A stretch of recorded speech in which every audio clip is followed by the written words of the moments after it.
What's up, everybody? William, can you hear me okay? Josh?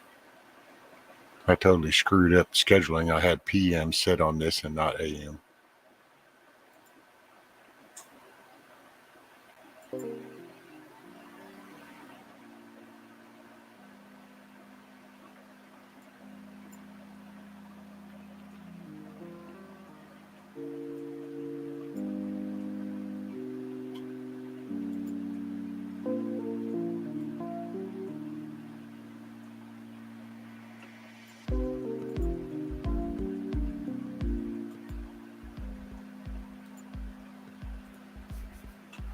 Okay, cool. Hey, Black Watch.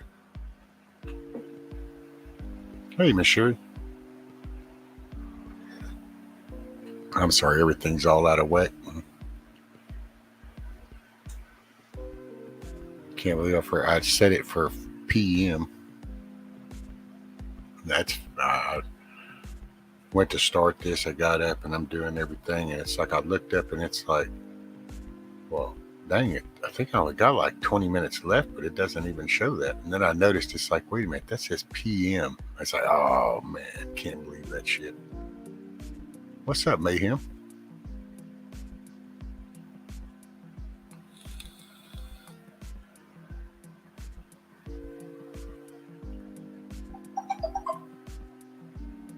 Cool deal.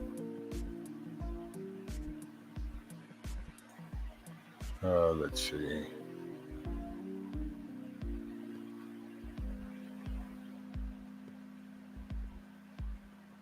So I don't know, man. I was just actually sore, mayhem. I was pretty sore yesterday, but man, I love being able to get out and about, though.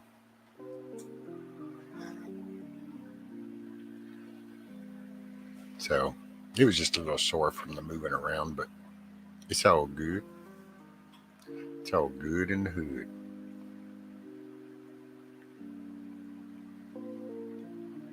Oh, Scat Pack 52. 61 down here. Man, I'll be glad. Hey, so, okay.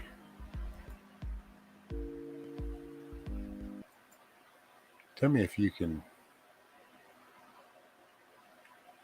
hear the music.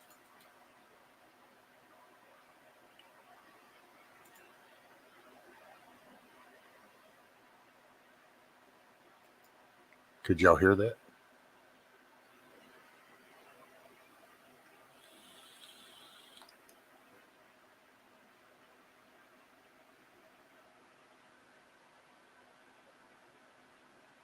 Okay. Yeah, I don't know what happened.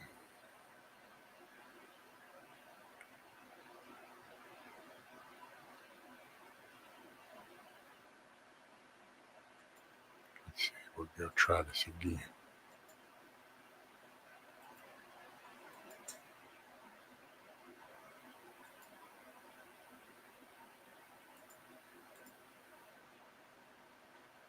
Okay, so now tell me.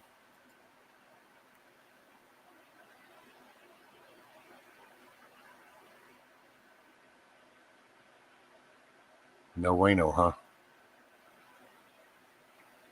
I guess that's one way to know if y'all can hear it or not, because either people start jamming it or they don't. And if they don't, it's like, aha, it's because you don't hear it.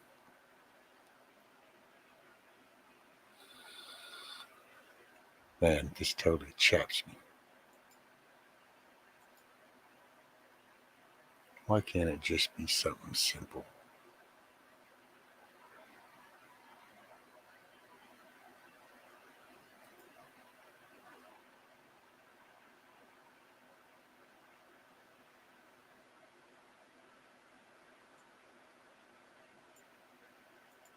All I hear is the voices in here. Hey, at least they're still there.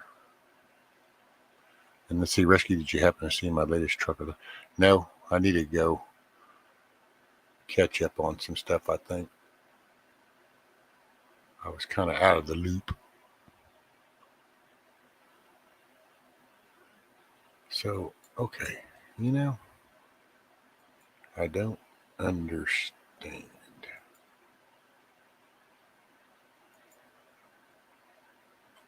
It should be just fine.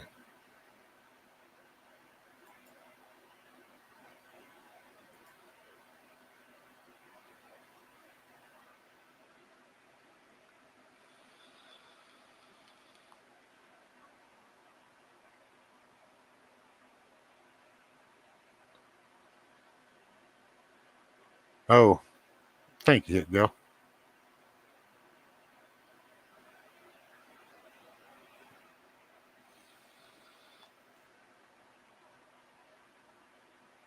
Well, man, that totally sucks. I was wanting to kind of play. I got to fix this computer and stuff. I really need to start paying attention to some stuff. So let's see.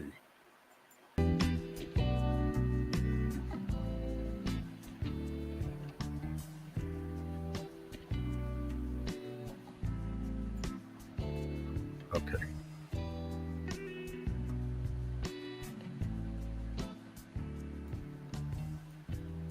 Now y'all can hear the background music at least. I just can't stand the dead quiet. It drives me crazy.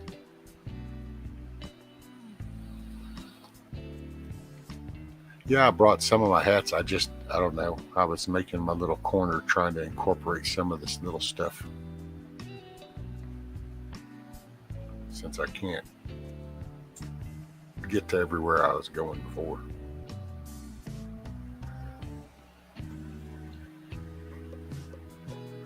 Hey, what's up, Hoot Owl? Says good morning, good night. Rescue in chat. I'm too tired to chat. I'll be listening. Let's rescue place wild music. I don't know. My damn thing wouldn't work. I think I was even scoring.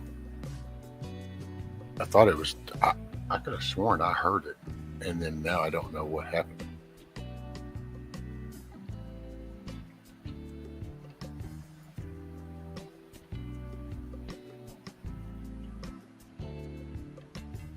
Let's see.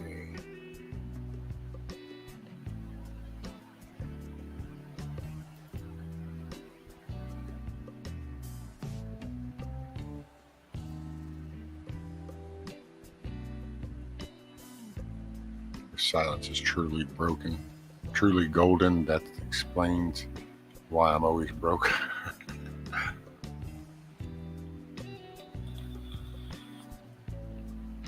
Oh, I am, Hans. Hell, it's 4 a.m. here. This is morning time, coffee time. I just figured I'd share morning time. This really isn't that unusual for me here.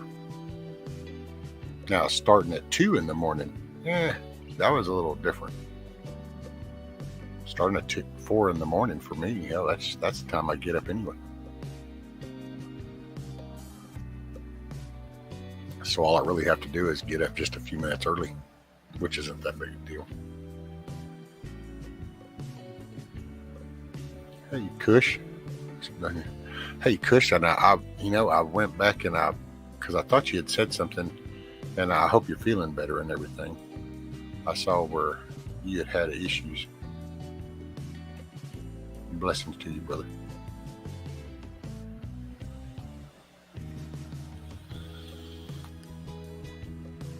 And I am, Hans. Like I said, I was up do this.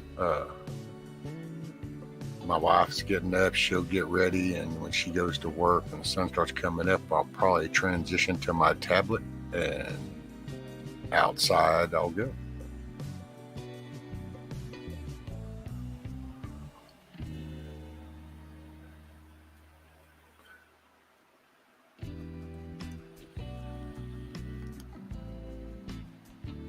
Yeah, man, it's been pretty. I've been made fun of yesterday. My wife, when she came home, she was like, "Well, how often are you gonna mow?" Shoot, man, I hear that grass growing all the time. I gotta stay on top of it.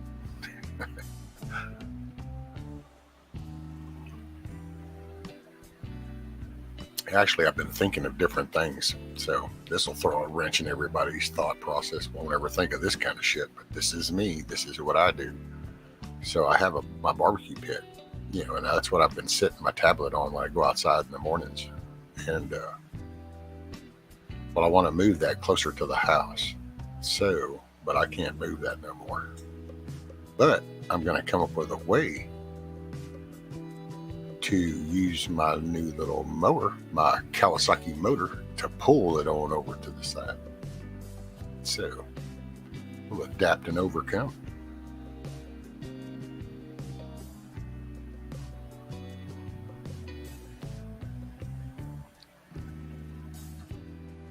Hey, awesome, Kush. So today is one of his nephews, Ethan, Kush's nephew's birthday. Happy birthday, Ethan. What's up, Bug Out?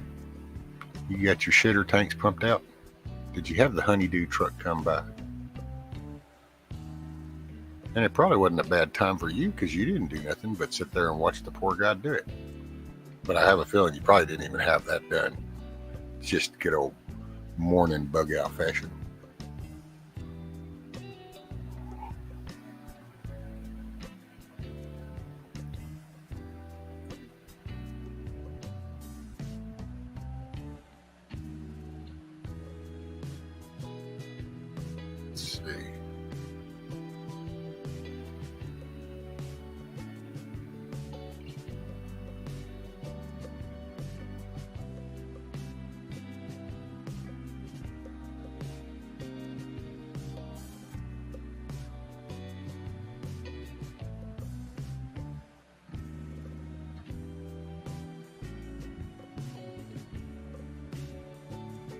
Does the background music seem loud?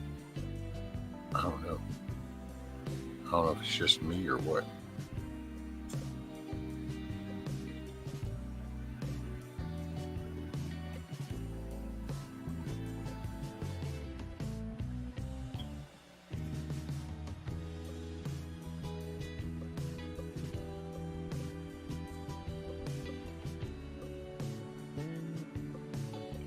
Hey, morning, Milkmaid.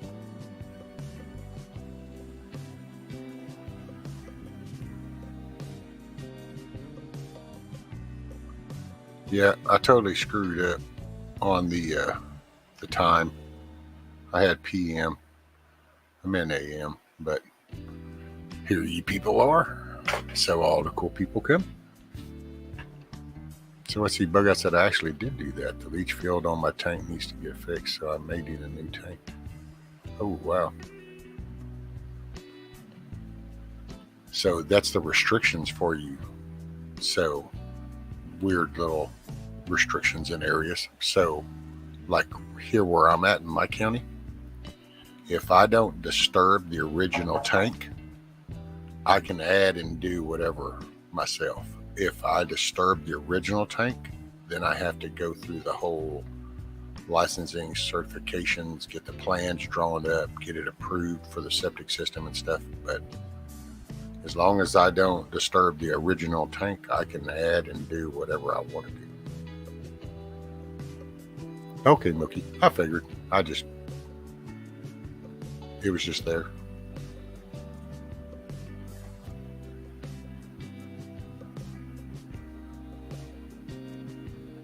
Okay, cool.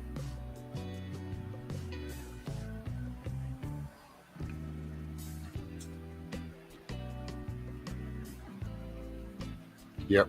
And I don't know, anybody didn't catch it with Nikki.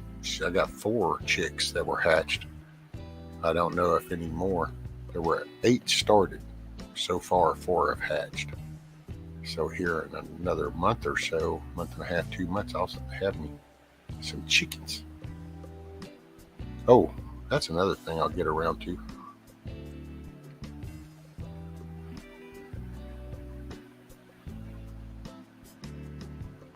Morning, Milkmaid. How are your animals doing?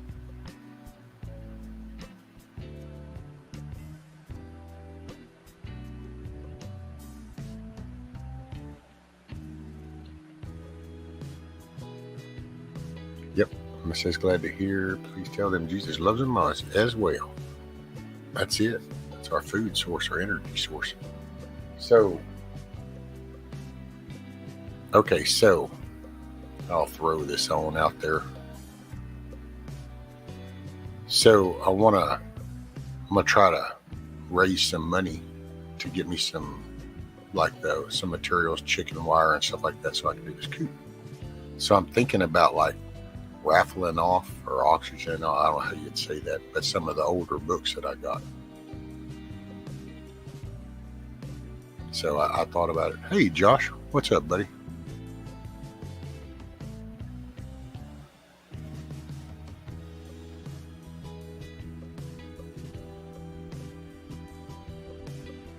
I'm sure people did, Josh.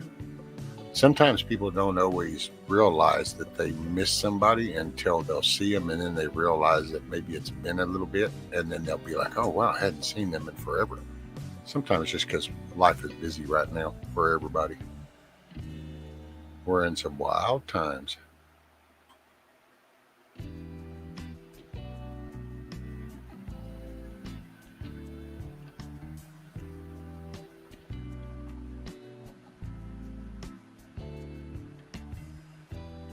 Cindy, hey, Risky, pleasant surprise to find you. Yes, ma'am. Yeah, I actually had it scheduled wrong. I screwed that up. So okay. So here, let me get these down here. So these were some that I've kind of gathered up. I had to put on my spectacles.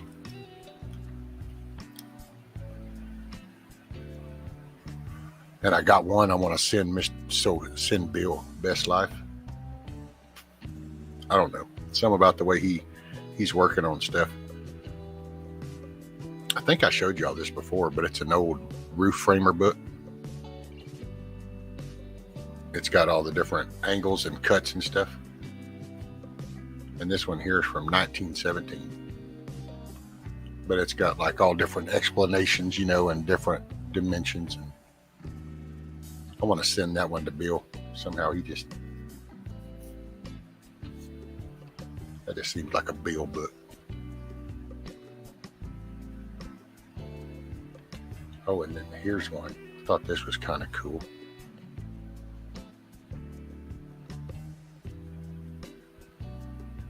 It's the treasure book for boys and girls. I see somebody say Ron. Hey, what's up, Ron?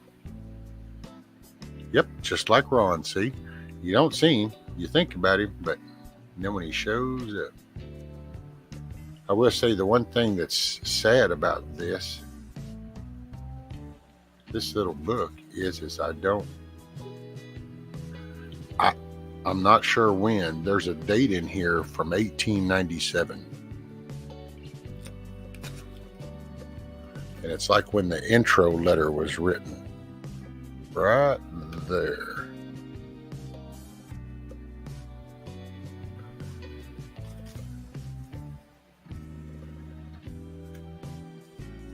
But it's called Treasure Book for Boys and Girls. Little old bitty book. Pretty cool.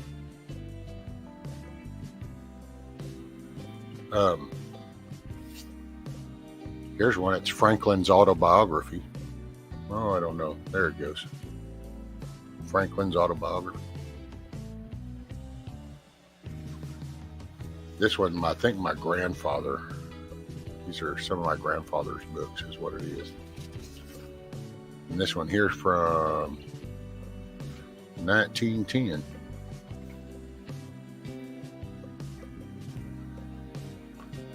So it's 1910.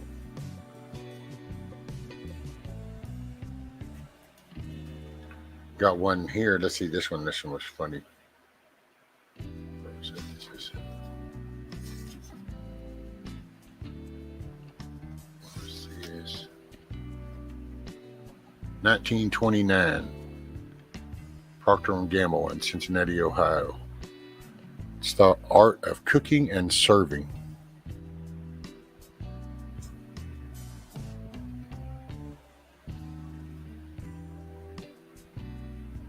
Cereals and cheese, all kinds of stuff. Anyway, thought that was kind of interesting.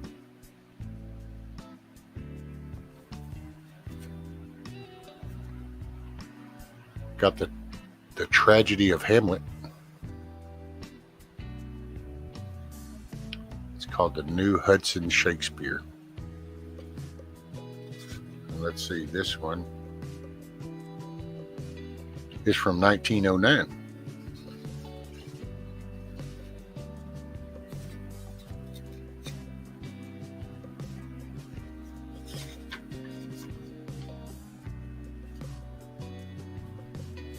Hey, there's Mayhem.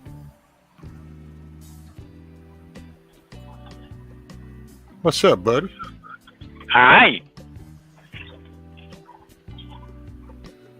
Just working. Dickens' Tale of Two Cities. This is pretty cool too, because this was my grandfather's. Look, this was even a library card back in the day. Okay. Still got the little card where it was signed out. Well, don't you know the late fees on that'd be a mofo. All right. It's from 1911. So I just figured, I don't know if I were to raffle them off. I mean, I guess raffle or auction or whatever the hell you call it. I just want to raise some money for some chicken wire and stuff. I hate this fixed income bullshit. Any other time, I would just go and I'd just pull extra work. Be like, oh, I'm going to do this. I need to pull extra work and make that money. Hey, $20 is $20. Oh, that's it. Does that background noise seem loud? Is it mine? Yeah. Like, is the background noise loud for you, the music? No. Okay. No. I can hear you just fine. Okay, so let's see. Are you going to make any craft stuff to auction? I don't know. I thought about doing that. I thought about some like little coins or something and trying to get up and make, try to be something productive.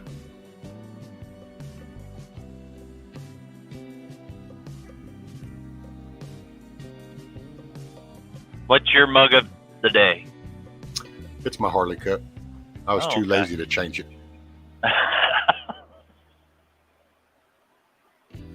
Mine's still all black. Again.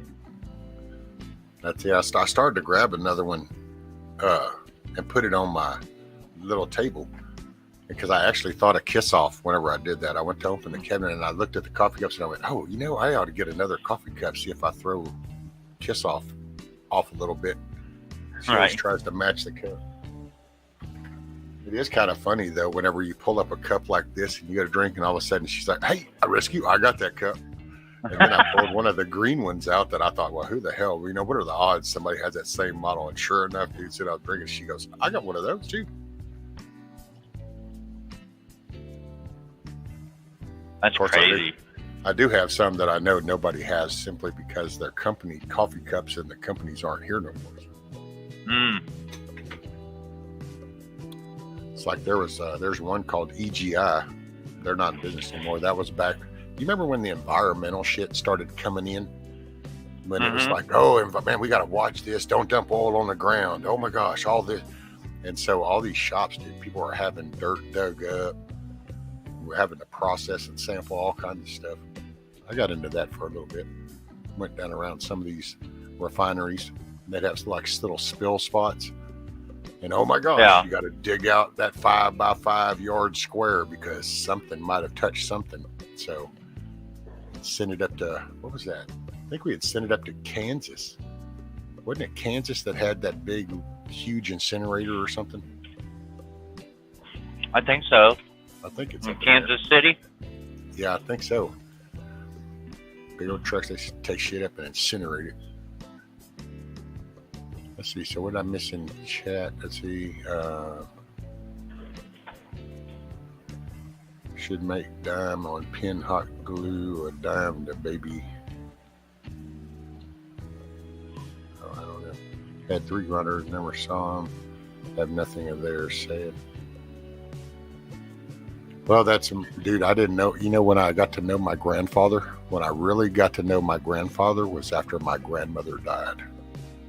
Because then all of a sudden he could join the rest of the world. Because up until then, if she didn't like somebody, then he wasn't allowed to associate with them. And he just went with that and was like, well, okay. Yeah, it was so funny. I remember, man, after she died, and then he came up to the house up here, and it was still just a weekend house back then. And we were here, and he come up, man, next thing I know, I go walk in there, I got a cup of coffee, I sit down, and he just starts talking 90 to nothing. And I'm drinking coffee, and I'm just kind of like shock and awe. He goes to go to the bathroom, and I looked at my mom going, okay, am I in the freaking Twilight Zone or what? I mean, it's like been like decades.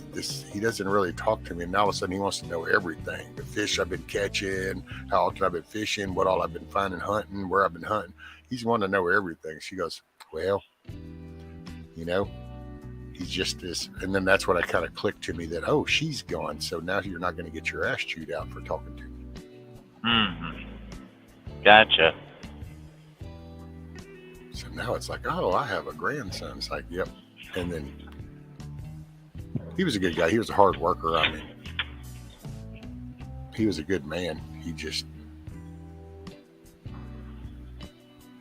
rescue. You should have a book dealer assess your collection of very cool old books. I have an original dad of my dad's, or Tarzan, and a bunch of old books. Yeah, but see, man, I suck at that kind of shit. Because I don't know.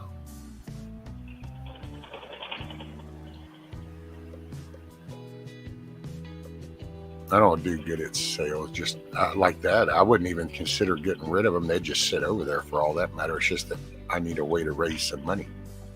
Mm-hmm. And I signed up with that Cash App thing. It seems to be the program that everybody kind of recommended. Yeah, I got Cash App, PayPal, and Venmo.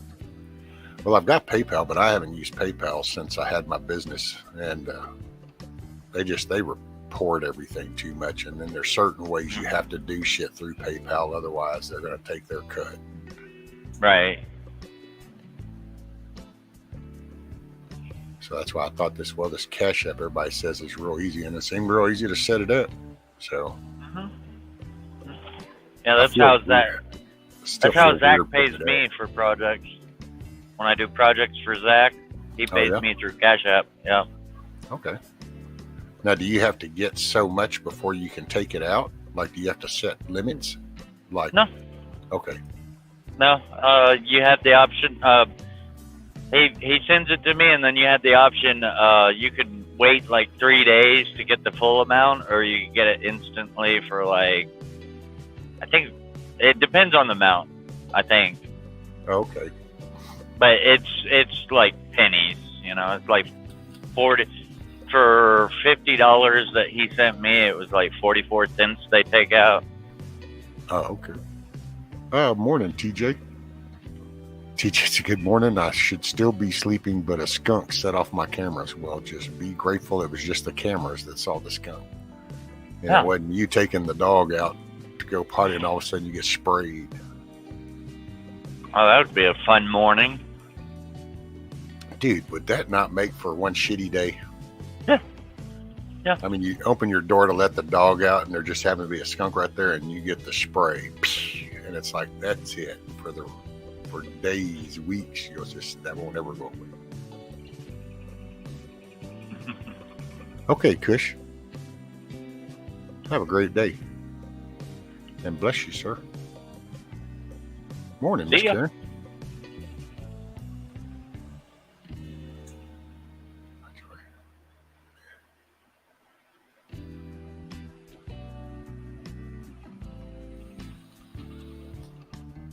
Yeah, I figured I'd do some of the books, and I don't know that I really got anything else because I kind of watch the shipping too. So I figure if I do books, I can do the books on just by weight. Well, that shouldn't cost much at all to mail them off. Mm-hmm. And I got all kinds of other books. I don't know, whatever, books, you just can't go wrong with books, man. Books are good. Hell yeah. And I got to say, given the current times, man, it kind of makes you It's like, yeah, some of these older books. I got a dictionary, dude. I only wish it showed the date, but it's so faded on the cover, so it doesn't have the year from the dictionary, but it's an old dictionary. And I was like, that'd be funny. Sit here and start pulling up a new dictionary and start looking at how the definitions have been changed for words. Oh, man, that'd be a great idea. It's like, well, that's funny because back in 1890s, we used to say that this word meant this, but now in 2022, we say it means this. It would truly show that they're changing the definitions of things.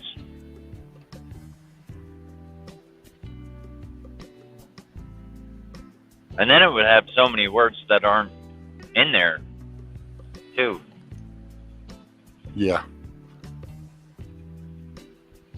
Well, there's going to have to be a whole separate book at this point on just genders. When you get to the G's and go to gender, it's like, wait a minute, hold on, I need to get volume 1. We'll start there. Right. Like volume 5 later of genders. I have 31 volumes. Yep. Gee, I don't know why all these other countries don't really respect us very much anymore. Yeah, I don't know. Me neither. No clue. See, Hit Gal said my daughter still hasn't gotten her money back from Cash App. Overdue. What? She has letter from last year saying they will. Meanwhile, PayPal stood by her on a foreign bad transaction. Well, now I will say that if you're dealing with a business and ordering something from overseas, PayPal would be the better go-between because that's your middleman in a purchasing. But as far as like, if I wanted to send Mayhem some money, PayPal is just a pain in the ass because if I don't specify that, hey, I just want to gift this over to him and keep it under this amount, well, they're going to take a cut like it's a transaction. Right. Yeah, and you gotta be careful too. If you set it up as a business, you have to switch over to family and friends. Yep. Or you accidentally generate your business's income without ever realizing it. And guess what? Somebody just hired like 80,000 IRS agents, so that might not be the best move to make revenue. Right. And then if you do it under the business one and by accident instead of the family and friends, because I have that for Mayhem Studios, and they want you to input like a tracking number, and they won't pay you until it actually arrives, and the tracking number shows that it arrives. Yep. So I'm like, that's not what I wanted.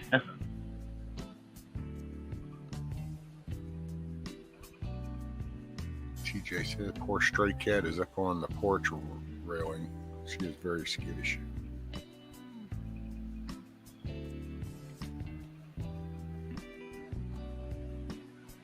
And then so Cindy said, Hit Gal, your daughter is waiting for a refund from purchase return or taxes. And then let's see, she hadn't answered her yet. Yeah, I don't know. Man.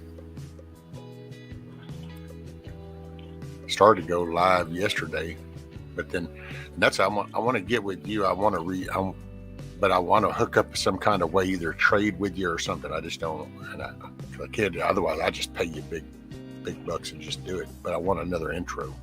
Okay. But I want to do something. I'm trying to work on scanning pictures. Mm-hmm. But I think I want to do an intro where it's kind of like some life shots, life pictures coming through, and then to the house, and kind of like the Little House in the Woods theme, Mm-hmm. I mean, I can still do like my fire stuff, and I'll do that, but just in the shots along it, but kind of. Okay. Yeah, I could work on that.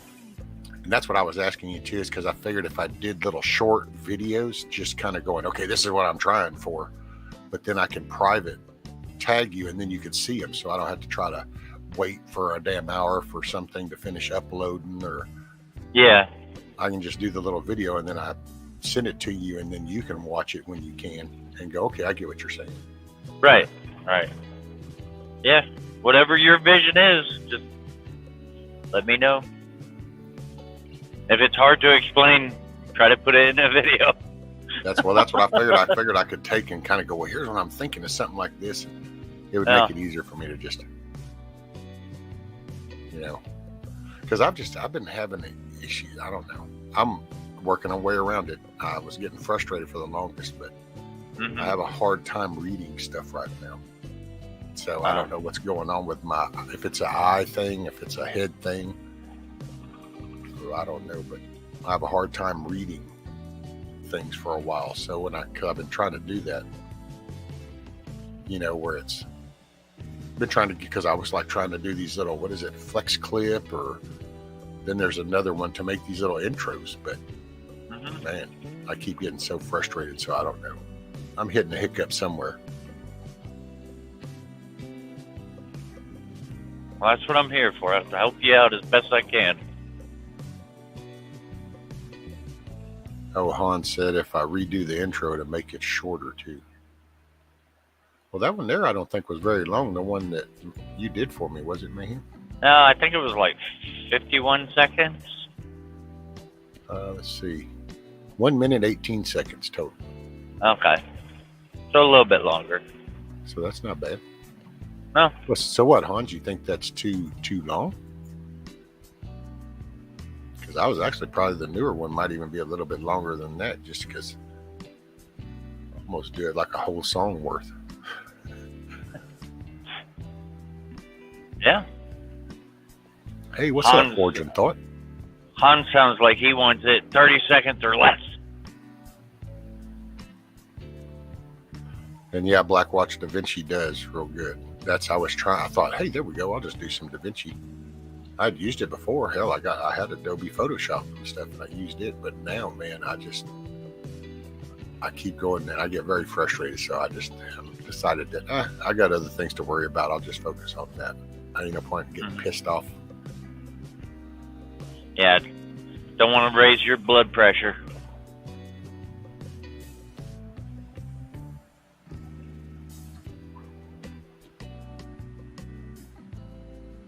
Just the double song one was. Oh, okay. Yeah, that wasn't even really part of the intro. I was just playing those Hans.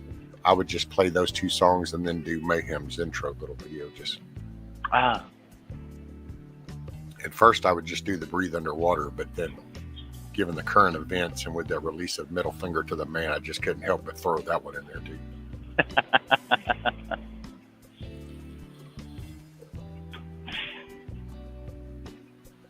Come on now, Hans. That's rescue style. That's what he does. It's just bees who I bees. Yeah. Yeah, I like the I like when creators actually do, like, some people are like, oh, I don't like long intros or countdowns or anything like that. It's like, I like to see that, because then, it gives the creator time to kind of sit back and look to see who's coming in, and it gives the people coming in time, so they're like, oh, I just came in the middle of whatever you were talking about. Yeah. Well, and it kind of, you get that little funneling part where it's like, yep, okay, it started. No, yeah. And plus you get notifications whenever you go live, and that stretches anywhere from the time you go live to 30 minutes damn near into the show. People get it. Right. Yeah. Yeah. Yeah. Milkmaid said, wait, it pissed you off? I like this program. Oh, well, feel free to look it up. Da Vinci. It's by, what is that? Black's Magic. Is it Black Magic? Yeah, Black Magic Design. There we go. So, you can use it then, Rookie, because, it chapped my ass.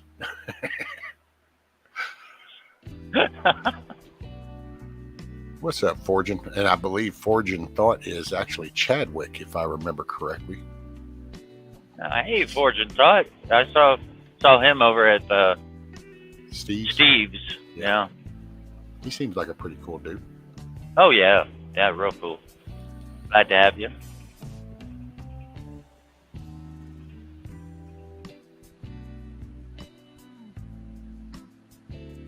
That's funny. I said Forge and Thought put yes sir, but all one word, and somehow when I read that, I could picture this young guy that was a hand on one of the crews, and anytime he'd say it, he'd go yes sir, and he just had a way of drawing that out, and it was like yes sir. Yes sir.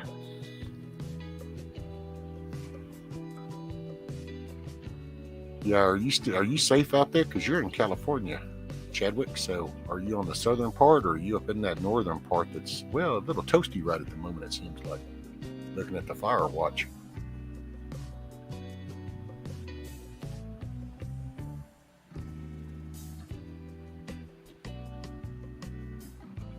By the way, Fortune, if you send me an email, I can send you an invite.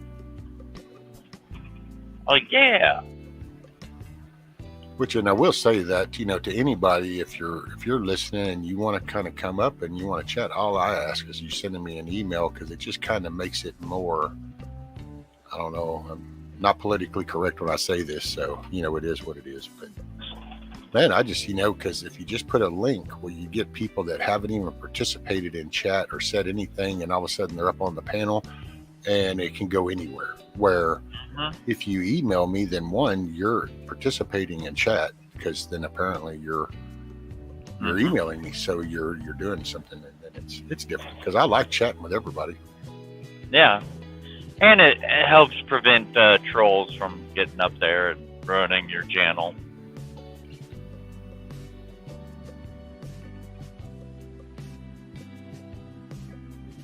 So when they have a 10-minute intro, I leave a comment. Oh, TJ said if they have a 10-minute intro, she'll leave and come back in 10 minutes. I generally don't like their music choices. Oh. I could see that. But see, that's cool, because it's just, it's that fluidness that people have lost sight of, but it's just that easy. It's just like, hey, I don't really care for that intro music, but they're started, but I like the show, so I'll go. Yeah. Let me do some stuff and then come back, and then it's like, don't get butt hurt, and don't be making that an issue. Like, I really hate this. And it's like, you're right, yeah. Occupy so much time, gripe. Let's see, Forgin. He said, when I was enlisted, there was a Lance Corporal who would always draw his words together and answer, yes, sir. Yes, sir. That's where I got it. And I'm in North Cal, Sonoma County. Oh, Forge is Marine. Yeah. Cool. I was Army, Forge. That's it. Go green. Yeah. There's the people that just go and do, and then there's the people that adapt and overcome. Right. That's all I can say. I'm just saying. Right. I had a friend that was in the Air Force, and she loved Marines, and I always tried to convince her to date me. I was like, I may not be a Marine, but I know how to swim. Well, hell, that made her better than half the Navy right there. Right. Yeah, I've met some Navy people that are like, I don't know how to swim. I'm like, but you're in the Navy. Right. What happens if you fall overboard? That was me, mayhem. I went up to Patterson because I did basic and AIT on Fort Dix, because I was 63 Bravo mechanic, so that's Fort Dix, so it's mechanical. And right. So we used to go hang out in Patterson a lot. Well, that being the hub, of course, you see everybody, from all. And dude, so many people from the Navy, and it got to be a running joke. It'd be like, so wait a minute. So do you realize that most of all the Navy guys we meet over there don't know how to swim, but they're in the Navy, dude? And it's like, yeah, that's almost like joining the Army, but I don't know how to shoot a gun and I don't want to. It's like, but wait a minute, you're doing what? Right. Oh, it's almost like joining the Air Force, becoming a pilot, but you're afraid of heights. Right. Yeah. Well, I'm scared of heights, so I'm going to pilot school. Wait, yeah. What? What? You realize that's where they fly, right? Right. Up high. Yeah, that was so funny. And then for years, I used to just laugh, and that's how I'd make fun of them. As hell, half the Navy can't even swim.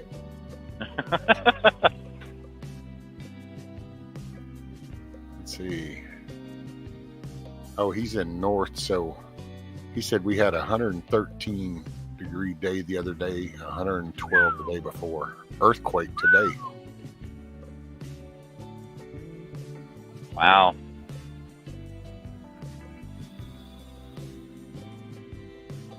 Crazy.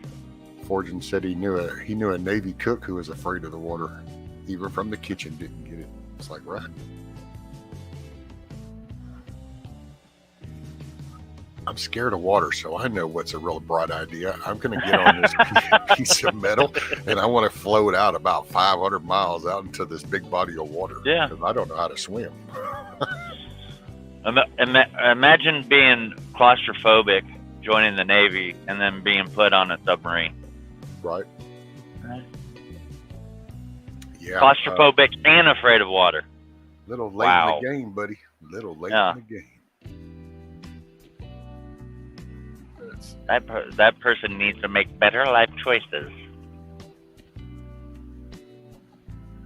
Hey, give me about 2 minutes, Mayhem. Yeah. You don't mind? I'm gonna walk her to the door real quick, and I'll be right back. Okay. All right.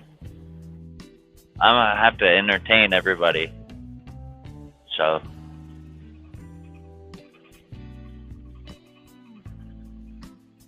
What are Army dudes afraid of? I don't know. Let me see. What is? I don't know. I did know some people that joined Airborne that were afraid of heights. So.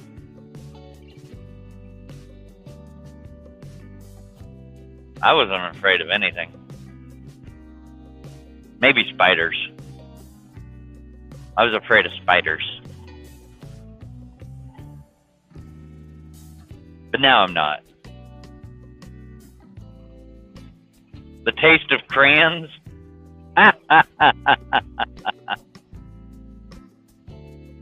Yeah, they're a little too waxy for us forging. Just saying.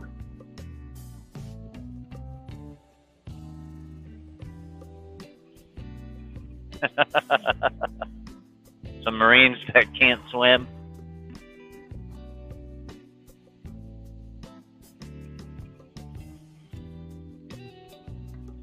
The purple ones. Does purple ones taste like grape? They're forging.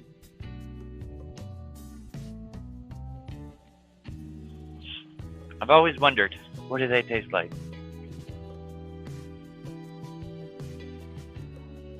The red ones strawberries or apples? Oh wait, no, maybe the green ones are apples. Green apple. Mmm, yummy.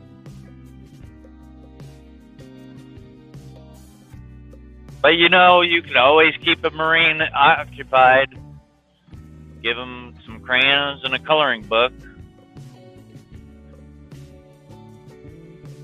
They'll be able to entertain themselves and feed themselves. Oh, gotcha. Purple ones are the mystery. I would have figured that the white would have been mystery. Like mystery flavor. Kind of like how Airheads does it.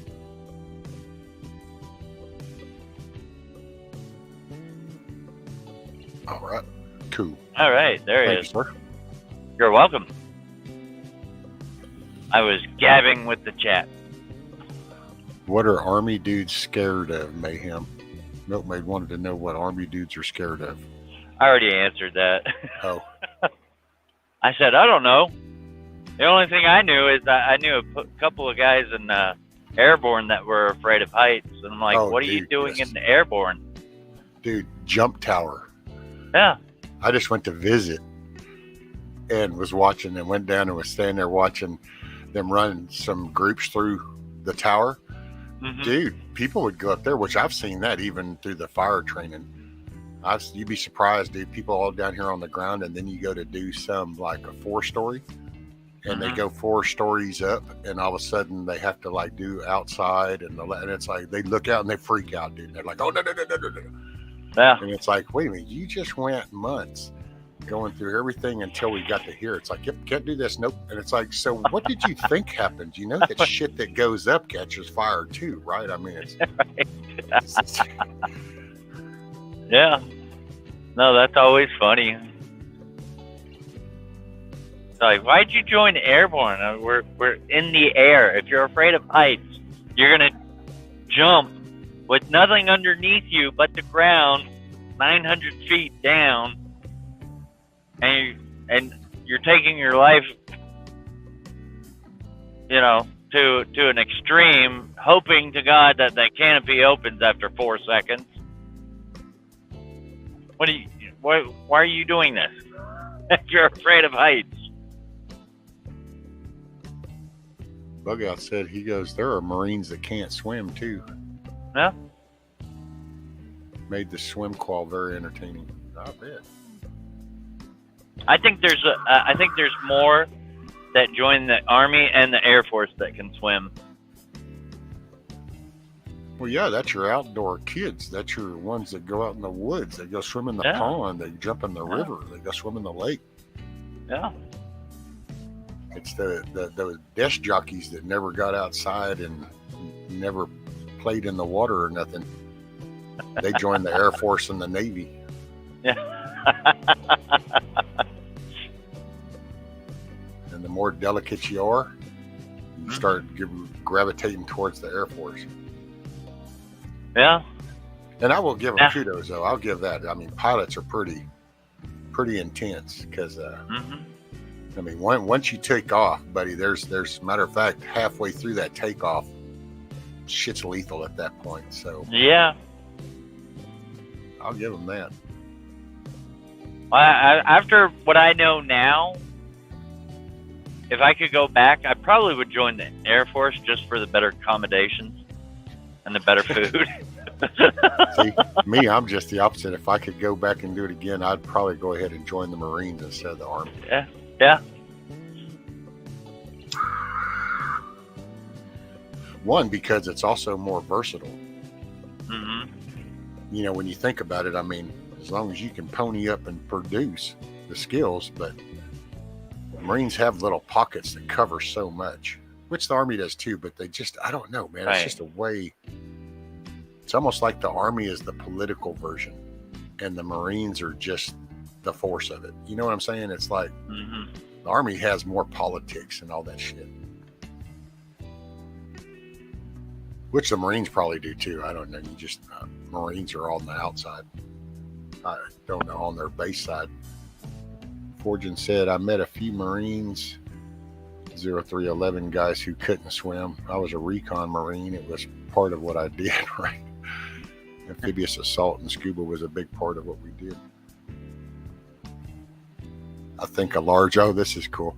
I think a large majority of the chair force boys can count because they get better paychecks than we do. Oh, yeah. I love the chair force. Yeah.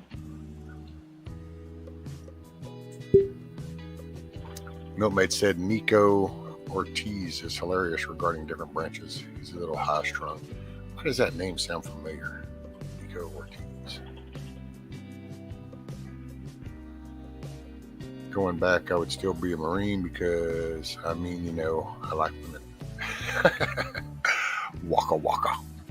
Waka waka. Just need the big frame black rim glasses and a cigar. Waka waka waka.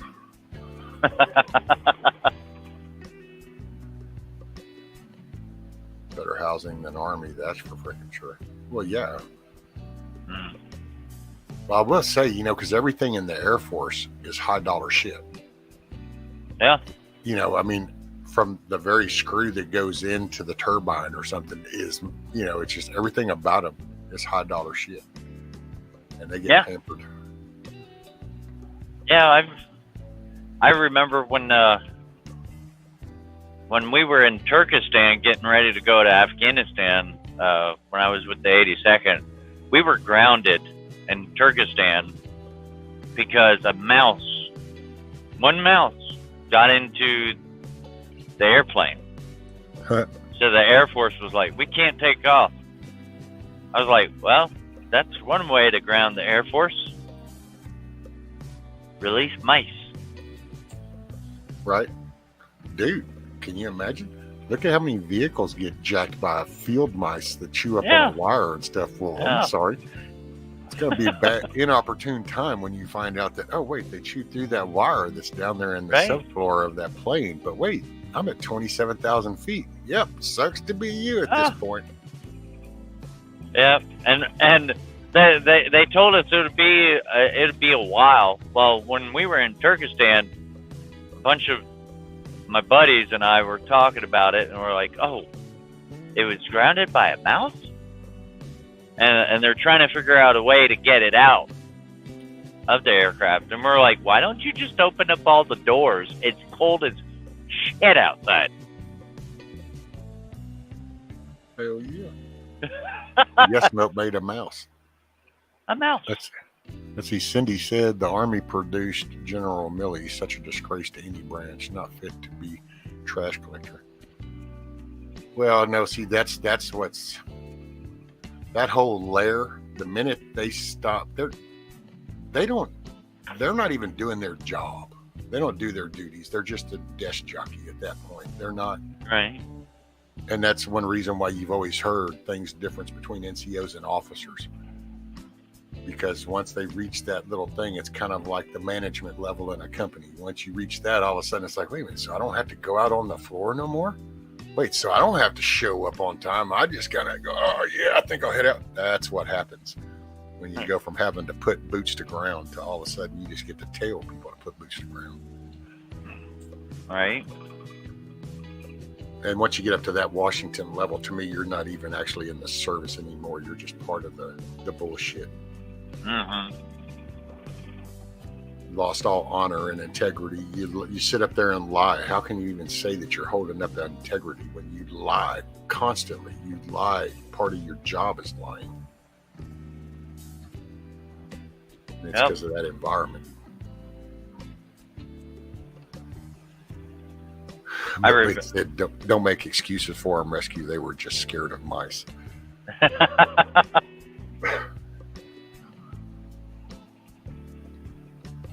You can see them up on their seats going, oh, a mouse, a mouse. I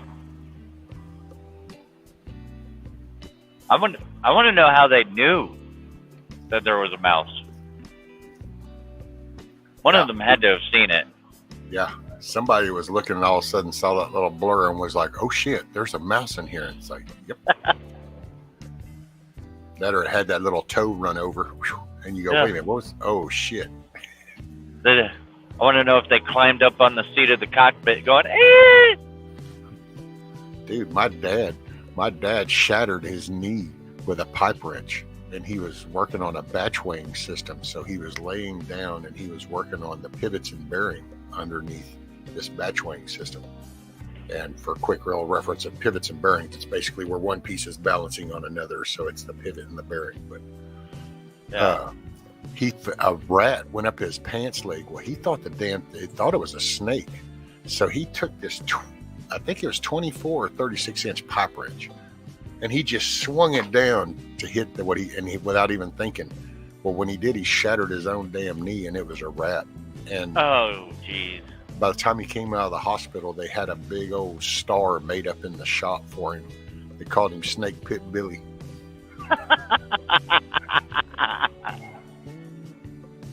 Oh man. Yeah, that was. I still to this day can remember that. Yep.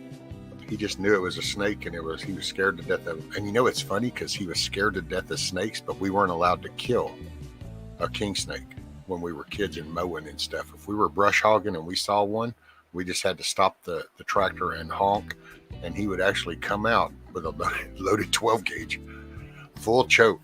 And then he'd stick that barrel down and he'd pick that snake up and move it over to where we had already brush hogged. Yeah. Like, all right, there. Because he just figured as long as they're here, then there's not any others. Right. Yeah. Yeah. That's when I learned the enemy of my enemy is my friend. My friend, yeah.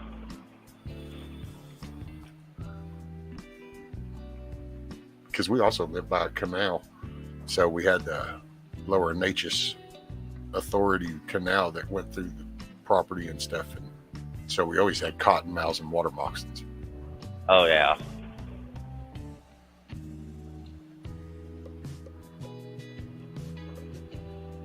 Let's see, Fortune says, that's weird. I was in an Osprey that someone put fire in a lot of it. We kept flying. Well, depending on where you are, you might not have another choice. Try to get where you can get. What's up, Billy Pilgrim? Welcome to chat.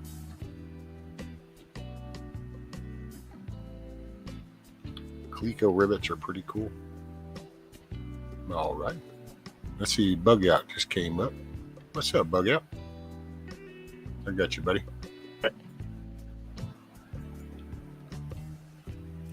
Shit, it's so dark in here, you probably couldn't see me anyway. Just a little glimmer. Oh, Oh Lord, there goes the stream. No, just kidding. apparently, Milkmaid Mayhem. Milkmaid said, "Dang it, Mayhem! Stop saying what I am typing." So apparently, whatever you were saying, she was typing. So But then that's what Milkmaid she is the said. voice Y'all were in talking my about head. swimming. You guys were talking about swimming when the last I was listening.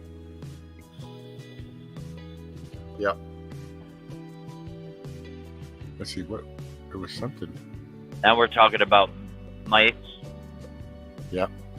mice in the airplanes. Yep. You said mice? Yep. Mm-hmm. Like rodents and airplanes? Like wire Yep. chewing rodents. Yes. Yes. Yeah. Oh, gotcha. Yeah, that's a. They get everywhere. I mean, I can see it happening. Right. Fortune said, "I love the Army, love the Navy. We're all same team. It's fun to root each other." Well, It's not the branch, it's the character of the person nowadays. Before, I used Right. to be gullible enough to think it would be just a branch, but now I realize now that, oh no, you need a pony up.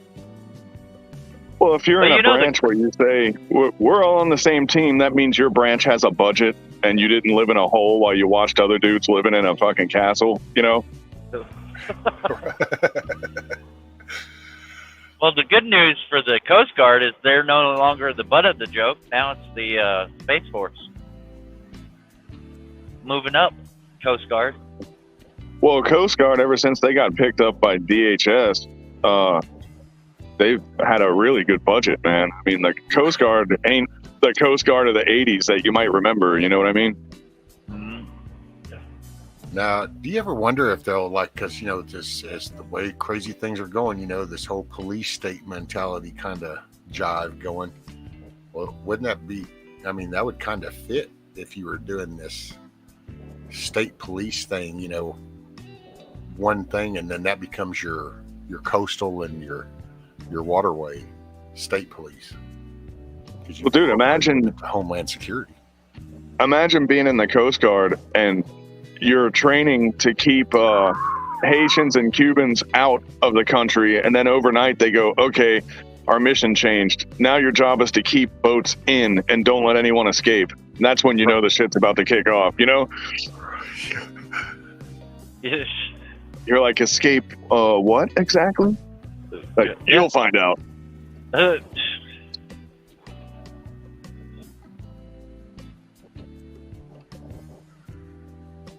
Dude, I was just thinking, man, I think I'm gonna start calling Brandon Nero. He's hanging us up just like Rome, you know what I mean? Oh, dude, this is, I don't know. Have y'all talked about the rail worker strike that's pretty much imminent at this point? Oh, no. Yeah. I saw a little bit. I saw That's gonna be Sage fun. talk about it a little bit. Yeah. If you don't think we have a good time already, it's going to get better.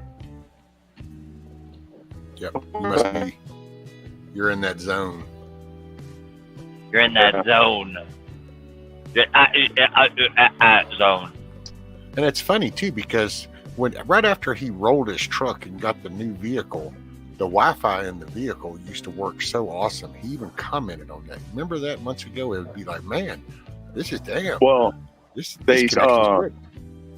but they switched my schedule, man, and now every truck on the road is using some kind of high power, like convoluting, fluting radio system, and it chops my shit up.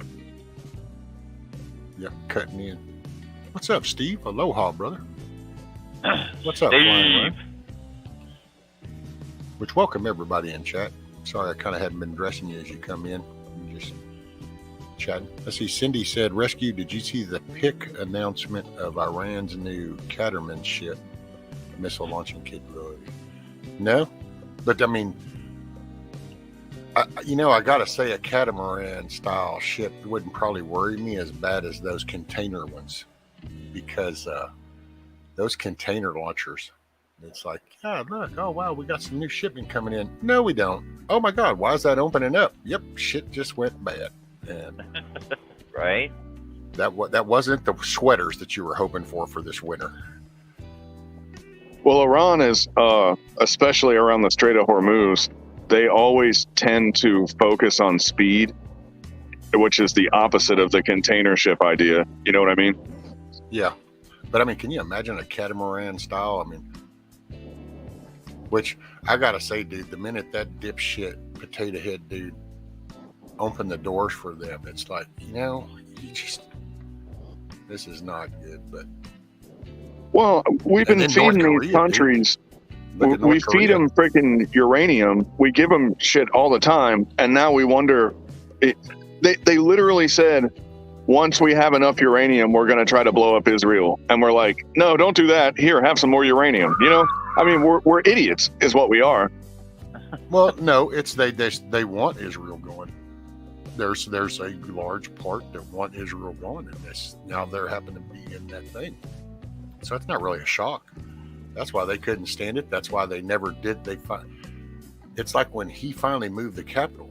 Well, you kind of stop and think about that. It's like, yeah, they've been supposedly trying to do that. But then you kind of go, well, wait a minute. This dude wasn't even like a regular lifetime politician. How did he get in there and just manage to just do it? Oh, because he just said, do it.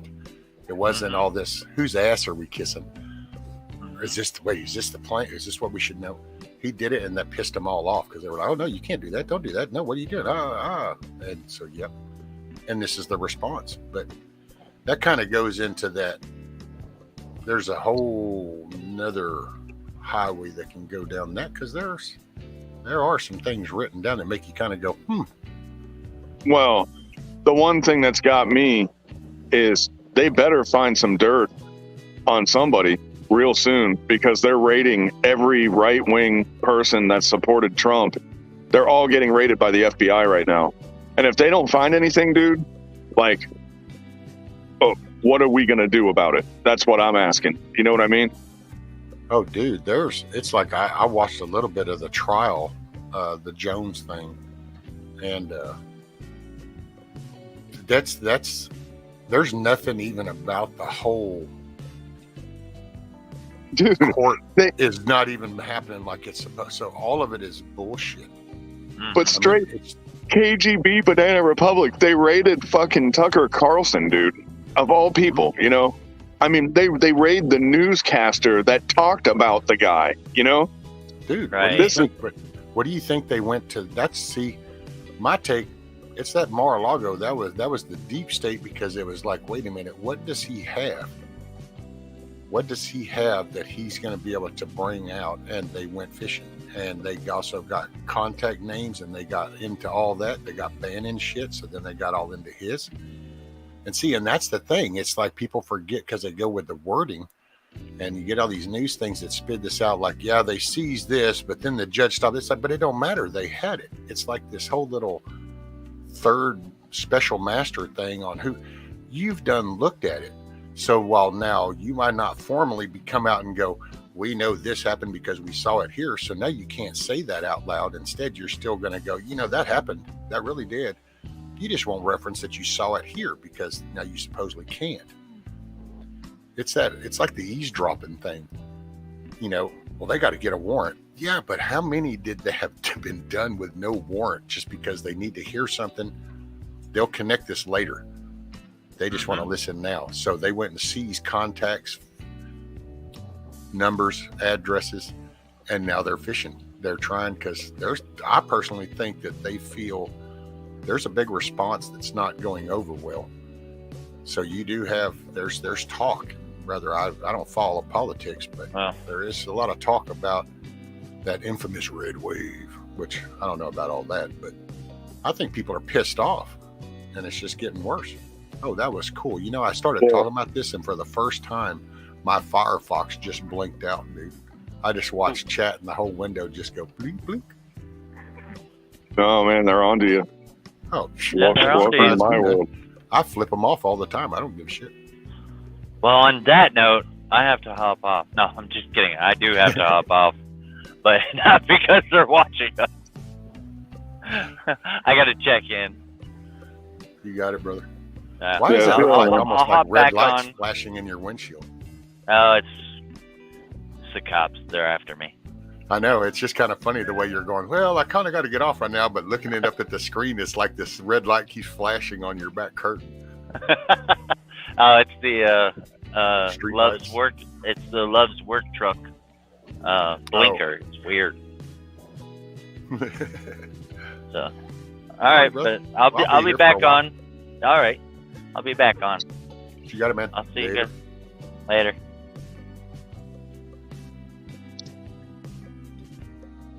Yeah. I hadn't seen him for a little while before yesterday. He kind of comes and goes sometimes. Yeah. I haven't seen Monty in a long time. Well, I haven't seen him in a few days. Well, he was on the last stream and chat for a few. And then like this morning, I sent him an invite and hadn't seen. But then again, I screwed this one up too, because I actually had this one scheduled for PM instead of AM. I didn't catch that till I was sitting here and it was fixing to start. And I'm kind of like, looked at my clock and I'm like, well, okay, it's 15 till. Why does that not? That's still showing at 4. And then I realized, well, oh wait, that's just 4 PM. Oh shit. Yeah, it is what it is. Oh, I think a lot of people, man, like, the probably half of the streamers out there, I think they get online and just look and see what's popping. So half the time it doesn't make a difference, I don't think. yeah. Well, Forgin, Chadwick said Monty was on Steve's tonight, and then he went to bed early, I think. Might not have been feeling good. What's up, Milky? Morning. How are you, ma'am? I'm good. I might mute myself and I can't stay long because the little one's coming, but if I'm trying to get stuff done before she gets here. There you go. Hey, morning, Box. How are you, brother? Tell us about your awesome rifle. I'm so pissed off still. Wait, what? Okay. So for my 40th birthday, right? Wait a minute. Hold on. Let's start right there. So there was this long. Why did you do this hesitating pause to say your 40th birthday? Is that 40 just seeming kind of old? It's a little painful. Whatever. Do you have any little sisters that aren't too old for me by chance? I have one, but she's married, so you're SOL. Yeah. Sorry. Yeah. Plus, I'm not sure if your wife's going to care for that much either, but Well, there is that too, right? Yeah, my wife, she'd be like, how much do I owe you? I mean, No, so I got this really cool rifle, and I ordered it, and then apparently I let my license expire by accident. It was like 6 days past, so I can't pick up my they wouldn't do the paperwork for the background check, so now I have to wait like a freaking month. Oh, because your Why a driver's month? license was expired. I don't know. I need to look at the code because, or whatever it is, because it shouldn't be. I just need to get my license reissued, right? Unexpired. Yeah, go to but the then he DMV and get another one. Yeah, that's the plan. But then they were like, no, we've got to hold it for 30 days. Or you have to have held the license for 30 days. Which I was talking to my husband about it, and he knows balls and stuff, and he's like, that makes no sense. I don't think that's right. So I don't know. We'll see. Well, it's the ATF though. They don't. It doesn't have to be right. Because Right. almost everything they do is wrong. So it's like the IRS. They have their own shit that they do. Well, I could see the 30 days, like if it was like, okay, no, that expired, you need to go get another one, and we're going to hold this for 30 days, like as in until you get your new updated one. But to say that, oh no, you got an updated one, but since you tried and it wasn't quite all there, well, now you're going to have to just wait 30 days. And that just sounds about, I mean, even as crazy and stupid as they do things, that sounds off the wall. That's There's no freaking purpose to it. Oh, forging. Well, I didn't want to brag, but it's a jackal. I didn't want to brag, but it's a jack. So will the name be the one doing the work, or is it still going to be the person using the tool? The person, hopefully. No, I only said it because like Baby is extremely jealous, I think. Oh, is that why he was kind of sounded really like agitated when he was asking you about your pew pew? Yep. Look, Well, it's a long stroke piston, and it reciprocates in the receiver, so you can have a folding stock without any like obstruction or anything. So it's pretty cool. Yes. Yeah, I was looking at it because I didn't know. I got it based on a recommendation. So, yeah. I will say folding stocks are pretty helpful. I'll just can leave it at that, but folding stocks make things very useful. Oh, it looks so cool. Well, it's just And sometimes you need to be right here, and sometimes you can go ahead and take a moment, and kind of gives you that buffer. Mm-hmm. Now, the one thing I've noticed from watching videos on it is that it's a little big as far as like it looks like somebody put an air hose onto an AR and like inflated it. You know, it's a little like I like the Chunkier? dimensions. Yeah, that's a good word for it. Mm-hmm. But I don't think it'll be a problem. I think you'll be all right. Yeah. What's up, Well, Hawkeye? hopefully. Navy vet. Hey, Hawkeye. Oh, by the way, Hawkeye said, he said, damn, 40 never sounded so young to me. And he said, my oldest daughter is 42.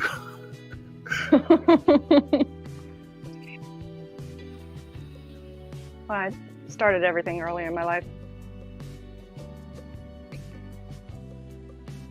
The other cool thing about the Jackal is they saddled the charging handle so it doesn't come back either, which I don't know why every gun doesn't do that has those side charging handles, but not all of them do for some reason. Okay, what I thought was interesting was I watched somebody do it, and it's not supposed to be reciprocating, right? But Well, the charging handle, yeah. right. But then I was watching a video where somebody was running it, and it was moving, but it wasn't moving far. So I was kind of like, huh. Then I wondered if it was the adjustable gas whatever thingy. I don't know. I'd have to see it. But the now you know the whole bolt system. It looks like a mix of a AK and a SCAR, like if it had a baby, you know. Mm-hmm. And that whole thing is going to move inside of the gun, but you shouldn't be able to see that. You know what I mean? So what is it, Milky? What is what? The rifle. The gun? Oh, JAKL.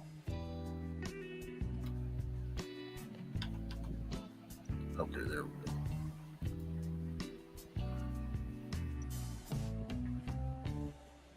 Well, okay, so this might hurt your feelings, but I'm sorry, but that folding stock looks butt-ass ugly. That's all I can say. We all have different definitions of beauty. Boy, howdy, just feel free to drive through Portland. Now, Rescue, we all have different definitions of beauty. Just go ask your wife, because she's got a very, very varied sense of beauty because she married you. Hoping you'd Well, go yeah, there. she just means she's very particular and she's very specific that it's got to be top quality. That's all. She found a niche market kind of guy, you know, like. Should I just sit back and pause to give you time to build this up? So yours is the pistol version? I mean, that's I'm assuming they're all the same. I think it's all they make actually right now. They're talking about making some other stuff. They're talking about making it in 300 and a bunch of other stuff, but I think right now they just have that one. So you think if I share this up on the screen, does that? I wonder if this. I guess we're going to find out if this takes you down or not. Oh, I think you can put pictures. You just can't put. It can't be like somebody live holding it, you know. And that all depends on the stream. I've seen people do that. People do it all the time, and it doesn't do anything. And then sometimes it does. It's weird. Apparently, from what I've been told by several different people over a few month period, is apparently it's the firing. You cannot fire on a live stream. You can record, like you can do your videos, and you can sit there, like that's what Chad does. The 307 guy, the SEAL dude. Because he can record it and you can post it and you can do a premiere so that you're like in the chat while it's showing, but you can't like go out here like I can't right now being live, just go, watch this, bow, bow, bow, bow. That's apparently the big no-no. You can't do that. That is too, but I've seen streams get pulled just for people showing a firearm, like while they were in a live stream, you know? But then there's guys that can run around and drive all over the East Coast and shoot at people in Memphis, Tennessee, and they don't do anything about it. So I got nothing, you know. Go for hell, here. Memphis, they just live stream that and then it's okay. Yeah. So, what'd you get, Milky? So you got like the smoke, the ODG, which one? The flat Earth. Flat dark Earth. Yeah. Oh man, so Wizard's probably excited because you got flat Earth. He's real big on that. I knew something like that was coming. See, I don't. And then I'm gonna paint it. See, it looks to me, to be honest, just okay. If you wanted a folding stock, now wouldn't it be like very useful and cool? Like, say the width of the butt of the actual gun, then it narrows down to the stock, and then it goes out. But if you look at the width of that stock, if you made that wider, you could actually make that an extra magazine holder. Well, here's the thing, and I know what it looks like, but that's not a stock. That is a pistol brace. It's nothing like a stock at all. It's not, because it's a pistol, and pistols don't have stocks. Well, this is true. See, we can do definitions too. I mean, there's nothing that has in common with a rifle stock at all. It's like totally different animal. It's like a goose and a woolly mammoth, you know? We'll say that hinge looks, well, looks smaller than that. Actually looks similar. Apparently, it's a good truck gun. Well, it's also adapted, so it uses a regular AR lower, which is what I really like about that particular gun, because I'm thinking if I can scrape the money, which, you know, people are going to get ruffled feathers or whatever, but I was just thinking about buying the upper itself and putting it on and just throwing it on, and I could then, maybe later pick up the stock or something, because when it's not on sale, that shit's pretty expensive. Yeah. Well, if you actually if you kind of like planned it, got the upper, got all replacement things, you could actually interchange that depending on what you could foresee the need for. Like you could go back to original or you could go ahead and throw that on it and go. Yeah, combat. and you know, with all the laws that they're making right now about, they're really trying to outlaw the pistol brace again. They got a hard on for that once more. They're trying to get any form of rebellion they want to get rid of. That's what it's slowly going to come down to. That's why I look at them Glock, dude. How did they end up with Glock on the damn table? That was a major jump. It's like, okay, so like everybody now, but that's what made it important. Oh wait, what the thing you're talking about is if if it's the law that I'm thinking of that they were trying to push, if they ever made a full auto variant of any type of firearm, they wanted to outlaw it, and they do have a full auto version of a Glock. So and it's even in prototype, dude. They didn't even have to produce it. If they made a prototype of it, because now they're worried about 3D printers. So if there ever was a plan, if there's a schematic for how to do it, they want to outlaw it. Yep. And they generalize that to everything. So if a company comes up with that, then all of a sudden everything's off the table. And it's like, wait a minute, what? It's like, but then that removes. Look, that's why the core, because that's your one defining thing. That's what allows you to stand up. But common use is that's really gonna be a thorn in their side. Like Glocks and ARs specifically, good luck getting rid of those, because that's like pretty much the gun that everybody owns, you know? Well, yeah. Okay, night, Cindy. You have a great night and have a great day. Wake up with a smile, man. Night, Cindy. And I mean, I understand. I do understand, like, anti-gunners, and they don't like guns, and they just want them to go away, and they don't want them in their face. You know, that's kind of how I feel about the trans movement, for example. Like, I don't care if they do it, but I don't want to see it every time I go to the grocery store or something. You know what I'm saying? So there's some discretion involved, but here's the thing. You literally, like, the laws that we have already are unconstitutional, so they're already in the red. It'll never see the Supreme Court, because when they take it to the Supreme Court, they're going to do away with the NFA and the whole kit and caboodle, because it's all unconstitutional. So they don't want it to go to the Supreme Court. They're going to hang this thing in the Senate, and it's going to be stillborn, because if it goes to the Supreme Court, you know what I mean?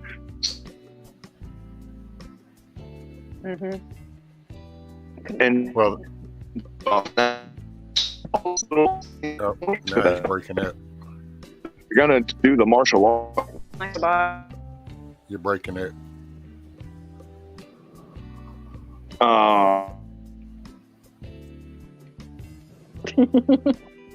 that's why I think that, man, November.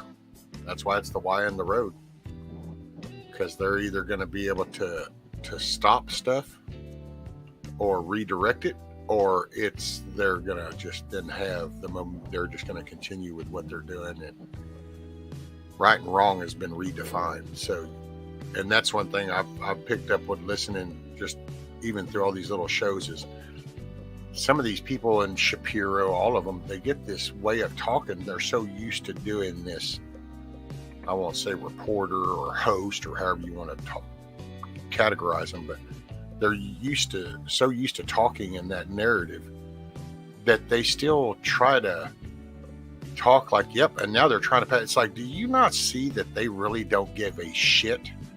I mean, it's kind of like, how many times do you have to be ignored on that committee to finally realize that you're saying it, but ain't nobody hearing it? Because they just, I don't know. Some of them just keeps, it's like it's politics is normal, and it's like, no, it's really not no more. I mean, I'm sorry, pretty much that even just think about how blatant that is. So 16, everything was bullshit. Everything that happened had to have been bullshit. There's no possible way. And then all of a sudden, 20, and it's totally flipped the opposite direction. So now the very people that you were saying did this are now no longer allowed to even mention that word. Because if you do, whoa, you're the problem. And it's like, wait a minute, what just happened? It's kind of like somebody just changed the light switch and you went to flick it on and it just cut off and you're like, well, wait, that's ass backwards. That's not supposed to. It's like this is. But then you get the Tuckers. Now Tucker's not as bad as some of the others because they piss him off enough to where he's got no problem. But some of them just keep talking like this is business as normal, and it's like, no, dude, you're just part of the problem. You just happen to be standing on this side and people think you're over here, but you're not. You're just part of the problem.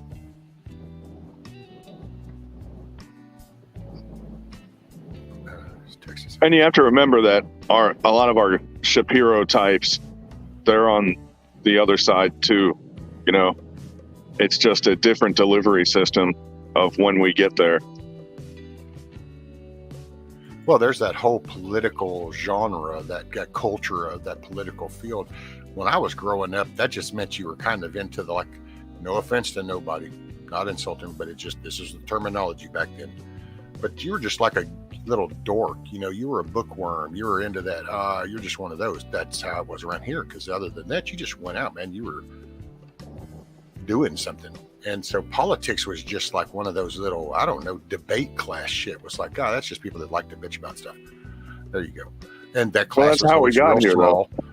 And then now they're all in power and stroke, and they're all in these little positions that don't have nothing to do with elections, and they laugh at us because they sit here going, yeah, we watch these people come and go, but we're running the back end of this shit. You know, I mean, the 60s had its problems for sure. And then the 70s, there was a lot of political involvement with the average person. You know, there was a lot of stuff going wrong. But man, the 80s was all Van Halen and cocaine, and like, you know, HBO came out and like people sat at home and watched movies instead of the news and stuff. Like things really changed in the 80s. We got apathetic. The drug war started.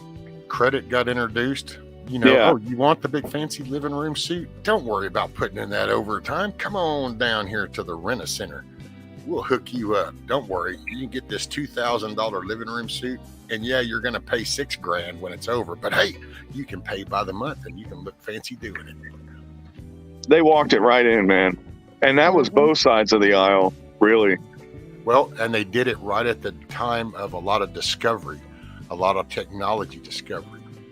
The shifting, you know, automobiles started changing, having new features, better models, newer things, TV, internet's coming about, computers, electronics, VHS, all this little stuff that people used credit to go get so they could keep up with the Joneses.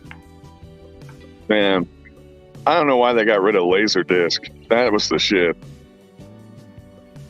Should have stuck with the black and white analog. Just kept it simple. Laserdisc? Yeah. I guess I could take that gun off the top screen. Hell, I've just been sitting here. I've been looking at it on my bigger screen and realized that it's on the stream's been sitting there showing. It's almost like, yeah, you know. It's okay. They can all gaze upon its beauty. Yeah, for the next month. For the moment. Of course. Now, I didn't hit add to cart. If I had hit add to cart, it would have said out of stock. Well, yeah, I think they're all out of stock now. Everybody needs to save that JPEG because you're not going to see a real one for at least a month. So mean. I guess I could Seriously, show I was that for kicking you myself every day. hard. Oh, I can start don't your you day dare. off I'll start the stream every day for the next. We'll do that for the next 30 days. We'll do our little with a countdown. Yeah. Right. 29 days left, Milkmaid. Bam. I'll put it up there. We'll do a little premiere. 28 days left, Milkmaid. All of it, because then, like, we had I don't even know if this would work, but an idea is like, I could call Palmetto State and see if I could return it, and then get the pawn shop to send it back, right? And then he could get it again, but if they're out of stock, that's not going to work. Why don't you see, because I'm not going to say I've done this before, but I've been out of the country when firearms have arrived, and my wife went and signed for them, and they never said a word. Right. Well, we were wondering about that, if potentially, because that's not a straw man. But wasn't that under a different administration? I don't know. Well, I think it depends on who's making that phone call, whether they are okay with that or not. And the narrative's changed a lot lately. Because if you're a household, it really doesn't matter. Like, for example, if Milkmaid got a felony, her husband is not going to be able to keep his guns in the house, and she can't have any. Like, all the guns got to go. You see what I mean? That's a thing. Oh yeah, yeah. Good thing I don't have a felony. Fortune said What? my uncle broke it down pretty well once. He said everything is going the same way as vehicles. Every vehicle has computers that force you to take to the computer. They can't let you do it yourself. Oh, well, yeah, but and I've said that before, though, Fortune, and now here's your little thing, because now I know, like, Navy vet, and there's a lot of people that remember this back in the old days, but, like, Frigidaire, GE, they came up with a new appliance model for your home. They had to maintain the parts for that model for 7 years. I thought it was 10. No, it was 7. Or at least that's the last I remember was seeing 7. I'll put it that way. Really? It might I have just had actually that discussion with my son because when car manufacturers go out of business, they stay in business to make parts. And I want to say for cars, it's 10 years. So like if you bought a Saturn and now Saturn's out of business or whatever, you can still get manifolds and like, you know, this and that or whatever for like 10 years. And then after that, that car's a dinosaur, you know? Well, see, now I think, but I don't know if that's the, yeah. I don't know, maybe the vehicle. But yeah. But yeah, they don't, and you're not encouraged to repair anything. Dude, that's a hell. I watched that good 15, 20 years ago. All the little shops started to die off, you know, and then what was it, like 10, 15 years ago, you watch like the Radio Shack start falling off. And dude, that was a blow to me, man. The place, dude. That used to be like, that was like Toys R Us for adults. You just could go what in I learned, For geeky adults. I literally would take money and go to a Radio Shack and just buy stuff. And I learned how to chase sparks by just playing with stuff, you know? Yep. I learned how to make switches. I learned how to do this, how to do that, how to like wire an open servo, you know, to a like RC plane or whatever. I mean, it's like I always was trying to challenge my mind, and Radio Shack was, I mean, dude, we made freaking rocket launchers out of Radio Shack, you know? Right. I mean, dude, you'd go down and you could buy just the boards, you could buy all the little components, you could buy all the little shit and go home and you learn to solder and wire. And see, and mentally, you learned how shit worked. Nowadays, because nobody gives a shit, nobody wants to know how it works. If it doesn't work, throw it over there and get something else. And then that's been the mentality nowadays. Man, who would have ever thought that losing Radio Shack would have had such a bigger impact? Oh my God! I was so. It's sad. Like a grandfather died when Radio Shack closed down. Yeah, man, it was that like, was downfall. Wow. Really? Now it's this. Radio Shack was one of the institutions that raised me, because when other kids were out doing even dumber shit than I was already doing, I was like, nah, you guys go do that. I'm going to play with these wires and batteries and shit and my soldering iron, you know? Well, and it fit with everything. It was like you had Radio Shack, and then you had like your local hardware stores. So like, working on a faucet, you know, you had the guy that would tell you about breaking the seals all apart in the valve for the faucet. And, you know, if you wanted to do you had people that actually interacted with you. You learned how to do stuff by talking and interacting with people on all these different aspects of life. And now nobody gives a rat's ass. Ain't that the truth? Ain't it? It's just sad. Dude, look at what we're homes. Because you've seen the 3D printed homes, right? So now they're actually gotten into 3D printing homes. Are you kidding me? Like, why not? You know? Oh yeah, I shit you not. And what they do, so it's this: if you've seen a 3D printer doing plastic parts, so just take that same process and take a concrete or a mud dumper, and then a pumping system that would go up to an arm that you can control, like that little printer nozzle, and then you can sit there and lay it out and you pump the product through there. So you're actually like 3D printing the wall, and you'll do the walls, and just keep doing layers. And it actually looks funny as it's going. And then they go along and smooth it all off, and bam, there's a concrete style house printed out just like that.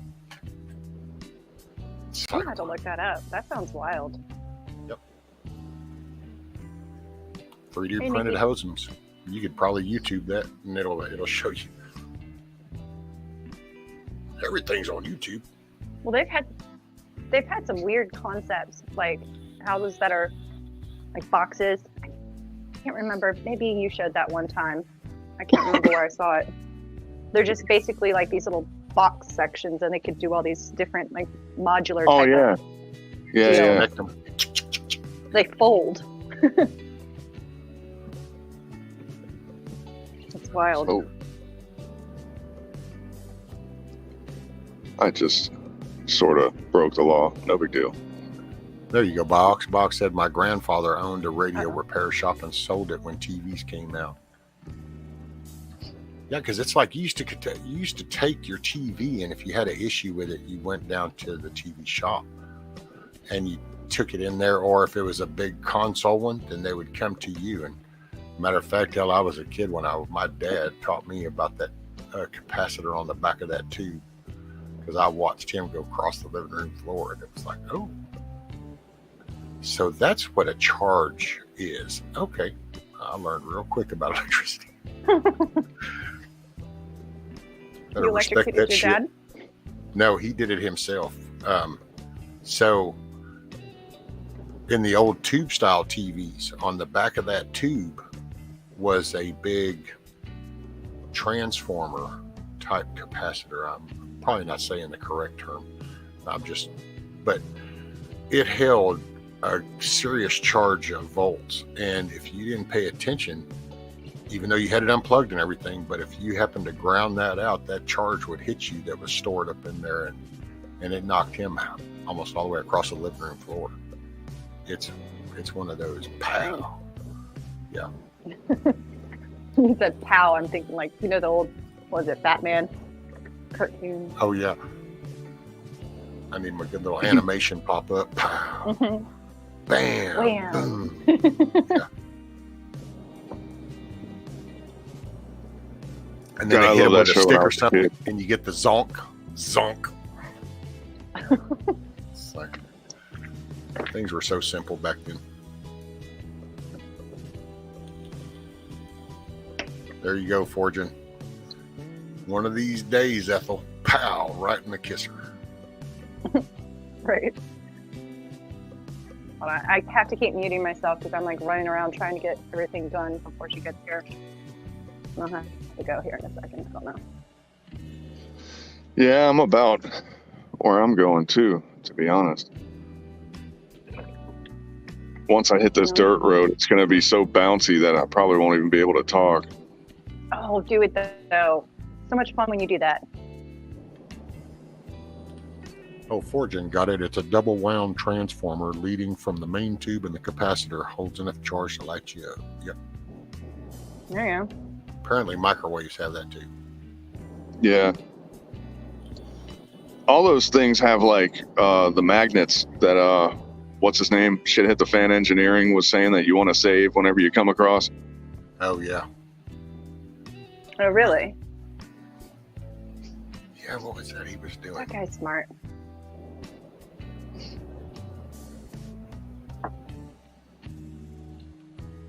Ever heard of Lustrin House? They are still around in great shape for the age, made of prefabricated enameled steel. Last year they were produced was 1950. Oh. Never heard of it. I'll have to look that one up too. Right, I'll take one break and then I'll get off.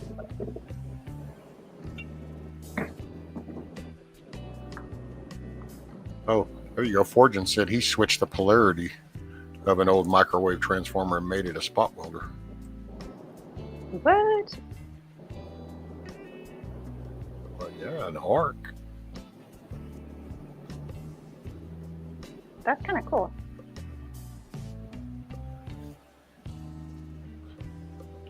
I was thinking of there's a few bags of aluminum cans out there. And at first I was going to take them to the salvage yard, but then I got to say, the other day I was going, man, you know, one day I ought to just, I think I'll keep those for now, and one day I'll just figure out about melting them down. Maybe I can.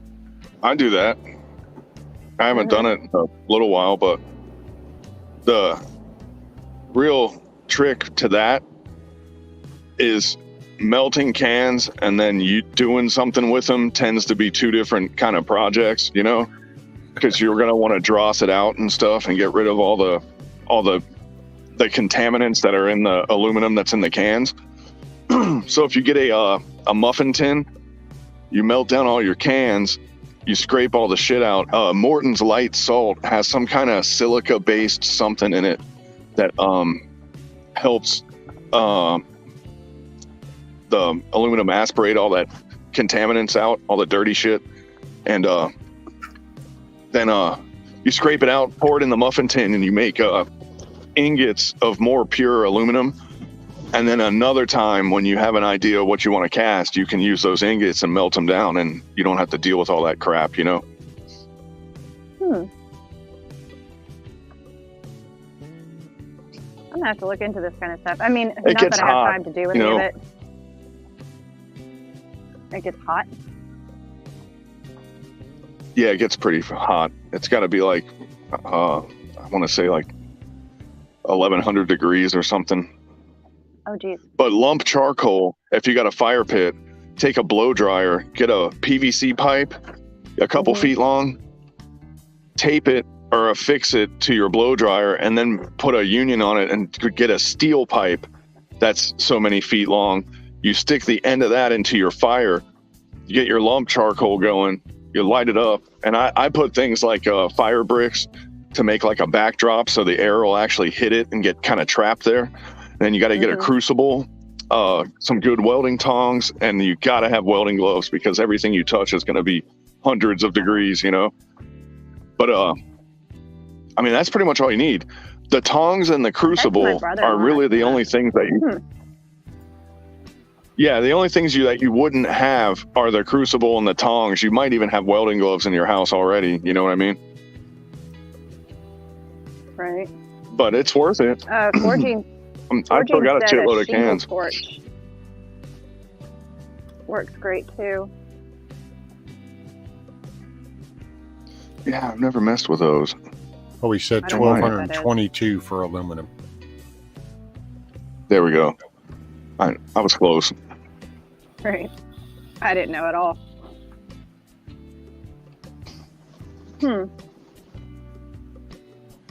Yeah, hardwood lump charcoal works the best, but I save the coals.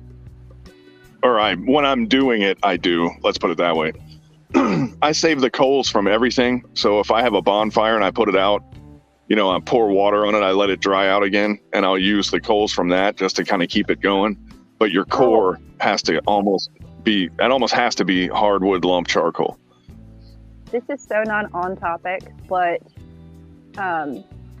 you know, I've seen him around Bitter Critter here on YouTube. He had a video.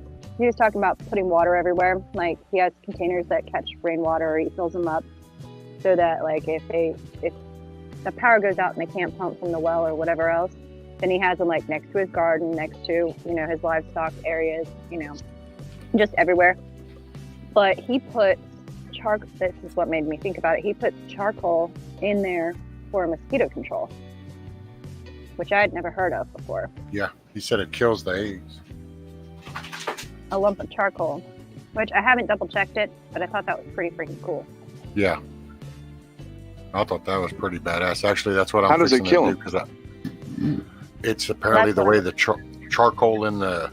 I'm assuming the interaction with charcoal in the water, because it doesn't even take a large size piece of it either. So it's not like you have to do a bunch. It was just a little chunk. He said you throw it in there, and it'll kill all the larva that's in there. I want to know how to, you know. Yeah, charcoal produces a lot of carbon monoxide. I'm curious. Might be that. Or I don't know what is the like little squiggly, the larva. What do they eat? I wonder if that has something to do with it. Like, Well, it because might- charcoal suck up bacteria and all kinds of stuff. So Well, and if it Potentially it's taken away produces their- carbon monoxide, then maybe that's a little bit of oxygen in the surface of the water is where they're getting it. But if that's floating on top up in there, then you're not. They wouldn't be getting it. Maybe that's what the lack of. Apparently, they breathe through the stem in the rear end. Yeah, Huh. yeah. There's a lot of larvae that do that. you're thinking I'm just going to throw like freaking pieces of charcoal all over your like incredibly flooded yard to kill all the mosquitoes. See, this is why foraging should have just sent me an email and he could have came up. Oh well, I'm in a Cypress band, so there's no. I would have to nuke this part of Florida to get rid of the mosquitoes. I mean, that ain't happening. Oh, okay. So foraging, he said, he goes, oh, okay, I know. He said the surface come tension over- is broken by the Oh, go ahead. charcoal particle and it clogs up their breather tube. Okay. Okay. So I bet if you sprayed alcohol on the surface of the water, that would screw them up too. Dry their tubes They out get drunk. because they would absorb the little droplets of alcohol. Well, Scat Pack said Drunk mosquito larva. a millimeter of dish soap in a gallon of standing water does it. Oil, olive oil, vegetable oil will get rid of them too. Which, Okay. going off of what Forgin said, that makes sense because if you're breaking that surface tension where they're getting, they're breathing from, and you put anything that layers on the surface of that, then you just totally cut off their supply. Right. And I'm thinking anything that you put in that, like especially if you're going to use it for your livestock water, you want it something that they can consume Yeah. like that. But then that reminds me too, because some people what they do is they put charcoal out for like their pigs to eat to help with parasites and stuff like that. You know how people take activated charcoal, that kind of thing. It's just Yeah. Activated charcoal is like a mystery to me, though. That's like, I don't fully understand it. I don't either, but I know it works for food poisoning, that's for sure. Incredibly. Forging sounds like the Frank. He said, I'm a nerd. The larvae respirate out of the little snorkel-looking tube on their butt.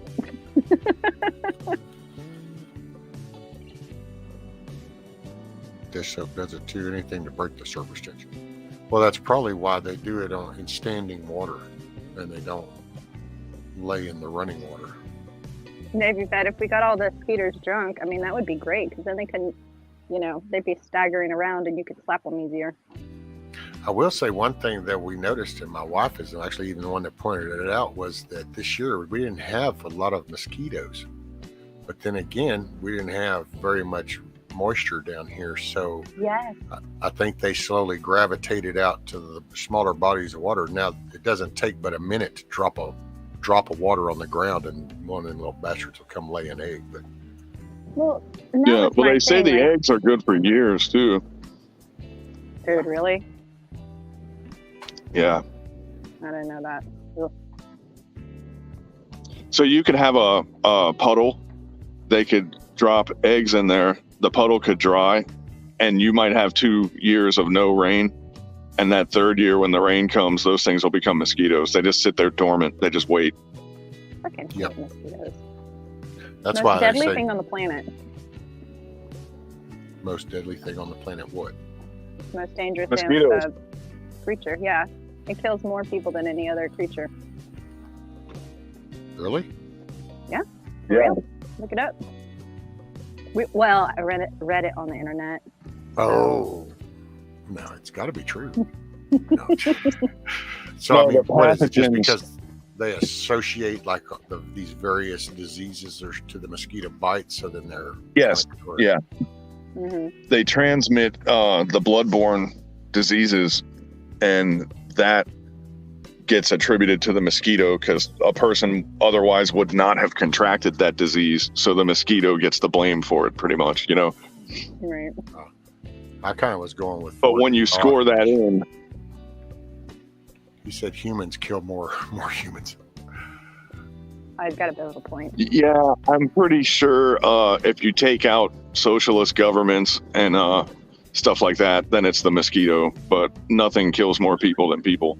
We're our only predator, really, if you think about it. So. Mm-hmm. Do we kill our own apex I'm not about to predator? bang the tambourine either, because I mean, like, look at how dumb people can get. Our apathy is really our undoing, you know. Mm-hmm. Oh, here, I got you an explanation bug out. So Forging Thought said activated charcoal is charcoal that's been run through superheated steam, so it's porous. More surface area means better filtration. Like charcoal is a piece of flat board, activated charcoal is a pegboard. Think of it that way. Totally makes sense, actually. 'Cause I know. it's super porous. There was a. Oh wow, that dude is not in the fence, man. There was a bull standing, and I thought he was inside of the cattle fence, and he was not. Like, whoopsie. He wasn't pissed off though, thank God. But there was an element that was ceramic, and it broke. And my buddy at the time was a manager at a pet store, and he did the aquarium stuff because he was real into making custom aquariums. That's what he did, like on the side, you know. He would get like fish all from the same part of the world and make big designer tanks, and people would take photos of it. There's pictures of his stuff on the internet all over the place and shit. But anyway, he took the ceramic because he said he would use it in the filter. He was like, yeah, broken up ceramic is great for aquarium filters because of the pores, you know. Mm-hmm. That actually Which I makes, never would have sense. thought of. I guess it's not it's not good enough to go seek out broken ceramic, but I guess when you come across it, it's like, yeah, I'll take it, because he had like, I don't know, at this store he had like 60 aquariums that he was running, so he was like, hey, I'll find a place, I'll find somewhere to throw them, Mm-hmm. All right, here we go. I'm at the gate here, man. I gotta go, you guys. I'll talk to you later. This is gonna cut my phone off in about 30 seconds anyway. So, all right, brother. Had fun. Thanks, everybody. Okay. Talk to you later. Don't work too hard. Later, brother. Bye. Yeah, you ought to get at like Fortune is got some knowledge there, man.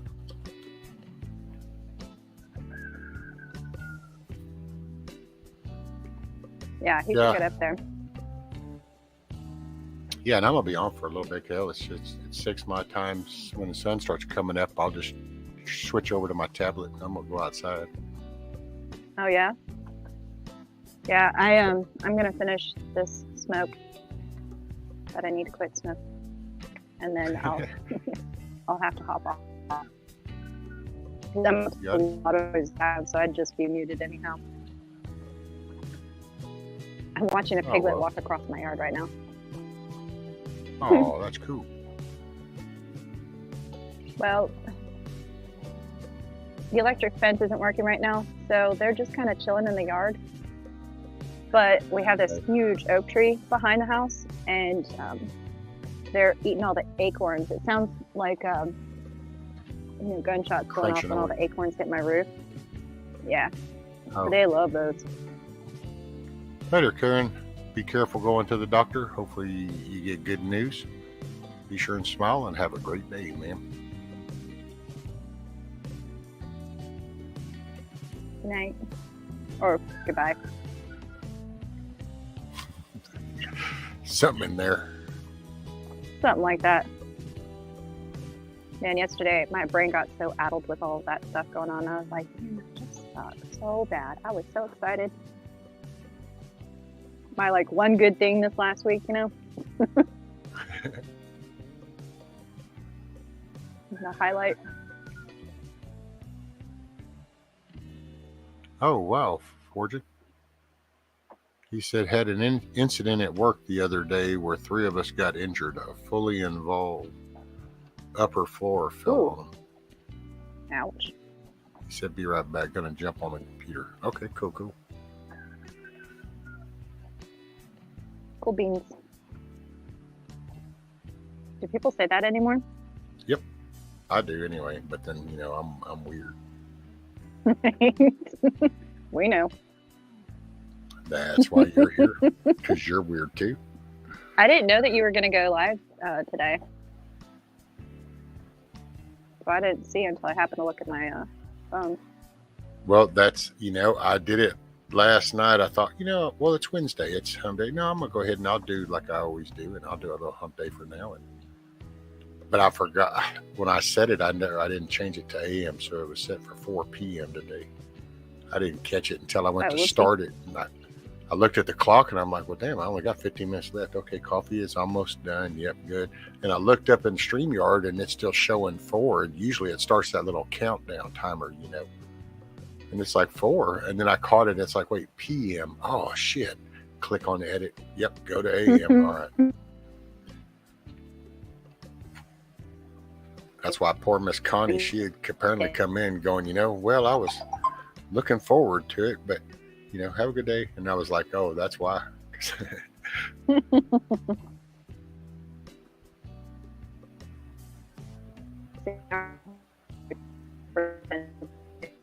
Uh-oh. See, I'm doing my part.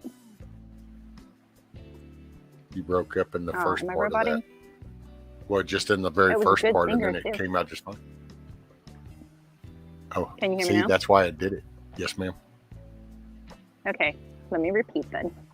See, we're going to hold you accountable for not paying attention to details. I'm doing my part here, Rescue. That's it. Hey, and sometimes you just got to man up and go, you know what? I screwed up. I should have made it AM instead of PM. My bad. Mhm. I fixed it. There you go. And so that's what I do. Sometimes you just got to own up to your shit.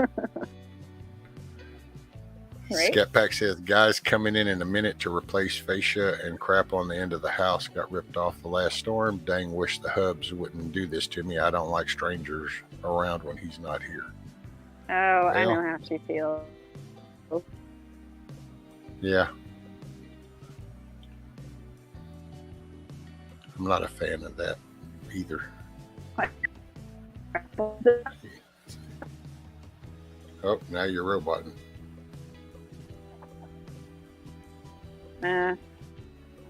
It's earlier and earlier, it seems, that it starts happening. Have you noticed that? Oh.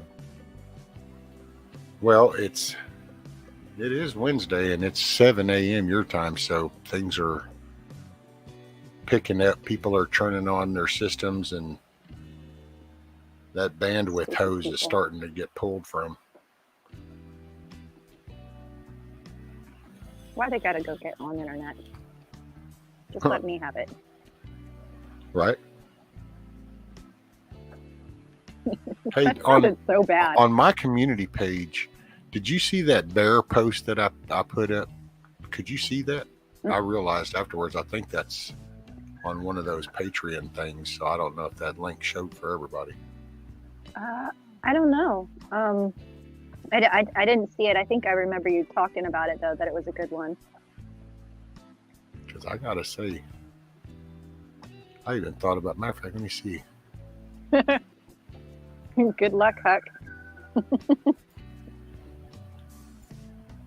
Oh, yeah, he said, picked up some breakfast tacos from a lady on the side of the road selling them out of her trunk. Wish me luck. Oh, Lord. Well, hey, I don't know, man. Some people really enjoy cat. But then again, where you're at, it could just be some possum or coon, or down around here, it could be armadillo. I mean, It's a whole new meaning to roadside food, huh? yeah, in Florida, it could be iguana. I mean, Right. Mystery meat. You I know, will that's, say around here, it's nothing to be running around and you'll find them selling them out of the the back of their van or truck, but then it's these little families around here, and everybody knows where they go set up, at this gas station, or they'll set up over here. That way they don't have to pay any kind of landlord or rent. Dude, the best tacos I have ever had were out of this taco truck that would park in front of a laundromat. But holy crap, they were so incredible. Then my husband, it was kind of where he worked or whatever in that area. And he was like, yeah, at least 3 of them I've arrested. But, it was a family business. He was like, yeah, they just keep rotating. But they make great tacos. Yeah. Well, let's see, around here you get tamales too. That's a big one. You get little families that make tamales, and they pack them in ice chests, and then they'll go around, and you can be walking into the damn grocery store, and somebody will say, hey, do you want any tamales? And it's like, you look over, and they got the trunk open with a cooler in the back, and they'll be selling little bags of tamales. Heck yeah. Morning, Matt. Yeah, morning, Matt. Morning, John. Hey. Oh, Huckleberry said they're really good. Might go back for more. Oh, she's liable to be gone then. Most don't want to go back to the scene. Hey, what's up, Nikki? Here's Miss Nikki. Said some of the best tamales ever, right? Man, you can, because that's that good home cooking tamales around here. See that person sitting, it's like, wait, what are they doing? And then you realize, it's like, oh, hey, you want to get some for later? You'd be surprised how fast people will just pick those up.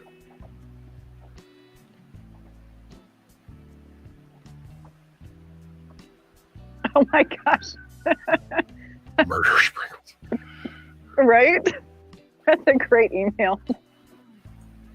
I had an email. I won't tell the whole thing, but for a while there, I was really into oxymorons, and so it would be simply complicated. But then there were numbers at the end. I do want to point out, Chadwick, that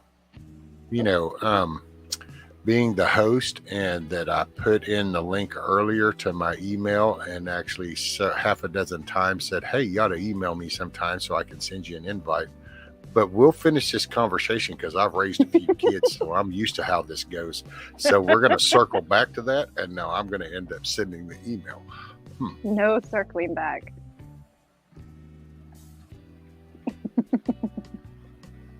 Ooh, But I'm just saying.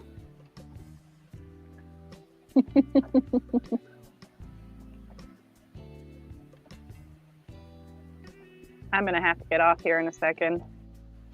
But if he comes up, then then I'm not like just dumping you.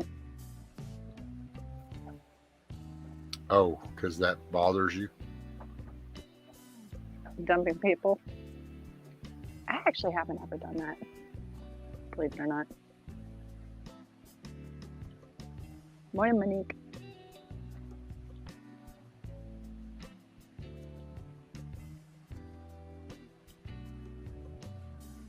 There you go. I did that. So now. My a cupcake wrapped in barbed wire circles seems logical. Morning, Monique.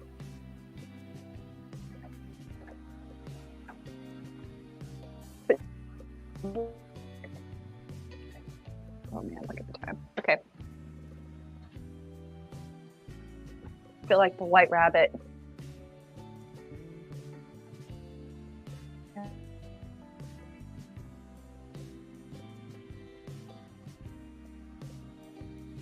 I wonder, Nikki should send pictures of your chicks or video, and then you can show everybody. Oh, you didn't see him the day before yesterday? She No, came up. I missed it. Yeah, day before yesterday. She put him on her profile picture. Shoot. Oh, I got dang two it. Well, I'll dark have to ones go and two and yellow look. ones. So far, I Okay. actually might have a couple more. She started out with 8, and 4 when she checked had hatched, and so far there was 2 dark and 2 yellows. But then she hadn't checked on the other 4, so who knows? Might have 2, 3, 4 more. So are these like mutt chicks? Hey man, those are my chicks. You gotta call them mutt chicks? Why they gotta be mutts? They're pristine chicks. 7. Those are Texas chicks. Mm-hmm. But yeah, I think whenever I was talking with Nikki, she didn't even. They're a mix. Yeah, they're a whatever. But the crossbred tend to be hardier. Oh, only 4 did, and she said, "Sorry, moving on to quail eggs." There you go. So 4 survived, 4 made it through. So there we go. What's up, Chadwick? How's it going? Sunny side up. Alrighty. Fixing the sounds. There we go. Yeah, if you get a chance, when you get a moment, if that little plans you said you had for a homemade forge. Yeah, if you yeah, don't mind absolutely. emailing me, I'd like to see kind of. I've got a couple different options actually. Mine I actually built out of a 60-pound propane tank, Oh, okay. and We can't hear basically you. just. Can you not hear me? Yeah. Okay. She just lags. Oh, okay. But yeah, I did a 60-pound propane tank. Cut the end off one of it because I'm gonna hop take it off and here. Good to see you. Okay, Milky. Thank you, ma'am. I hope Have a you have a good great day. I You gonna be didn't listening? say- Yeah, I'll listen. Okay. Chat occasionally. Make, Bye. but Oops. Bye. usually I turn them into wood burning stoves. I just slap a brake drum on the top, weld it to there, and then make a little wood burning stove out of it. And instead, what I did is I put KO wool inside of it. But before that, for a more cost-effective option, I would just do my own refractive material, which is the clay kitty litter mixed with sand and a little bit of refractory cement, and it worked great. Oh, But okay. just with that, and then one of those torches that you can buy for doing the shingles of a roof, those put out about damn near 2,000 degrees Fahrenheit, and that's enough to melt aluminum and copper. So you wouldn't be able to do anything hotter than that, but they work just fine. Oh. And Hell yeah. yeah, I'll send you the little plans. I got a little blueprint of them. Yeah, I'll start gathering some shit up. And I can Oh, it's start. easy, man. It's pretty much my whole metal shop, my foundry and everything. When I first built it, it's all homemade stuff, even my metal brake and everything. Oh, whatever, Milkmaid. Don't worry about it. She's like, sorry if I interrupted my freaking shitter net lagging. I know it. It's no worries. I know everybody's turning into robots. Get that Stephen Hawking voice. Well, think about that. It's just like all the talk about the internet. And in all honesty, it's as bad as the electrical grid and all. I mean, Oh, yeah. Yeah. it's like, yeah, it's there, but there's actually still rural areas like her. It's rural end of the line broadband system, and it Well, all sounds good on paper. It's all great until we don't have it, and then everybody goes nuts and starts eating each other. Right. Cut Facebook out for 4 hours, and everybody Man. freaks out. When the power goes out, in California at least, when the power goes out, people act like it's the end of the world. I swear, you see them fist fighting at Walmart after a couple hours, I swear. It's like when they were going nuts over the toilet paper. Right. Oh, well, shit, dude. Look at what they've done for decades over sales. The whole Friday sales, the Black Friday. Oh, God, yeah. People fist fighting over the 3 TVs they're going to have in there that are going to be the deal. And you say, oh, wow, I can't believe people are like that. And it's kind of like, well, I don't know. Kind of go look all throughout history. Every massive group of people, there's always crazy ass shit. Yeah. Because And people are batshit crazy. And the knowledge has been out there for years that it's all a scam anyway. That's like, if they put those ads in the paper for Best Buy for this $100 TV, they have maybe 2 of those at each location, and you got 700 people camping outside. Odds aren't exactly in your favor.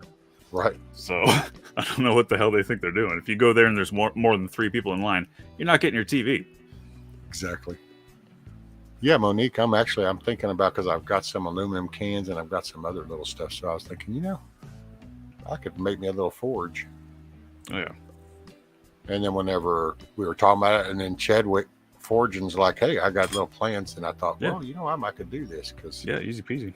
Yeah, and if you use something like it's more efficient to use, especially with the crucible furnace for melting the aluminum, it's a lot more efficient to use something that's like a circle shape, so the propane tanks make sense. Because I mean, for a long time I was just using fire brick and stacking them in a circle and stuff, but I mean, you lose too much efficiency like that. It's not hot enough. You'll sit there all day trying to get it hot. But I mean, heck, I don't even buy like expensive crucibles. What I use is those little green propane tanks, the little 1-pounders. I just cut the top off of those, and that's my crucible. Because you can use that 3 or 4 times for the aluminum before the steel starts getting weak, and then you can just toss it and get another one. So, yeah, I mean, it's dirt cheap. I was working with 0 budget when I made mine, and it worked just fine. Hell yeah.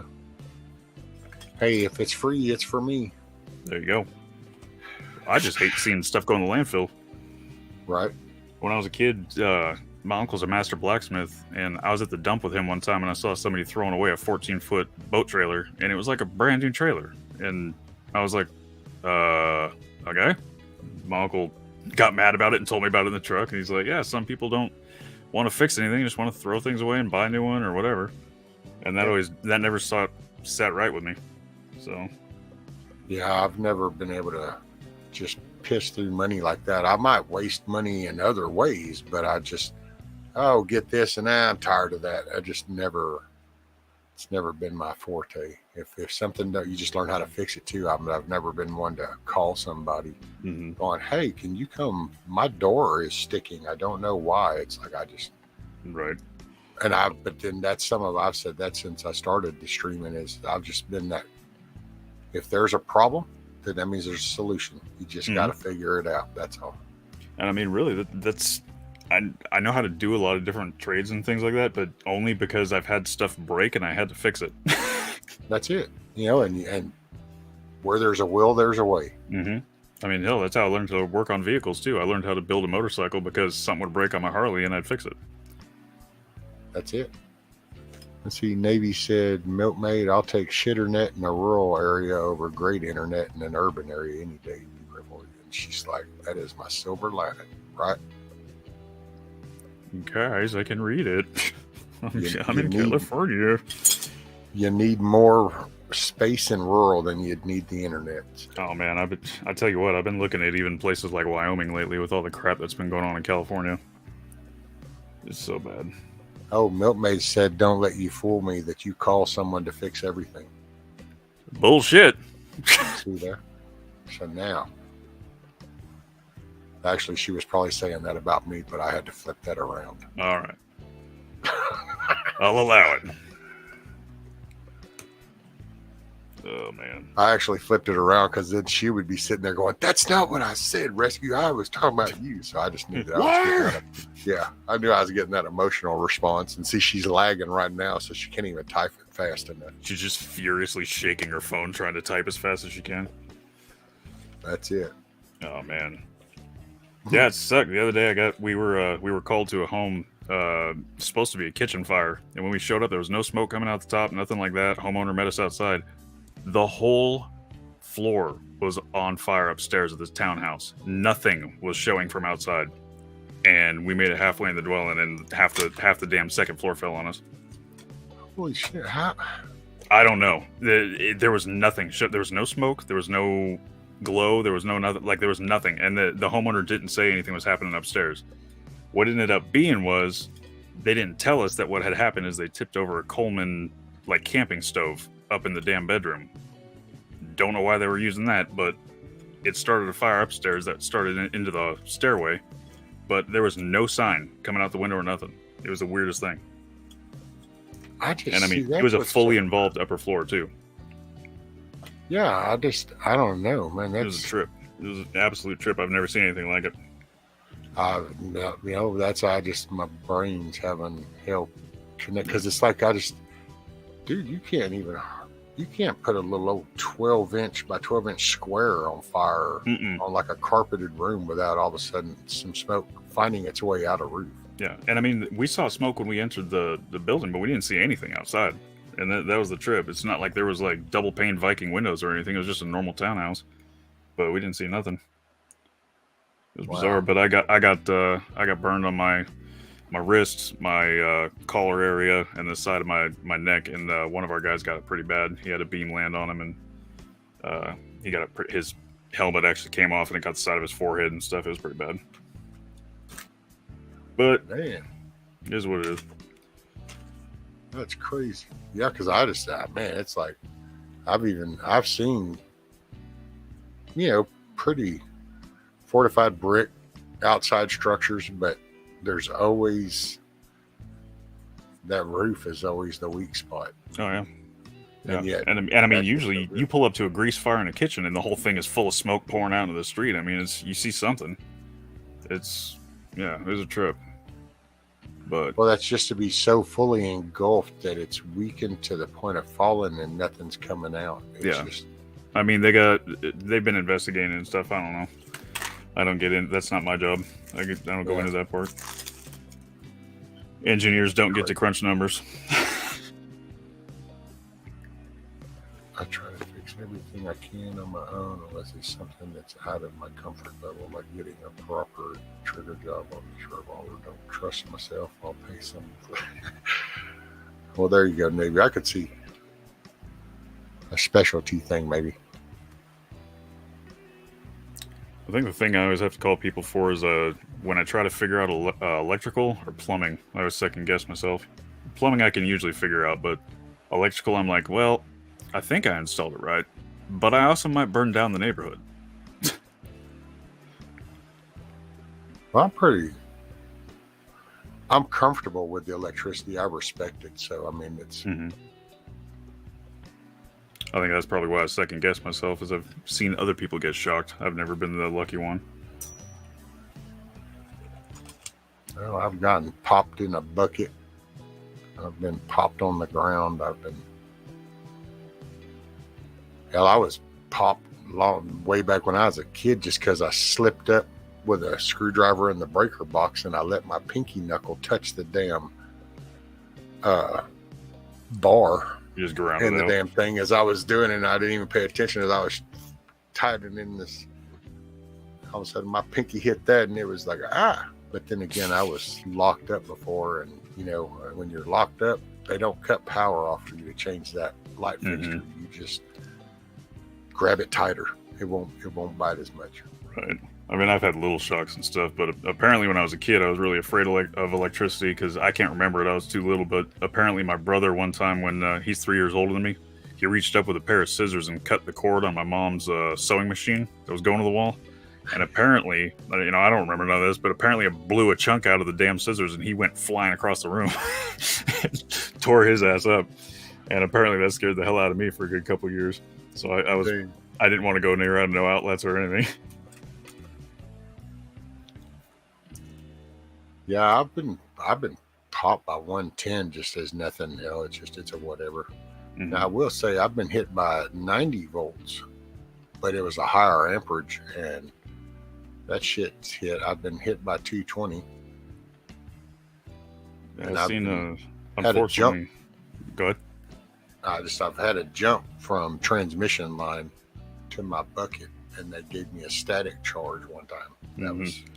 I was gonna say. Scary. There was one time when old boy in the metal shop was he did something with his damn wand, and somehow, like, all of a sudden I was just like, something's wrong. And I went outside and something happened with his welder, and he like grounded out the whole freaking table, and we were all touching it. So I was like, yeah, I don't feel right.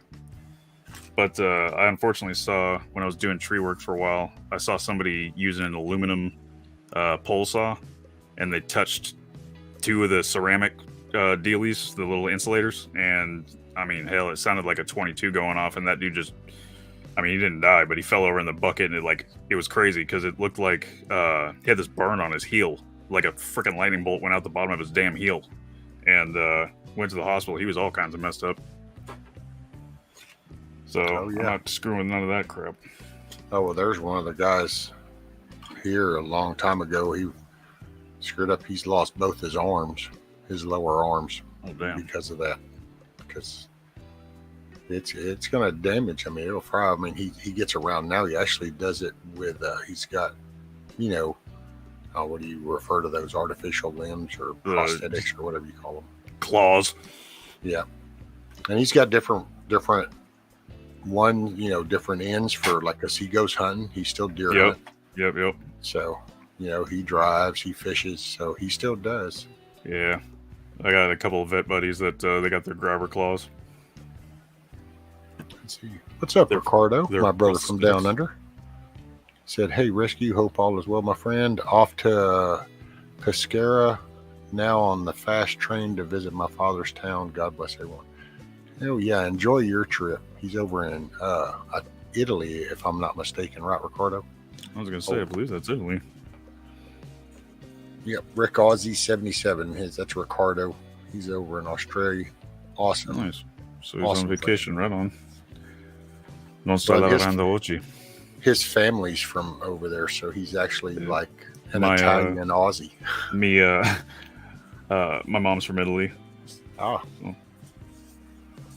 I've been there 9 times, 10 times, 9 times. oh, there you go. He sent me some pictures. It was pretty awesome. It's a gorgeous area. It's when it's not in governmental turmoil, it's freaking awesome.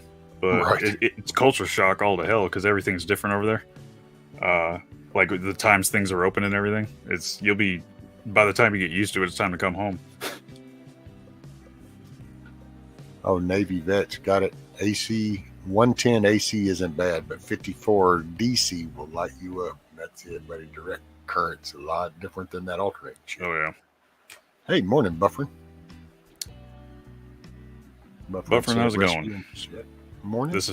It can't be a good sign when I'm seeing people that I talked to in the chat last night and they've woken up and I'm still awake. I just can't. I can't sleep when I'm all burnt up. I've gone from that stage of the burn where it's like it went from hurting to now it's all itchy, and I'm like, God, ugh, Yeah. uncomfortable as hell. And I got my right arm wrapped up like a gordita in this big pink thing. So No, damn. yeah, it's annoying. I'm really bad about if I got burns or scrapes or something. I'm really bad about scratching them while I sleep and shit. So I wrap them up. There you go. I had a friend say, here, hold this wire. He yanked to pull the rope on a mini bike from the choke. Yeah. Oh shit. Oh, That'll do it. But hey, you held on. that's it. If you follow directions, A+, gold star. Hey, that was one of the original tasers. What's that? The rope around the hand? Yeah, well, no, that charging thing, because I remember way back, you could get people to do, like, you want to see if it's firing, so you take the coil off like the lawnmower, take your I used to have a screwdriver, bunch of buddies. Hey, stick your finger in that plug hole. yeah, see if it's getting, are you getting charged right there? See how this, and oh man, get 10,000 volt, pow. It's like, That started a 3-day fight with me and my girlfriend once. She's like, "How can you tell if it works by sticking your finger in the hole?" I'm like, "Well, put your finger in there." watch working. this. Oh, Navy said I used to get shocked by old TVs backfeeding AC voltage into the coax lines. So you're up at the pole working on cable and get zapped. Yeah. There was a tech, he called me because he was having some issues over at a certain column when I went. And he went under the house where they had chicken wire all underneath their house. And it was up on stilts. Well, over by the breaker box where they were coming out, they actually had a piece of bare wire and it charged that whole chicken wire. I was gonna say it turned it into one big bug zapper. And as he was talking to me, he goes, yeah, I kind of kept getting up there. Well, something kept biting me. Right. And I'm like, okay, well, as soon as I went under and I reached up and just kind of braced myself and my hand touched that and I got bit and I went, wait a minute. So it's like, go to the meter. Sure enough. There you go. I've seen toasters, backfeed, microwaves, all kind, yeah, wiring. But see, around here too, there's another little food for thought. What's that? because every county being different with different regulations. So while the jobs sound the same, but the actual work will be in different ways. Mhm. So while there's a general uniform electrical code on a commercial level, but on a residential level, I guarantee you I could take you around houses here and you'd be going, holy shit, no, you wouldn't even be allowed to build that kind of shit here. Probably. But we're in a more rural, open county. It's like when Bug Out was talking about a septic earlier. In a lot of places, if you're going to do anything on your septic, you have to go through all this little permit process and all this licensing. See, for me and where I live, if I don't disturb that original tank, I can do whatever the hell I want to my septic. If I want to go put 8 more tanks in and run 20 miles of line around my door, I can. Mhm. Just don't disturb the original tank and you don't have to do anything. Yeah. So it's regional things. I can do anything on my home I want. I can add a room. I can tear it down. I can rewire. I don't have to ask nobody. I don't have to get a permit for shit. There's definitely something to be said for having something on your land you can do stuff too. You know. Yeah. I never understood people talk about HOAs and stuff. I mean, obviously that's a much smaller version of it, but you own a house, you should be able to do what you want to the damn thing. Well, now I will be the devil's advocate and say I think maybe on a rational side, the first forethought might have been for safety, because you have my people that are more willing to live on the edge of something that might burn, catch fire. Well, is it going to catch yours on fire? Blah, blah, so I can see it, but at the same time, and that's probably why cities have those just asinine restrictions in the city. Yeah. I was gonna say there's a big difference between burning your leaves and washing your car, though. Yeah. Oh well, yeah. You guys, man, that I don't even understand how that's. I'm not part of an HOA. I would never be part of an HOA. I'd rather pound my balls flat with a wooden hammer than do that shit. But I can't. I mean, I don't know, man. Regional stuff's a trip because even I lived in Oregon for 11 years. I moved up to the Portland metro area, like in between Portland and Malala, which is like in the Mount Hood forest, and I liked it because I could go 20 minutes in one direction and be downtown, and then be 20 minutes the other direction and be in the mountains.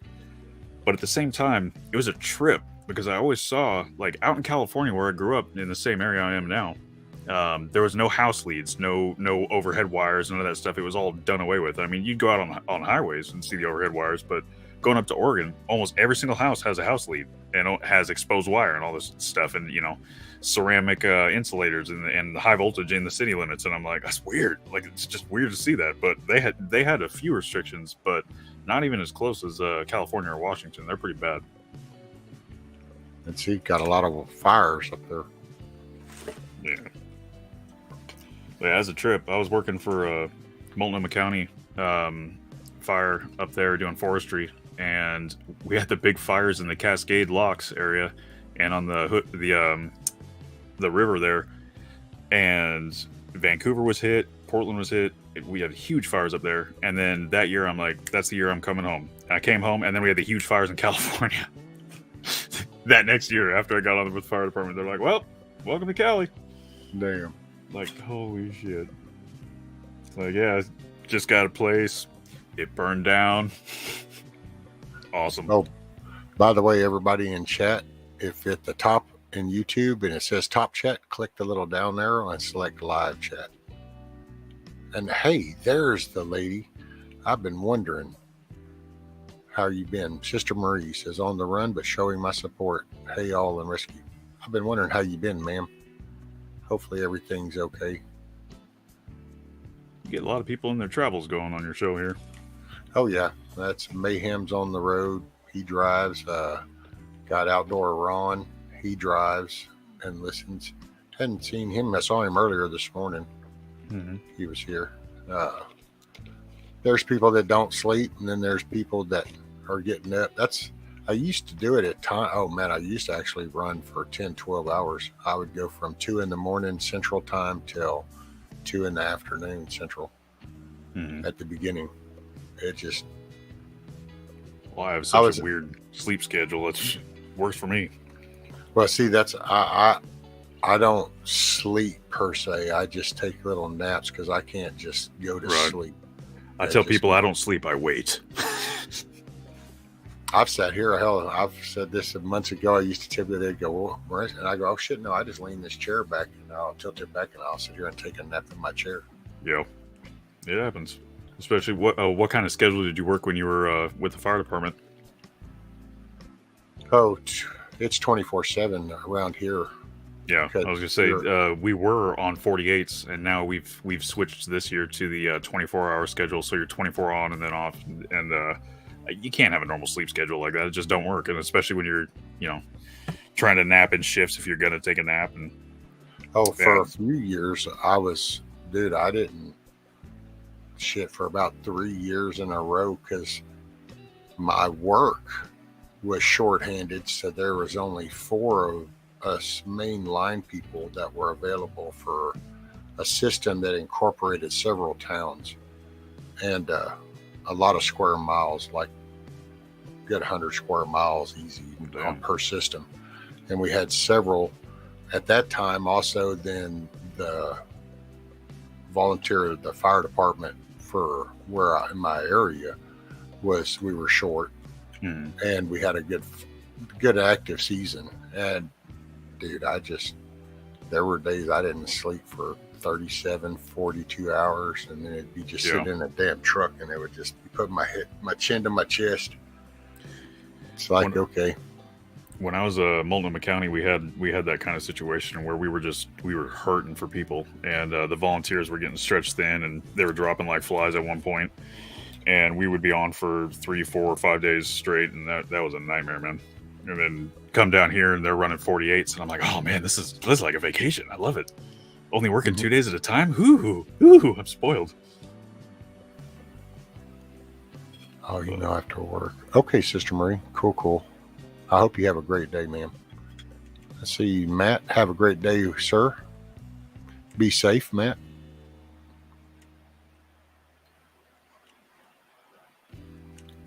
And then what, bug out? Why don't you just make fires illegal during certain parts of the day? That's a hell of an idea. We should make drugs illegal too. Yeah, I think what would stop a lot of this gun violence if it would just make murder against the law. You know what? That's a hell of an idea. We should talk to somebody about this. I know. Send a boldly worded email. Let's see. Where did Brian Seltzer go again? Oh, jeez, God. That's right. He's at Harvard. That guy makes me physically angry when I see him. Like, I can't even watch his crap. Okay, I was never a big fan of the big name schools anyway. I don't know. It is what it is. So the whole Yale Harvard thing, but I get it, whatever. But dude, now they just totally trashed anything that they could possibly hold as accountability. They literally just gave that dude turning out little honorary thing, and now turning out scrotums like that. Yeah, it's like, wow. So you're gonna lower yourself so bad to take that in? Yeah. Delegitimize themselves real quick. Yeah. The first time I ever saw that turd on TV, I mean, it was a long time ago, but I turned to the person next to me and I said, "Who's the fat lesbian?" And I've never been able to understand that dude. He's just,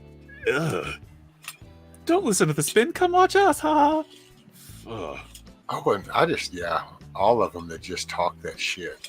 And that's smile, just his face. Oh yeah, freaking face. I just, Like I'm telling you, I shake. I get so angry. The lemon dude, Don Lemon. Oh, Don Lemon. And then Mr. Q-Tip dude. Q-Tip dude. Yeah, his brother, the New York. Oh, the freaking the governor's brother or whatever. Yeah, and I say the Q-Tip dude because I just remember seeing this little clip about them where apparently it was there in the testing thing from all the shit. Yeah, he was. Or my favorite was him coming out of the basement like, "Oh, I'm coming out of quarantine." Shut up. Shut up. Dude, I don't see, I don't know. I probably would have been shocked by that, except I had been watching California for the last couple of decades. And it's just like, man, how do, I got to say, I might not know a bunch of shit around my area and a lot of stuff, but no, we're not going to reach a point to where, no, you're not allowed to collect the rainwater. It's like, I'm sorry, say what? Are you talking? Yeah. Or did you Yeah. just say something out loud? I'm not sure I heard something that sounded so. I had a conversation with somebody about that, and it was a city comp worker, and they're like, well, yeah, you can't do it for these reasons. And I'm like, I'm pretty sure it falls from the sky. Who's going to regulate that? They're like, well, if anybody reports it. I'm like, this is dumb. This conversation we're having is dumb. I don't get it. See, but then you've got all this Green Deal. Look at how much weight that gives. That still gets talked about like that's a possibility. Like nobody's just went ahead and realized that, okay, this is not possible. This is not reality. No, you're not flipping a switch in a few years and everything's going to be over here on this. I mean, it just... Brother, it's because politics has been driven far too long by emotions and people's feelings and not driven by the facts and the matters that need to be worked on so we can keep moving forward as this country needs. It's all about the show. It's all about the emo moment. And that's it. The crying at an empty parking lot. My kids used to make fun of me whenever I would there'd be some little drama thing and I'd go, oh my gosh, man, another emo moment. And of course, then where we are in 2020 and the whole with the internet and the way things are in the communication, they used to make fun of me. And now I'm like, look, y'all even got little emotion icons now. So a lot of things are going emo. Right. Sorry if that thing just beeped through the speakers. What's that? I said, sorry if that just beeped through the speakers. Sometimes they've told me, because if I go to plug up my headphones, I got a cool lady voice that says, charging. And they've all put, because I've shared a screen where my system audio is still shared. Mm-hmm. And then they'll all hear that and it catches me off guard. So now I just pay attention to every little sound going, oh shit, did everybody hear that? Okay, sorry. See, I use my hardwired headphones because I just got all this technology and I don't know how to use all of it yet. So I'm afraid that if I use my Bluetooth ones, I'm going to screw something up. But they got that, the road navigation voice that's like, battery low, please charge me. Oh, yeah. I picked the Australian girl because it sounds like she's not yelling at me like the American. She's like, battery low. Oh, they say mine sounds sexy. For some reason, the American one is just angry, like a lunch lady or a bus driver. Well, I've got wireless headphones, mouse, and a keyboard. And Corsair actually hooked me up a few years. Actually, it's been about 6 years now. They hooked me up back when my spine stuff first started happening. Mm-hmm. With the wireless, so because for a while I couldn't even hardly move at all. I literally was damn near bedridden. I don't think I know what was going on with your back. I have about 7 discs that are out, and my spinal cord's being pinched, and well, there's a problem. Vascular problem going down my left side, my leg. Oh damn! Isn't it all related to those discs being jacked, or? I personally, and that's actually, I'm in the process of test. I'm waiting on an appointment from a neurosurgeon guy now. And I think it's actually central. I think my disc have caused a problem with my spinal cord. And I just, in my dumbed down thinking, because it's kind of like a computer. So This is my main harness. And if my main harness is getting damaged, then that means that the devices that are connected to it aren't getting the full signal. Mm-hmm. So, because I have some colon issues and I got stomach issues. Oh, damn. So I think it's translating that. So I think there's parts, it's like my leg issues. I think it's because there's nerve endings that aren't getting what they're supposed to be getting. Mm-hmm. Because shit's pinched off. Makes sense. So and you know how doctors are. The minute you utter your opinion on anything, then, what do you know? Oh, yeah. Either that or, you're just in here to get medications. That's all. Yeah, and matter of fact, we argue about that because I don't do. Yeah, me neither. I hate that crap. I had some heart shit years back. I've had a couple of strokes, and I did the little bit of medicine for a while there to make sure all that was good. I've had the high cholesterol, but I just eat healthy and get up and do a little something, and it's amazing the benefits to your body. Oh yeah, definitely. I mean, we're designed to sit and stare at a screen for hours on end. My brother's 40 years old and he just had a heart attack. And I mean, I'm 37, and I've been athletic my whole life. I did mixed martial arts. I wrestled my whole life. And my brother was actually the one that was always the sports star in school. Like, he was an All-American athlete, played for Southwest Texas State, and then he met his girlfriend, who played on the LPGA. She was a professional golfer. Married her, decided he wasn't going to play sports anymore, and he never lifted another weight, never ran again, and he ballooned up, gained like 200 pounds. And the doctor, after this heart attack he just had, like, I mean, it was bad. It was a bad heart attack. The doctor said you could wring out his arteries like a tube of toothpaste. It was so bad. I can believe it. Yeah. And the doctor's like, well, your heart is more beef than man, so we got to fix that. And I went and got a cardiogram and all that stuff done because my dad had heart problems too, because he's a great big old fat fuck. And I'm like, well, I better check on mine. I'm clean as a whistle. They're like, you got a heart like a runner. And I was like, well, all right. There you go. They're like, all that metal in your chest is concerning. I'm like, leave it alone. Oh, Bug Out. Bug Out says Rescue has a bad back and his IQ is so low he can't count that high to tell you what it actually is. See, but then this is what happens when you sniff the vats around monkeys. See, so somehow my IQ has to go high in order for me to tell you what it actually is. And him saying that's a bad bag, I don't know. It's a Bug Out, man. He lives in his own world. I just visit every now and then. I mean, I would argue that it would take more than a high IQ to be able to see your back anyway. So Yeah, I know. these are problems. And I don't understand why counting that high would reference my back. You see what happens though? Somebody says something that doesn't make sense, and now you feel like you're the one with the problem. It's like, what? I don't get it. Oh no, It spreads. No. See, no, you just haven't. You haven't been around Bug Out long enough. You learn. I haven't been wise to the ways. Yeah, it's just Bug Out. Everybody understands it's Bug Out. You just, I could make a side joke reference and we would all laugh, but it is the internet, so I never know who's going to hear us, so I won't say that. But Right.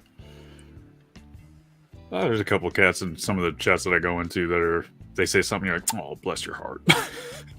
bless your little heart. Hey, Bless morning, your little Kim. You get to tend the rabbits. Hey, what's up, Grumpy? Grumpy says, Milkmaid, did you see the peanut butter Lover's Reese's cup? Peanut butter wrapped around peanut butter. What? Oh, yeah, Milkmaid, she's got a thing against peanut butter cups. She's like anti-chocolate peanut butter. Really? Yeah, really.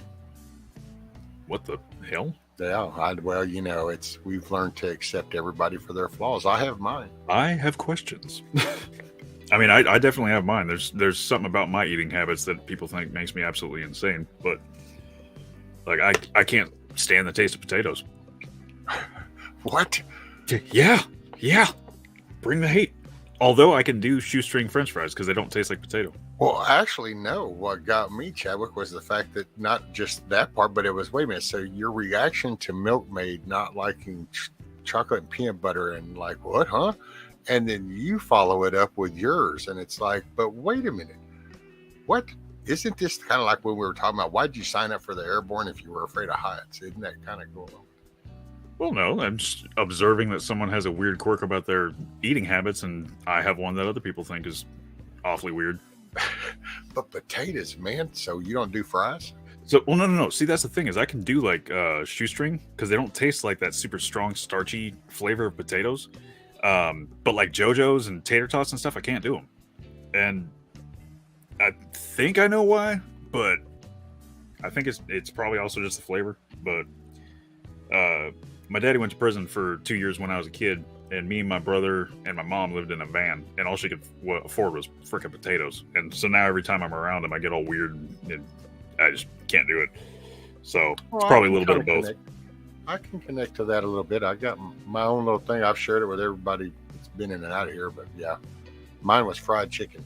I was a kid, and parents were divorced, and my mom had a little spell there for a while, trying to adapt to being a single mom, and drinking became a thing, and she used to just kind of like get lost for a few weeks doing her thing, and all there would be in the fridge was a bucket of Kentucky Fried Chicken, be that red and white bucket, and it'd be like, there you go. Especially if it's been reheated, man. That's like, bleh. Oh no, dude, I'm so non-food picky. I don't give a shit if it just makes a turd and it adds fuel to the machine. I don't give a shit anymore. Hell, I've been sitting here. People will tell you here for the last year and a half, almost 2 years, I've ate nothing but chicken noodle soup. Really? Yep. I've up until here lately is when I started introducing some new stuff, trying to get some more protein. I wouldn't mind doing chicken noodle soup every day if it was homemade. That shit that comes in the can, though, there's got enough sodium to drop a bull elephant. No, I do the Campbell's, but I do the heart healthy because of just that reason. So then it doesn't. Yeah. You might as well have a salt lick next to your bowl. Yep.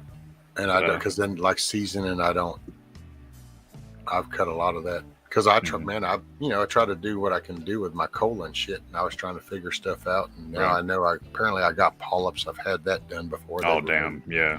Like 7 of those. So you got to do fiber and all that crap. Yeah, and I don't know. Hell, nobody can give. I got diverticulitis, or the last thing that was. Fuck, I got people in my family that got that. That's a bitch. You got to watch. You can't do the seeds. Mm-hmm. Corn. Stringed lettuce. My grandpa can't eat lettuce. My no, he can't eat lettuce. He can't digest it. He has that problem. And it'll hang up, and since you won't process it, then it can get wedged and cause an infection. Is what? Right. Yeah, I remember something about that. Because I was funny when he said lettuce, and I'm like, wait a minute, lettuce? Because up until then, lettuce just references water to me. I mean, it's pretty much useless food, but it's a. Well, I mean, shit. Humans don't really have the ability to process different kinds of pulp anyway. It's not something that we can digest properly. It's just certain people can tolerate it. It's like dairy. Every single human on the planet should be lactose intolerant, but it's, certain people have the immunity and they can digest it, and that's what people who aren't lactose intolerant, but. Hey, I drink milk. Corn pop? I drink. There's a corn pop in here? Yep, corn pop 2.0. Damn, it's corn pop's revenge. Hey, dude, that young man right there, he's been through some shit. That's a tough bird right there. Yep. He's had work done on his chest. Oh, damn. Yeah. And he bounced back. Nice. I had a couple of them close operations myself. Not because my ticker was broken or anything, but removing a couple 7.62 by 39 rounds. And his story is a unique, one of a kind. Really? Yeah. Damn. I had to deal with the little one come back to see cyberbullying in the chat and deluded people. What? Milkmaid. She must have been dreaming about bullying somebody. She's kind of the community bully. No, that's not nice. I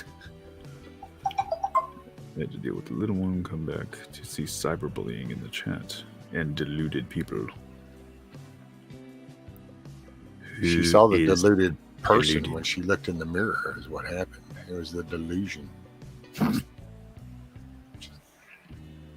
I really hate it when mommy and daddy fight. It's my fault. Let's see.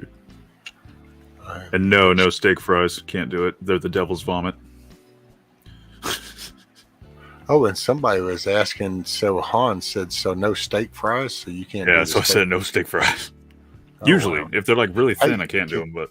Can you do the Chick-fil-A waffle fry style? I've never had Chick-fil-A. Is that kind of like the Carl's Jr. waffle cut ones? The Chris cut or whatever? I gotta say, I don't know. I gotta say, I like the Chick-fil-A ones because they don't seem greasy and they're not like heavily seasoned to it. So it's not like they're trying to make their own little. And they call it a waffle fry because it basically looks like it looks like an Eggo waffle and it's got the holes in it. Oh, okay. It sounds like a Chris cut fry from Carl's Jr., which I can do. Those are all right. But like, I've never had freaking Chick-fil-A because every time I go by there's a damn line half a mile long, and I ain't about to stand in that. There's just a damn sandwich. Yo, that's it, John. There's man, it's so fake food. Let's see, what is it? So Grumpy said, rescue. Have we figured out what is supposed to happen on the 20, or are we just supposed to be afraid for the sake of being afraid? Well, I gotta say, man, been some weird. I kind of was been. I'm just looking at different things to try to figure out myself, because there's been some speakers. What is it? The Germany dude that mentioned in his speech about the 24th. Oh, it's got everybody all up in arms. Well, I mean, there's been several references, and I know down here in Texas, like down in Houston, which is a pretty large city, in Harris County, they're doing some response training events, and it just coincides that the last day of training is the 23rd. And Really? I got to say, it was kind of weird, because then you hear somebody like a German, I forgot what he was, and I don't usually spit things out just off cuff, because the internet's full of that. So I try to just... You talking like a disaster preparedness or event? Dude, apparently there's something that this dude, the way the guy talked was like it was like a 9/11 thing. Like it was like incident response. Well, this is going to be a day that we're all going to remember. You know, we're going to look back and remember where you were at on the 24th. And when Get your toilet paper, people. Said that, you know, the way he said that was just kind of like weird. Well, then there was just other things that kind of stuck out. Like when I saw this, and there's some other little things that were referencing that date time frame, and you just kind of go, yeah, so exactly. You know, you got this little rail deal firing off. You just, I don't know. Which one's that? I don't think I saw that. The strike. Oh yeah. There's a bunch of shit that's real happy all over the world, isn't it? There you go. Yeah, Navy Trump.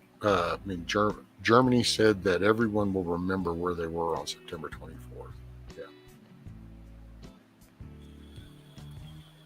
Well, I mean, you know, the Germans have never impacted world at all, right? Well, that's not all, Grumpy. So Grumpy was like, so some random hole in German says something and the world is in a tizzy. See, it's not just him. There were some other references. I'll have to look that up, because it kind of caught me off guard. I didn't have that in my brain kind of filed away. I don't really dwell on a lot of the shit. I just have whatever comes in that driveway is what I'm going to tend to. Some of that stuff I take with a really big grain of salt, because I've heard some shit, let me tell you. Well, and it's like that. I don't jump so much on what he said. It was that reference. And then, like I said, then all of a sudden I noticed the training thing down here, and it goes to that date. And then there was two other things that some other, I think one of them might've been a Crowder deal that said something about something in it. It was that date, and it was kind of like, I don't know. Is there something? Beats the shit out of me. I'll know when it gets here. Because wherever you go, there you are. Yeah, right? Wherever you go, there you are. That's it. Yeah, I'll let you know about everything that happened on the 25th. Well, man, dude, the 2000 thing still cracks me up if I think back to that. Oh, the freaking Y2K, and everybody was panicking. And the world's going to end. Oh god! All the banking systems are going to shut down. The electric, so all these computers are going to stop working because they don't know what to do with the time. They can't change. It was like, wow. I was a teenager, and I remember telling my teachers, like, you need to calm down, calm the fuck down, because oh man, they were freaking out. My computer teacher wanted like quit her job and go up and live in the mountains with her husband. It was crazy. Yeah. And yeah, it was nuts. I was I was a freshman in high school, and God, everybody was losing their minds about that. Maybe we should get bottled water. Maybe you should calm down. Oh, damn. Like, well, we don't know what's going to happen tomorrow. The clocks are going to hit 12:01, and we're going to start the day. Right. It's another day. Bug out said, I don't Shit. care about my own safety. I only worry about Jim Pasaski. Chucky. Yeah, he's in love with Jen. And see, then he followed up with, since Jen Pasaski stopped being press secretary, I started watching the news with pants on. Did she take her wig off and become the guy from Facebook again? He doesn't think it's a wig. He doesn't think. Well, he probably doesn't think it's a dick either. But No. uh, He thinks she's hot. ugh. Duh.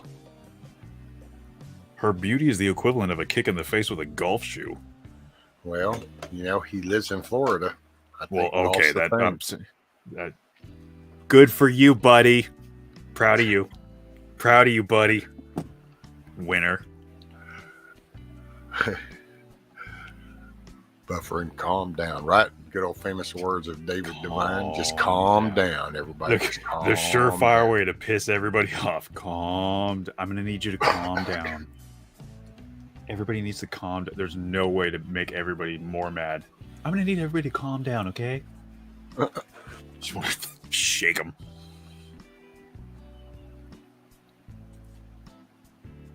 Fire. Oh, God. Like Bug Out said, she has a girl penis. Stop being sexist. A girl penis. All right, okay. Hey, what's She's up, got Steve? lady balls as well. Yep. Yeah. She is Zuckerberg with a wig. Just like Sarah Jessica Parker is Owen Wilson with makeup. Go look at them side by side. Tell me I'm lying.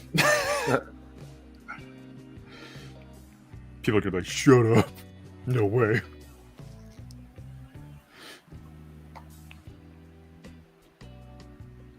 See, you're outnumbered, BB. That's it. Who is BB? Bug Out. Oh, okay. Bug Out Oh. Bushido. Bug Out Bushido. I'm wondering, does Bug Out actually train martial arts, or does he just have Bushido in his name?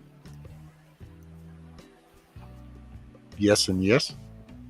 He doesn't train, though. He's had training. He was the one you heard him up here earlier. That was Bug Out. I heard the dude. I think it was Mayhem that I heard. Oh, okay, yeah, Mayhem was up here too. Oh, was Bug Out the one saying all the weird shit to Milkmaid? Yeah.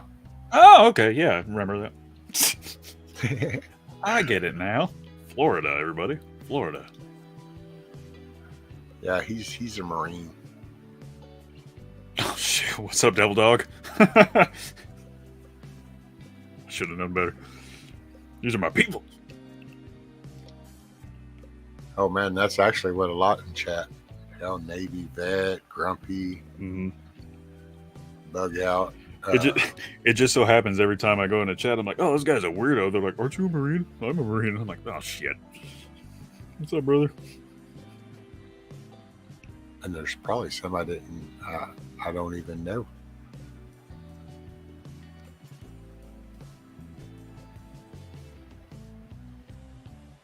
Yeah, It birds seems of to a be- feather. We have a- It seems to be part of the community we kind of roll around in, though. Get a lot of people that accept responsibility bigger than themselves, shit like that.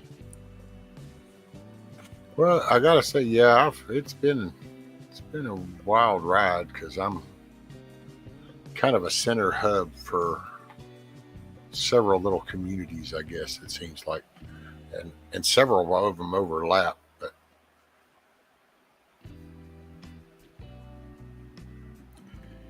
Grumpy's a Marine too. What's up, Devil Dog? Semper Fi.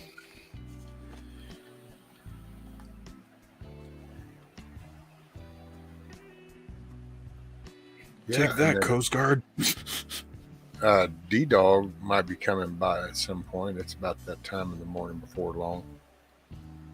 Another Marine? Yep. Sweet. Let's see. I avoid Grumpy's lawn.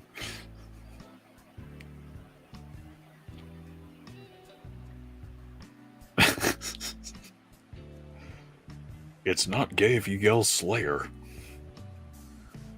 Slayer.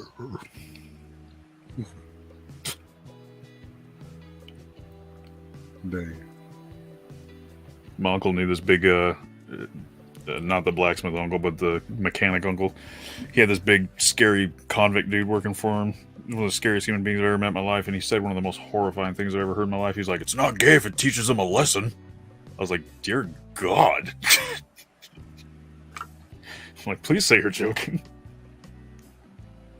I gotta say, man, when your eyes are a little rough, you take for granted, and you just try to you find yourself like assuming a letter. Well, when Bug Out said, "I was First Marines and quarter my whole time in," so, and I gotta say that R and N, buddy, when you first look and there's a blur, it looks like an M, and that looks like, so I was homo imprisoned, and it was like, holy shit.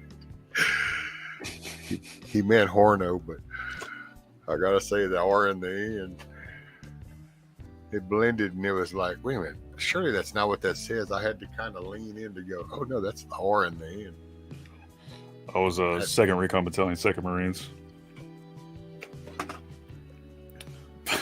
Homo in prison, that's funny. Said devil dog, not squid. Right.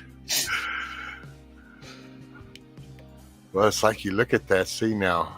I mean, if I glanced at it quickly, I could see what you're saying. Well, and it was the StreamYard, because it's that white background with that black font, where on the black background up here with white font, oh no, it stands out. Okay, get the horno in prison, but yeah. Is there a way to switch it to a dark theme on StreamYard? Because I was trying to figure that out the other day. Nope, they suck. Nope.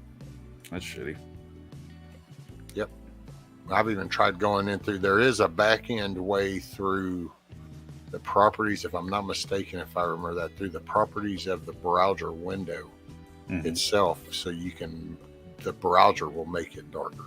But I think I'm fixing to go from StreamYard to Restream anyway. It saves me about $6. It's $19 for Restream. Oh, really? $25 for StreamYard. So, see, I've been using StreamYard as a free thing. I didn't even know that you need to pay for it, but. Well, I did the paid for one because, like, when I first started, shit, I used to have full panels. I mean, I used to just put a link at the top and just, it was pretty wild, though. Yeah. I mean, hell, with the white screen and everything, I figured I'd just say axe my lighting and use that as the thing to light up my face while I'm using the camera. Right, there you go. So why not? Got this ambient glow of the laptop BS. Why not? It's better than any ring light. I'm loving Corn Pop. That name is hilarious.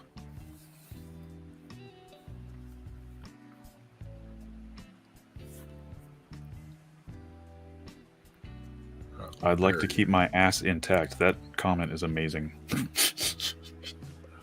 Yeah. And there, Bug Out, I was a TACP guy, so I worked with STA here and there. That LARP stuff is Hungry Business, Pack Light, Freeze at Night, and all that shit. Too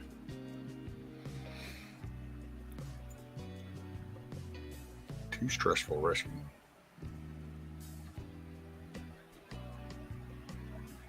Yeah, those big panels, man. It just, you know, and at first it was because it was a learning curve for me. You know, I mean, hell, I slowly got introduced. I didn't even realize YouTube I didn't even look at all the stuff that people talk about going, oh, I looked this up. And I never, YouTube since it came out and I beta tested it, it was really just to listen to music. I went from Pandora to YouTube, so I would play it in the back end. I didn't. And then I realized I didn't even know all these little chat things were a thing on YouTube. I had no idea it existed at all. As a matter of fact, Independent Mini, we met each other during the crap that first started way back. And we met in a chat, and then she just kind of slowly led me over to where Eli and Josh. I listened to them for a little while. I'd call in and talk to them a little bit, and then that was the first. And that's actually what got me into it. Is you know, I just watched videos and stuff because I protested social media for a long time. I think social media is one of the biggest things that's ruining this country. and or the world in general, because people have turned into a bunch of soft weirdos that think that their opinion matters over everything else. And the fact that people will go to a restaurant and instead of talking to each other, they post pictures of a cheeseburger pisses me off.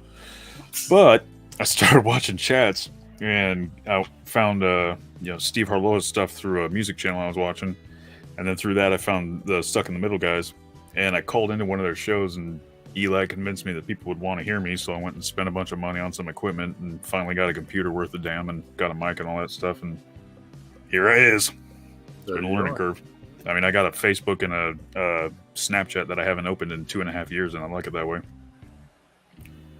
For me, I called in on them, but then Indy kept talking about, oh, man, y'all ought to come check out this channel. Well, it was a guy named Dangerous Freedom, Ron. I heard about Ron. Unfortunately, I didn't get a chance to see his stuff. He kind of, it was, I don't know, it was an open panel, and he did real good at hosting. And gave a place for people to go. And when I finally went over there, he's actually, dude, I didn't even have a camera. Hell, I still got a laptop from 20 years ago. I'll show you. There's electrical tape over the camera, because from the moment that came in, it's like, nope, not see that happening. And was watching that, and then he was, oh, you got to come up, and I don't have a camera. You got a phone? Well, yeah. So I first did it off my phone, and the next thing I know, I'm buying a camera. And when he passed, I decided to try to do this because I had met some people, and this was like a social environment, right?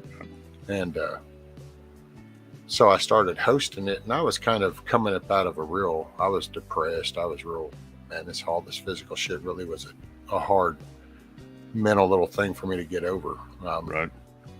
Just a physical person my whole life, and all of a sudden, nope, you can't reach over and grab that anymore, and you can't move that over to there. You can't, And so I just started, I was in a bad place, but then I started sharing, and I'd sit up here and talk with people, and man, I went through bad. There's you go back and look at some of the beginning ones. I've had some crazy moments. And heated. I had one stuck in the middle last week where I started crying. Not happy about that. Well, this one here at Logs is episode 141, and there's probably I know of at least 6 that YouTube has taken out. So I'm probably up to about 150. I think when I calculated, I'm right at a little over 1,200 live hours is what I've done. And it was so weird because now I'm here, and that's why the other day I did a little thing, because I'm kind of changing the avenue of what I guess my channel. I think it's funny to be called a content creator. It's like, shit, no, man, I just create my virtual living room is the way I've treated. And it's like, come up and chat. Like I said, I used to do the bigger panels, and then now here lately, there's been so much, man, because some people are just panicked, and I get it because things are just out of whack. They don't, but I'm just not it's kind of like being on scene. There's people that will stand there and get into how this could have happened. I wonder how that started. Oh, I wonder what they did there. Oh, I wonder how they did that. And meanwhile, it's like burning instead of just addressing the issue. And it becomes a save the foundation. And I'm more of just acknowledge what's happening, now address it. And so I've kind of, as I came more to myself, I was starting to kind of get stressed because it would be like I was trying to balance it, but that really isn't a world that I'm used to being in. I just don't want to label nobody, but I'm not much of a follower type person, so I don't latch on to things very quick. Right. I'm a practical, basic person, and it just, I don't know. So I had to change the avenue because there's so many people, man. I like chatting with everybody. It's cool as shit. I've learned so much. Hell, I've been all around the states and shit, but I've never understood it from the perspective that I understand the different areas now, because you drive through St. Louis, or you even go do a job or something outside St. Louis. You go out to eat for the few weeks you're there, you do the job, blah, blah, and you leave. But you don't get a feel of the life in St. Louis unless you're sitting here and you talk to somebody for about 4 hours Yeah. for a few nights a week, and they keep telling you day-to-day life of St. Louis, and all of a sudden you have a different understanding of life in St. Louis. Yeah, and the people and the mindsets and everything that's out there. Yeah. And that's happened, across the country. I just said that name of that city because it was just simplified, but it just, and so that's been really cool, and I've met people that I thought were pretty cool, but I didn't sit well with them, and it is what it is. It's right. Yeah. And vice versa. I mean, I started the first couple of things I did on here was a flat earth debate that I did, just a friendly chat that I was in, I believe it was Ronnie's or Steve's, and ran into somebody, a guy named Citizen Man, and he was talking about the earth being flat, and I was like, that's a bunch of horse shit. And we did a debate where I was on my phone, and it's a good group of people that I've met some great people, I've met some not so great people, I've met some people that got interesting things to say, I've met some people that bless their hearts. It's been interesting. It's been an interesting ride, to say the least. But yeah, like you're saying, you could drive forever and not learn about all the people.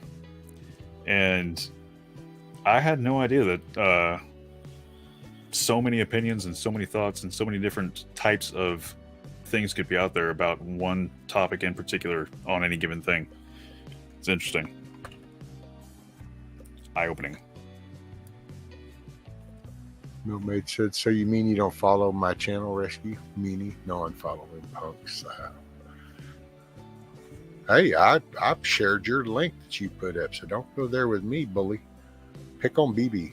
He's right there in chat. Apparently, Blackwatch is having an issue with BB, so there you go. And let's see, what is it?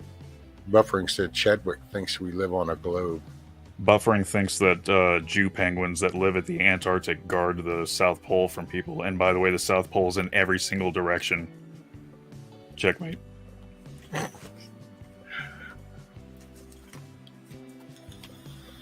Bug out. Flat Earth is a lousy theory, but a great color. Right. To see, I like that, dude. Okay, so, man, I had no idea.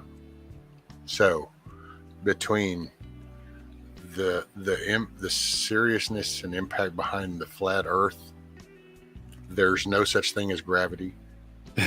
And space is fake. That space doesn't exist, and these ice walls. And dude, the ice wall one cracked me up because the first time I ever heard somebody talking about that, I was just sitting listening to this chat panel, and I heard that and I thought, holy shit, man, it's almost like somebody did some shrooms and watched Game of Thrones, had a blackout, and then that's where they're stuck. And so they think that there's actually a real ice wall out there, and I guess people are going to crawl over or something. Well, and it's bizarre to me because it's like, they're like, nobody can go to Antarctica. If you go to Antarctica, you'll get murdered. And I'm like, well, yeah, except for all these people. And I show them, pictures of cruises and places you can actually camp there and everything. And they're like, well, yeah, but you can't go other places. I'm like, on the frozen tundra where you will freeze to death. That's what you're saying? I mean, you can see it on all sides. You can take a boat there. And I don't get it. There was a great moment actually in the first debate that we did, me and Citizen Man, where it's like both of us were super respectful. He was a super respectful dude. We just presented our facts. Nobody yelled at nobody. It wasn't like the debates you see on some other channels where we're screaming at each other and calling each other names. And there was a point where he's like, you probably think some of the stuff that I'm saying is crazy, and I'm like, I want to.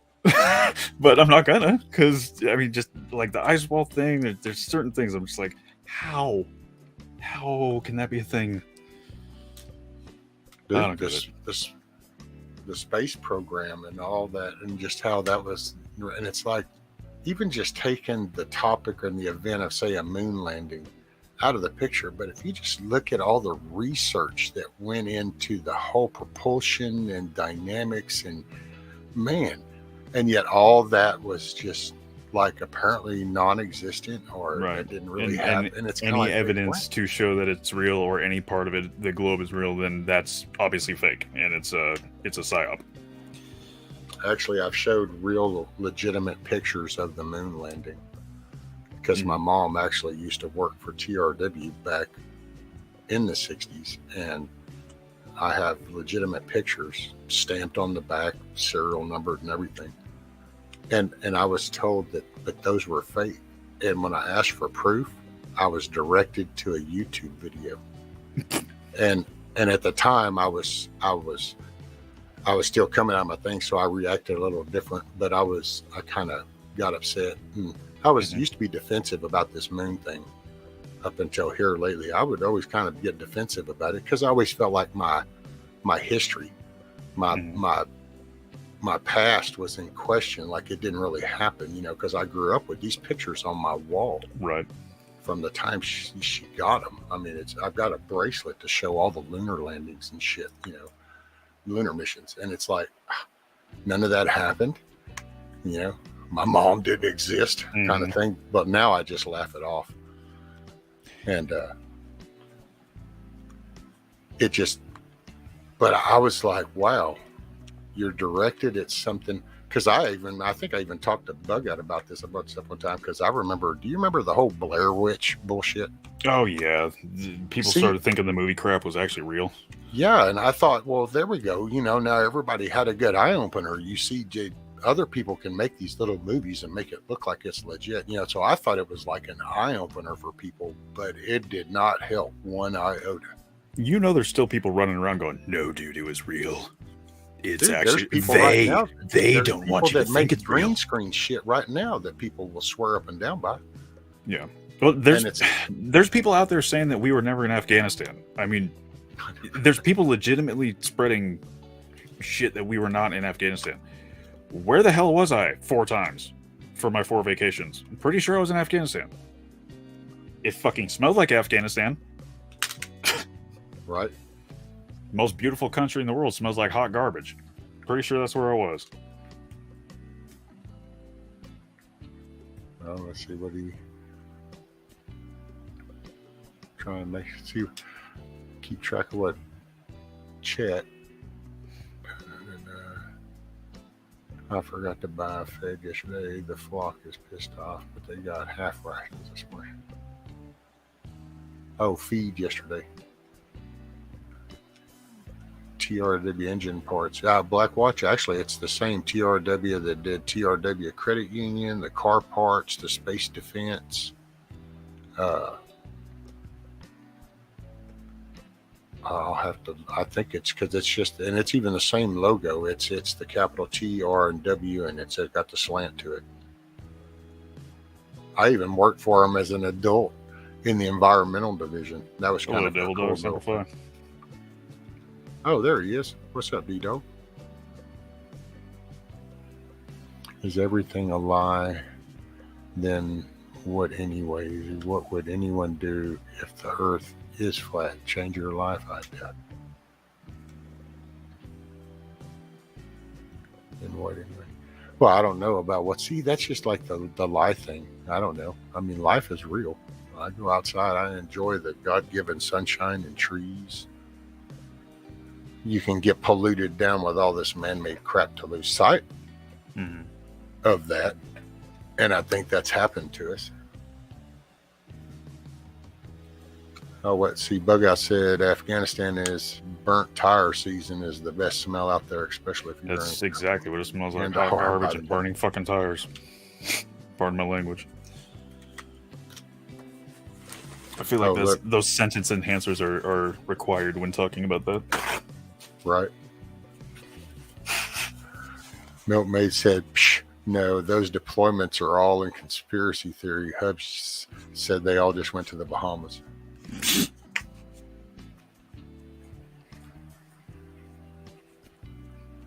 Oh, well, old Chad posted something. Old boy from 307. Where you at, D-Dog? Let's see, there we go.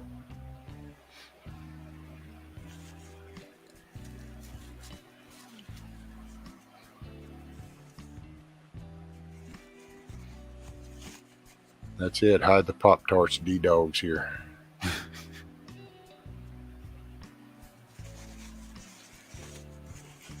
It's a fun conversation if people don't get mad. Yeah, but for and see, and that's what used to. That's what kind of got me too. Is I guess because I got People get books, furious man, on about like Bermuda Triangle. You know, I Mhm. mean, it's like hell. Ever since I was young, I've been interested in things like that. But it's an interest, kind of. Well, and I mean, That man, you gotta like, nope, this is it. Look, aha! right? Yeah. This that is what's part going is- on there. That's I think the mind shift that changed for me. I didn't, because you know I've always read stuff. Hell, I've Mhm. actually I was raised on National Geographic. I literally used to have, my mother had every copy since they started, all the way up through, I think it was up until the late 80s is when she finally stopped. That the hallway used to actually have multiple shelves that were just a row of National Geographic. After just it was Mhm. every, and that's how I grew up reading this. That was My grandma had a bunch of shoe boxes full of old National Geographics. I love those things. it's just But, that man. When it's they do crazy that- because that whole Bermuda Triangle thing is like they've figured out that it's not really like the crashes and everything isn't much higher than the surrounding areas. It's just a man-made concept of the triangle and everything. Just like outside, you know, they say that there's an area where I'm at where if you go directly towards the coast from me, which is like 20 minutes, you're in Bodega Bay. Well, that's the very north of what they call the Red Triangle, where they say that the most shark attacks happen in North America. But the numbers aren't really higher than everywhere else in the country. It just so happens that this red triangle covers most of the damn California coast where the great whites are. So it's like if you're going to do that, then obviously it's going to be the most in that area. Well, I will say now, just happened to, since you said that particular thing with the sharks, because there was years ago, a few years, it's been quite a few years probably at this point, because I've been sitting on my ass for the past few years. But Mhm. before that, they were beginning the tracking, and there were some researchers that brought up, because they noticed a pattern of their travel. Mhm. And how they would start to kind of gather and then hit that coastline and then travel. And it was like, you know, was that a polar thing? Was it a current thing? Was it a feed thing? And then what was it? Well, we have a ton of seals somebody and sea triggered- lions here. That's what they were saying. It's like why they hang out here. But Well, and it was like that was like the birthing season or something. Mhm. It's like, this is basically, they knew when the harvest was going to be right. right.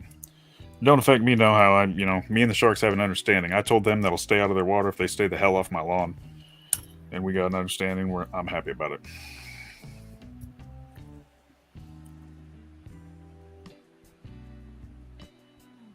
Yeah, buffering, we're cool. Ain't nothing but a thing.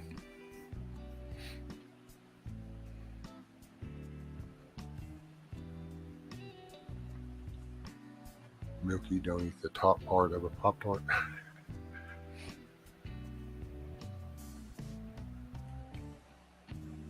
I never went to Somalia.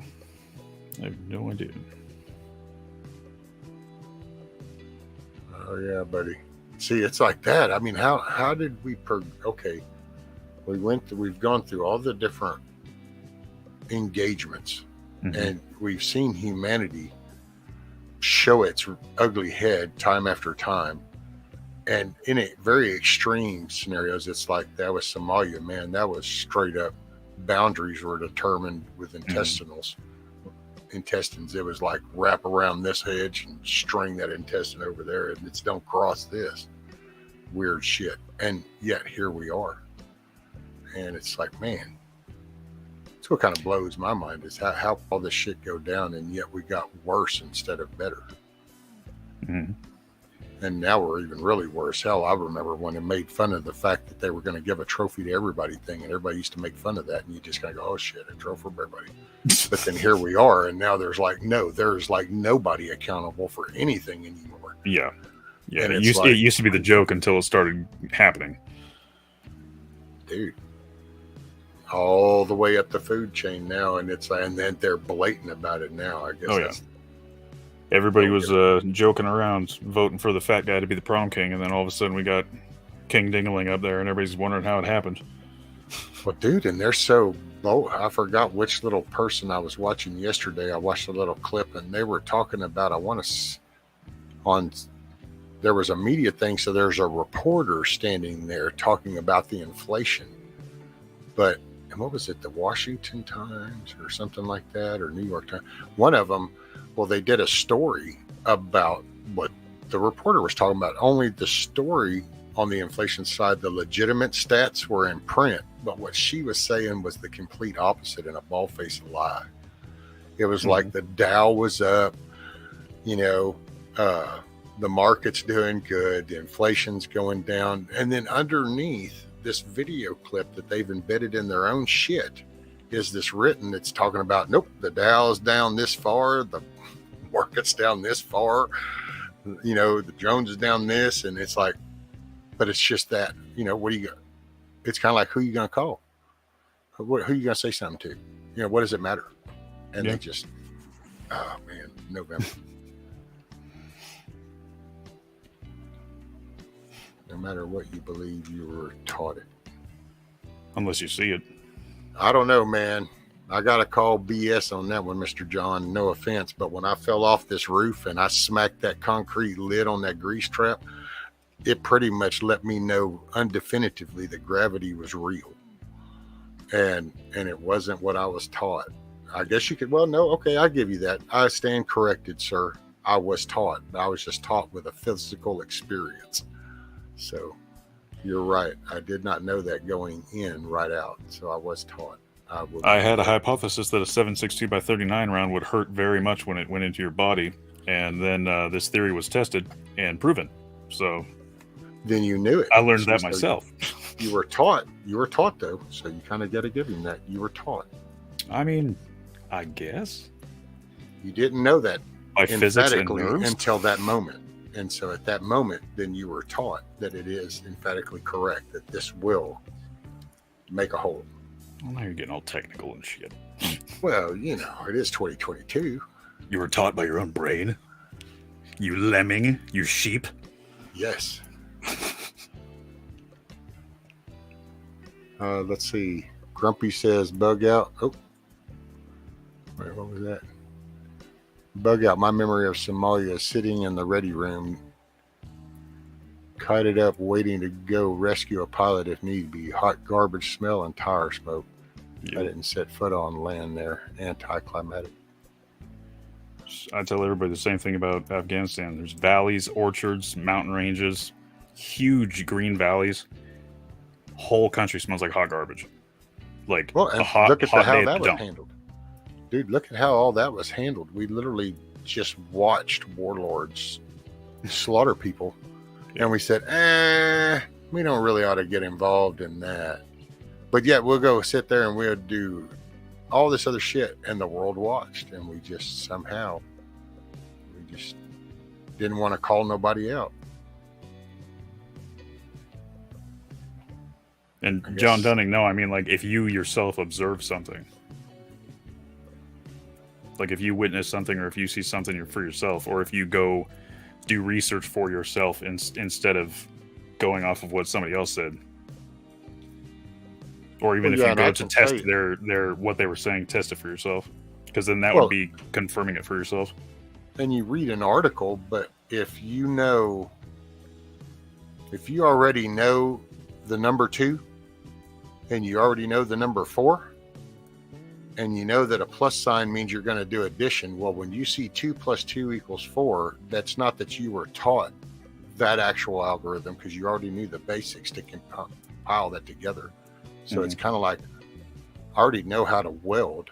I can stick weld, but I might watch somebody and then I might be taught how to weld this particular metal for this particular project, but the basics you still know. So life is a hell of a teacher.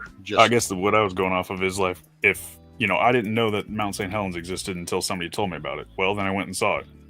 So, you know, confirming it for myself after something that I was told, kind of,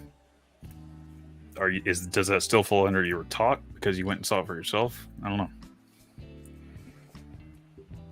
Well, see, I wouldn't see that as a taught thing, because you get told, and then if you go to look into that, you know, it's kind of like right now you're sitting inside and I live next door and I call you up and I go, hey, Chad, it's raining outside. Well, you can just kind of go with, Brian, whatever.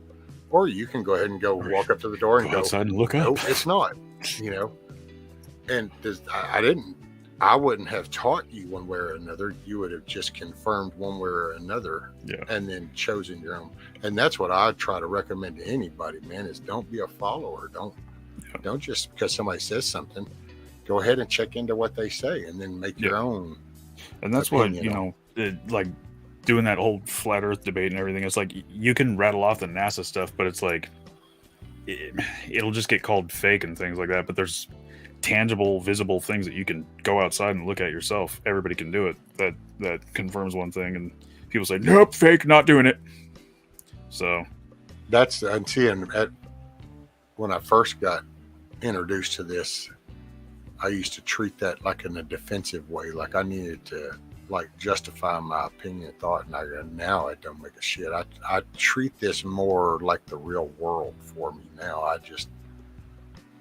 Man, if we can shake hands and we can sit here and have a beer or drink a glass of tea kind of thing and shoot the shit, then fine. And if it's all you get is flipping the finger and F you, then it's like, as long as you're saying it as you're walking down the driveway and down the road, I don't give a shit what you got to say.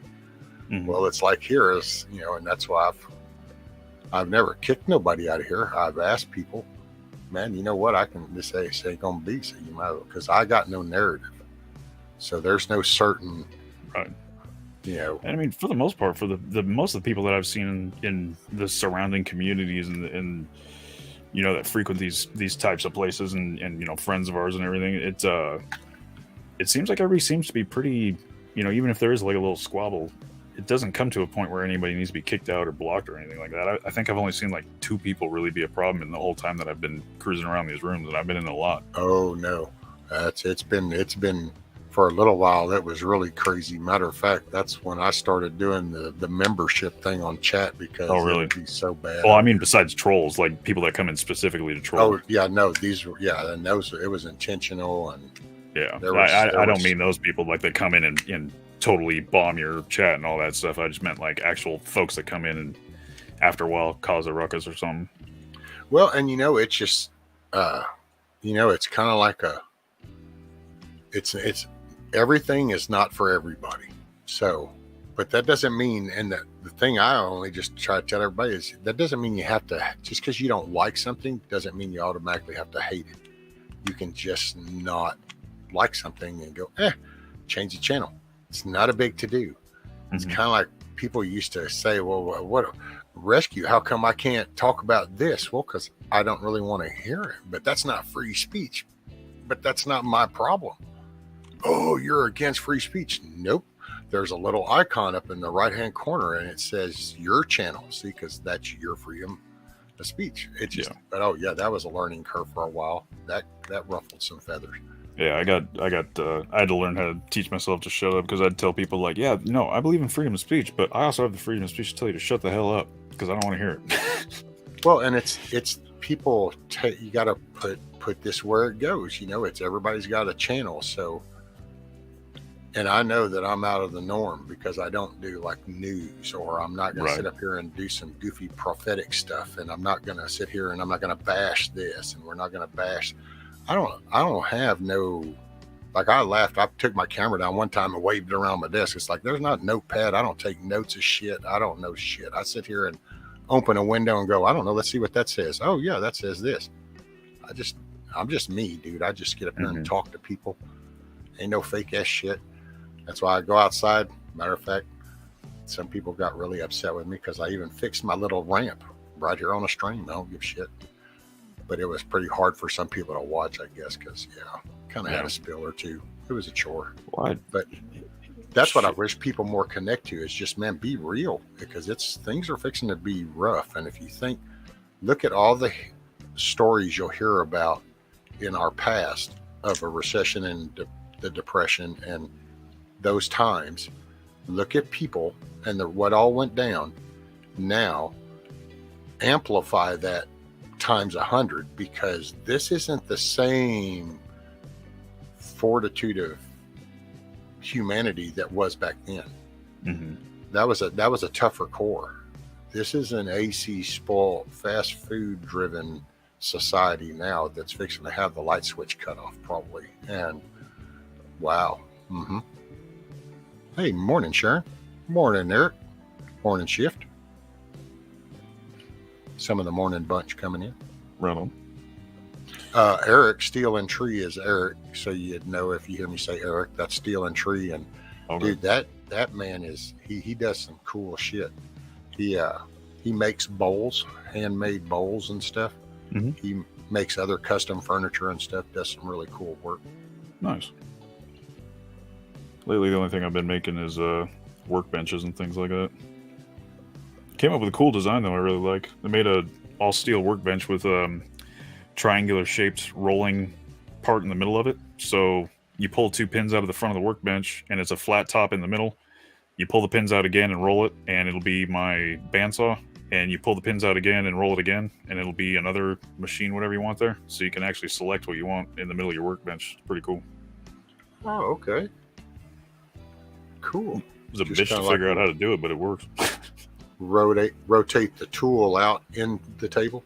Yeah. So it's literally just like a. It looks like a paddle wheel in the middle of the thing. So it's like it'll be like a flat tabletop, and then you pull out 2 hitch pins in the very front of the bench. And when you pull out those hitch pins, it allows the center piece to rotate, and it'll rotate over. It's the 3 sides of it. You can have tooling on either side, so you can actually have something pop up in the center, so you can use your bandsaw and then rotate it back over, and it'll be the flat surface again. You know what I mean? Yeah. Well, it sounds like a tool changer for CNC stuff. That's what I've been. Yeah, I'm pretty into much. that. It's like a table that rotates on a horizontal axis instead of being vertical. Well, yeah, but and see some of the latest CNC stuff. It is the actual automation of the tool change. So it's not so much like a 5-index type CNC as it is the actual. Matter of fact, Texas scored one of the California people, a dude named Titan, that runs a CNC thing. He actually has gone into San Quentin, and redone their CNC shop. Dude's an awesome guy. I'll post a link for his channel here in a moment. Dude, they do some awesome work, and his thing is all about teaching. And hold on one sec, my thing was screwed up. There we go. The chat on the YouTube missed it. But he's been going around because he's all about education. So these companies that develop those machines actually get with him and sponsor a lot. And like the new place he built up here outside Dallas, dude, it's huge. It's massive. It's awesome. He's got some of the coolest equipment from anything from 3D printing with, what was the last thing they did? Was it titanium? That's 3D. cool. The metal 3D printing. I've been seeing some of that stuff. It's insane. They do that. They do the measuring and all the new digital sensoring of mapping stuff.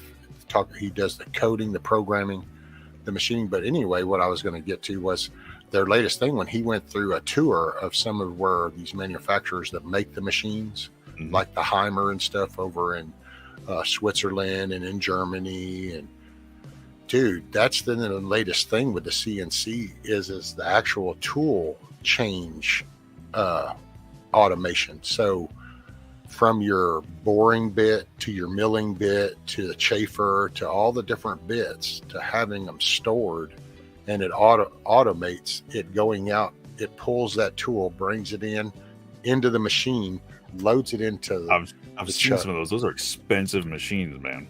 There was a shop I worked for a short period that had a CNC drill press, or a CNC lathe, excuse me. And the lathe had that, where you would literally, the only thing you had to do was put the stock in the stock material in the chuck, and then do your thing, close the little hutch up, and it would change the tooling, it would do everything, and just spit out finished parts. It was insane. Yeah. Matter of fact, I'll tell you what. Because I'm used to the old school ones that were like basically a mill machine with a box around it, and you had to change out all the tooling and stuff. And then I saw that, I was like, holy crap! Dude, the last time I was doing CNC and stuff, it was the 5-axis heads had come out, and that was like, really cool shit, because then you could just index to a different tool. Right. And so you could do boring and chafering, and So I built my own. It's all Theoretically. manual, but it's built out of a Korea War era giant drill press that I bought. Oh, there you go. But, I mean, I had to go to a Granger and find a chuck key for it. It's such a gigantic chuck. It's got like a lathe chuck for a chuck, but the thing's enormous. It weighs almost 400 pounds. I got it for $75. There it is. Let's see. So this is him. This.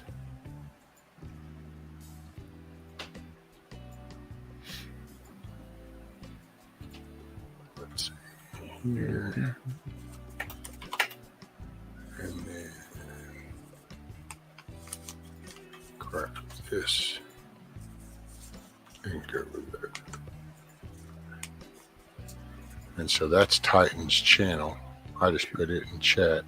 Ooh. And then, like matter of fact, I put this little thing up on my page. Let's see, I'll share this.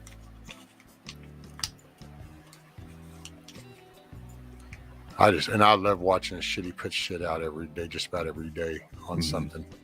And I don't know. I love machining. I love making shit.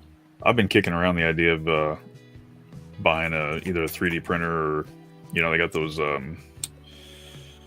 the cutter machines for different stuff. I've been thinking about buying some of those because I do everything manually and it's a pain in the ass. I mean, it works, but it takes forever. Hey, morning, Mama Red. Yeah, check this out. This dog. Oh, my dog, barf, barf, woof, woof. Brah, brah. See, I just love watching this shit, dude. It's just... It ain't so fun to watch when you're in a production shop. Trying to make yourself look busy for the boss when he walks by, like, I promise I'm working. Which are the sounds from that coming through? Not really, but I mean, I get the gist of it. Don't need to hear the tool cutting to see what's going on. That is a cool machine, man. That looks just like the the one that we had at the shop that I was at. Because we had two regular mill ones, and then we had a lathe one that was gigantic. The thing was like the size of a dump truck. Dude, watch whenever it's so. And I love this one. I mean, they do another one.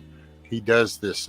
He actually does quite a few because they make space parts too and airplane parts. So they actually are producing high end parts. But part of his stuff that he'll do, like he's got an Eagle, but because they're showing the precision of the machining and the coating you can do.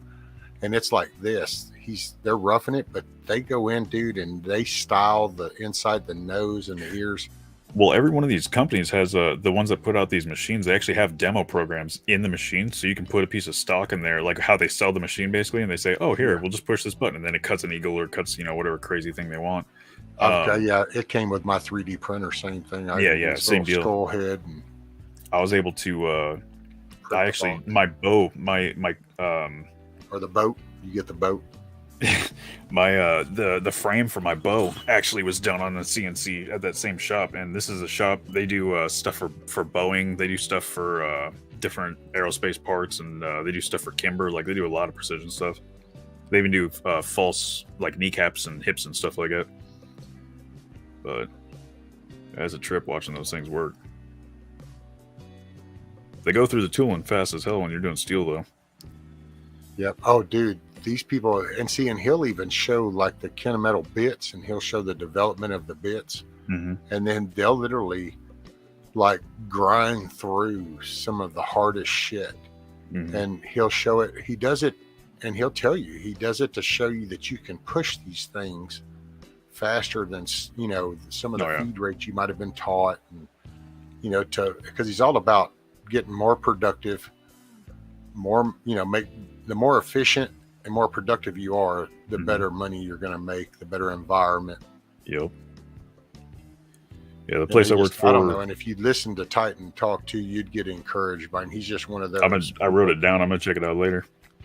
That the place I worked for up north was called Precision Cast Parts, and we did casting and solid block stuff like this too. And they would do titanium. And I mean, titanium does really good with heat, but I mean, some of the curls that would be coming off that stuff was straight blue, and that tooling has got to be suffering from it. But I mean, it went through it, but it handled it.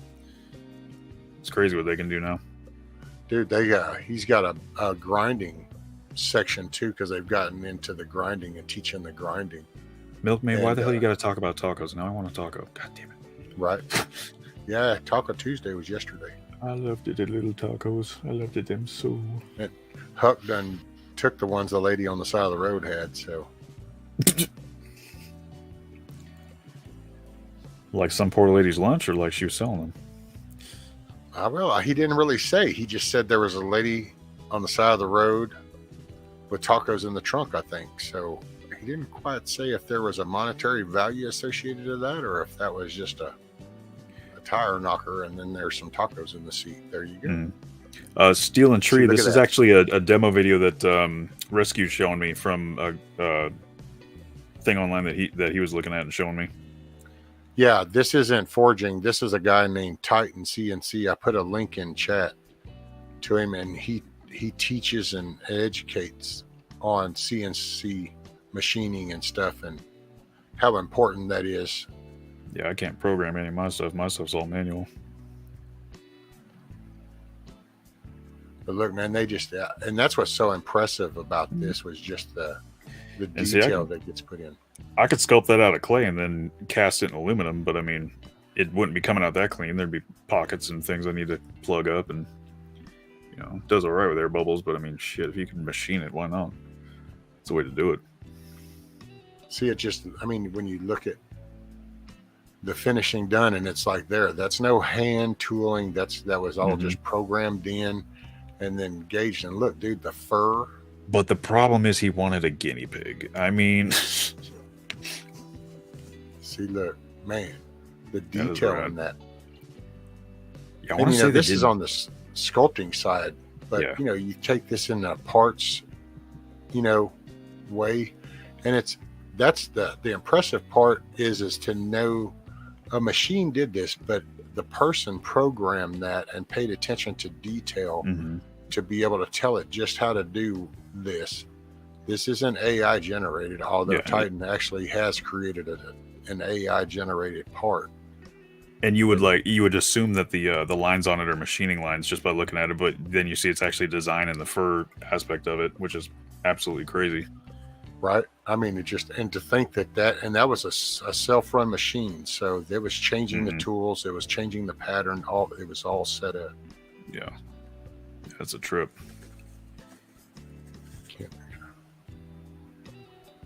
Well, me either, buffering. I've never quite understood that, but I just, hey man, to each their own. The first time I ever heard that term fish taco, I was like, excuse me, what?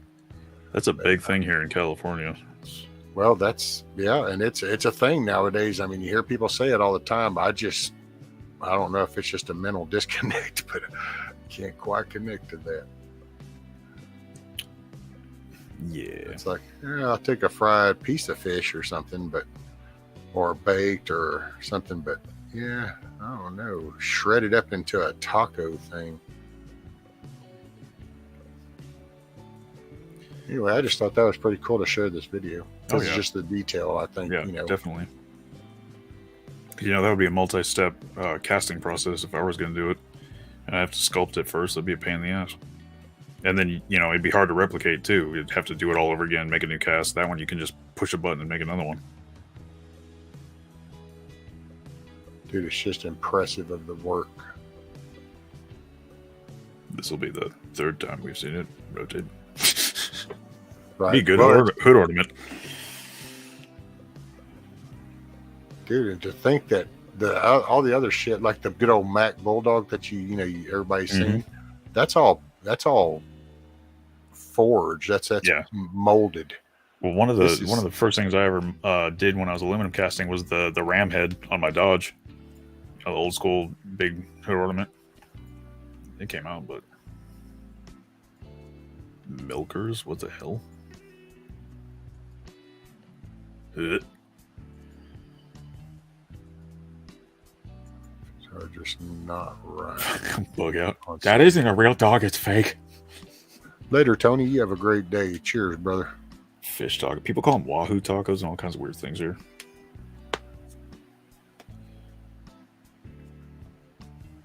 Fish tacos. Good. Who is Milkers? Oh, that's Milky. Milkmaid. Okay. She has cows, so yeah, that's why she's the milkmaid. She milks her cows. Well, I didn't think she was a bacon processor. I mean, She bakes too. She cans. well, that's cool. That's something I need to learn how to do better. I've been making my own jerky and vacuum sealing my own stuff for a long time, but I haven't done any like canning. Something I want to get into. Oh well. Okay, so you got Milkmaid, you got Nikki. In between prepping is Nikki. Then you got like Miss Sophie B. You got Monique King. You got JL Random. I'm gonna have to look into their Sister stuff Marie. more. Oh I've man, been every other part of it. I mean, I make my own soap. I make my own. I can do just about Yeah. everything you need, but I don't can my own stuff. Random does soap. You got Tiger 454. Matter of fact, there's one. So if you remember a lady, Sophie B. Matter of fact, if anybody doesn't mind dropping Sophie B's link in, Stealing tree. That's awesome. because they do a canning, I think like twice a week or once a week. But then there's several of the ladies, and JR is one of the guys that gets up there, and they can all kinds of stuff. So you can man, and ask questions. Independent Mini Yeah. actually, she check it started asking questions there for about canning and stuff. So Cool. Well, yeah, because I spent a bunch of money on this vacuum sealer, so I started doing jarred stuff, but I've never done any canning. And I mean, I say jarred stuff, but I'm like, I put this in a jar and pulled the air out. Yay. I put jam from this jar into another jar. Yay, look at me. I'm self-independent. well, hey, beans. Put beans in a jar. Yeah. Thank you, Huckleberry. There you go. That's Sophie B's channel. Okay. Uh, Excellent. Thank you. Yeah, because there's so many people. So I mean, and hopefully anybody that Yeah. hears that later knows that I wasn't trying to neglect anybody. So the best center point I would say is her. And then if you sit through her channel a couple of times through her cannon, you'll see the active participants and you'll see people. Yeah. I'm definitely gonna check that out. Oh. I mean, I grow my own. Okay. I grow my own beef. I have chickens. Well, just so I you know- know, a heads up, you need to put your purple crayons away and hide your Pop Tarts. Oh, What What's shit. up? up, B-Dog? I don't know. Well, he can have the purples, but burnt sienna is mine. That's fine. That one that just has a bad aftertaste. Yeah, the cinnamon twang I like a little bit. Okay. Hoorah. So how's your day, sir? Oh man, you Oh, had to damn. start off with Okay, that fine. surf. Get over it. Suck it up, Buttercup. You just got to deal with it.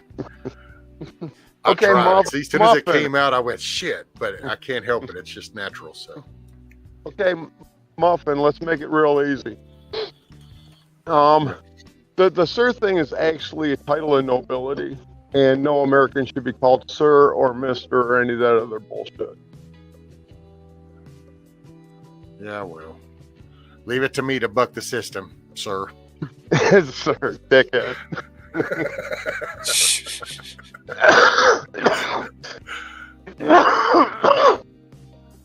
Hell, light another one. I will, a matter of fact.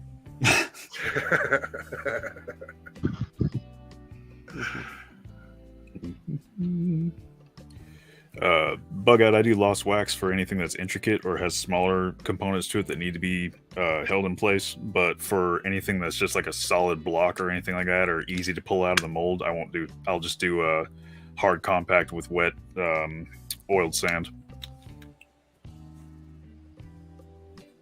like green sand. That sounds like smarty pants stuff. Yeah. Oh, and Milkmaid actually dropped Tiger 454. That woman right there, son, she does cheese. You want to make your own cheese, want to make your own butter, want to make your own dye, want to make your own whatever.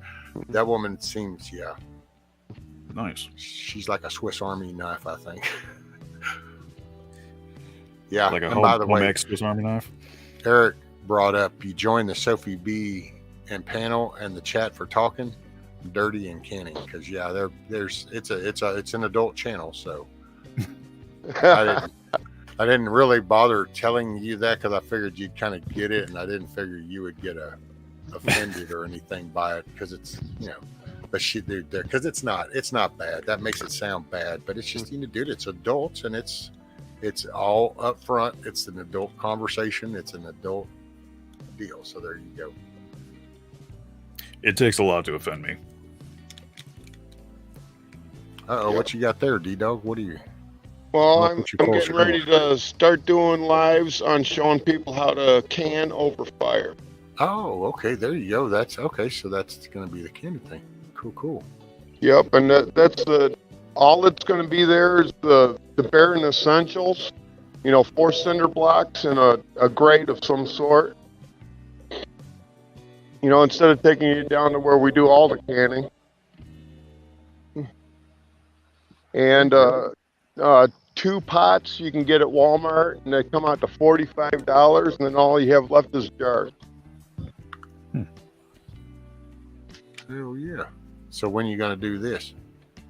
I don't know. I got a big basket of shit I got to get done. My baby sister needs this done to her place. My oldest nephew needs shit done to his place. So that's what I've been doing during the days lately.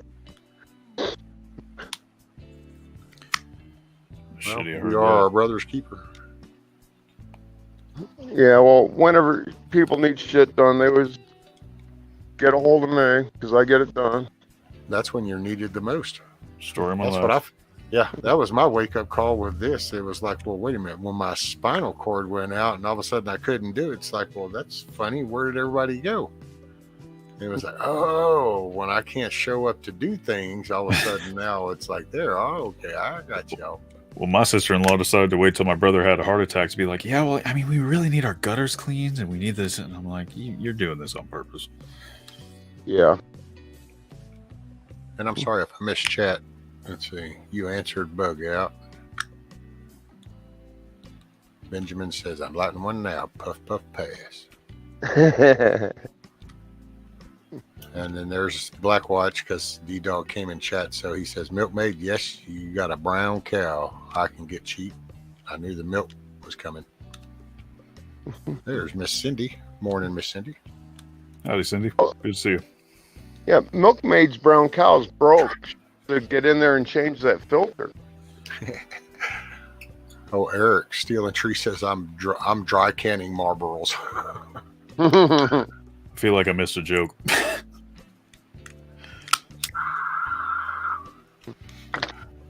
The cigarettes, dry canning, D-Dog smoking.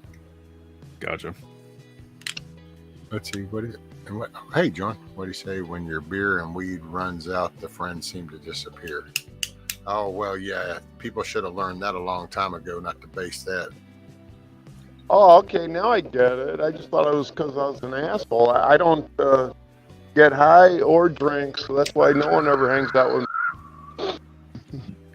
John Well, no. Dunning, that's why you dig pits, like deadfalls, Gotta try them. Right. Friends for life. Hey, if you two don't mind, hold the fort down for me. Give me 2 minutes, and I'll be right back. Yeet. Oh, man. So Devil Dog, what neck of the woods are you from? Michigan, the home of the CCP and Gretchen Hitler. I ain't too much better. I'm out in California. Okay, well, I'm living like a fucking rock star then. Yeah. At least I'm in Northern California. I'm not, south of Bakersfield, which I call Satan's asshole. Yeah, well, how close to Humboldt County are you? About 3 hours. Okay, well, that ain't too big because they're all types of fucked up there. Yeah, I'm about hour north of 45 minutes to an hour north of San Francisco. Oh, cool. Yeah. It's my belief this is the most non-California California area because it's its own little slice of wine country, and if I lived in somewhere near the city, I'd probably shoot myself in the face. But this is what And no reason to get all crazy like that. I would just do it to distract me. I wouldn't do it to hurt myself. Oh, okay. You see, there's poop flowing through the city, man. You gotta do something. Yeah. It's crazy. You gotta. For people who don't know about San Francisco, it's not even just what you see on the news. It's a lot like Brazil. You know, in Brazil, you have the favelas, which is like the gnarly ghetto, right next to the rich mansions. Well, in San Francisco, it's the same thing. You go down, you look down one street, and it'll be totally clean, gorgeous businesses and all that stuff, and high rises. Literally 12 feet later, there's people dying on the street of overdoses. It's nothing but just homeless people shooting up on the sidewalk. Robberies happening. It's horrible. Crapping at the curb. Just rivers of human shit flowing through the street. Right. God. Now I don't understand that. There's one guy, a homeless guy, that did a live stream that crapped in front of Pelosi's house. He got arrested. Oh, the dude that crapped on Pelosi's driveway? Yeah. Bless that man. Well, yeah. Well, he's pretty cool and stuff. Hey, Chadwick, there's a thing from Bug Out. It says, I have only done cast from styrofoam sculpts, but I have made some cool stuff like Warhammers and shit. I'm not alien to sculpture. I always wanted to try Lost Wax. And then Milkmaid was wondering I need to look up this Lost Wax stuff. I've never heard of it. So Lost Wax is where you have a model of whatever you're trying to do, like a part, and you put it in the sand, you pack the sand around it. And instead of just having where you lift off the cast and just have a cavity there when you pour, the problem with doing that is you will get sometimes collapsing.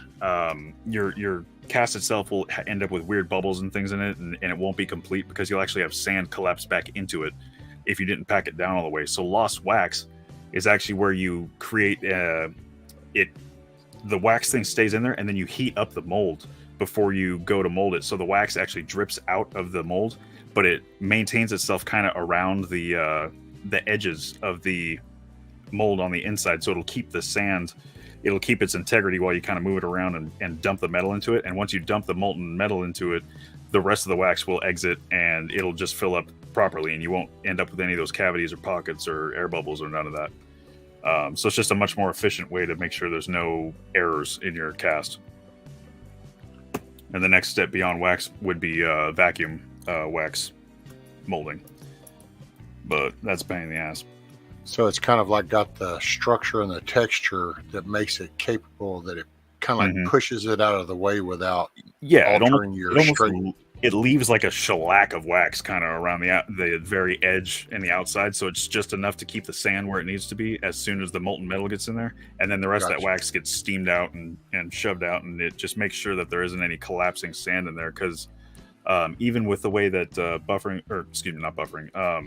Bug Out was saying that he does it with the foam. With the foam, you can still have, because polystyrene, as soon as it contacts the molten metal, it can bubble up. It can do all kinds of stuff that'll make the sand collapse in on itself. And obviously, if you have the sand collapsing in, you're going to have a mold that's messed up, or pockets, or different things like that.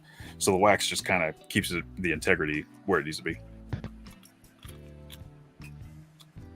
It's like doing a gel coat before you pour in foam, kind of thing. Right.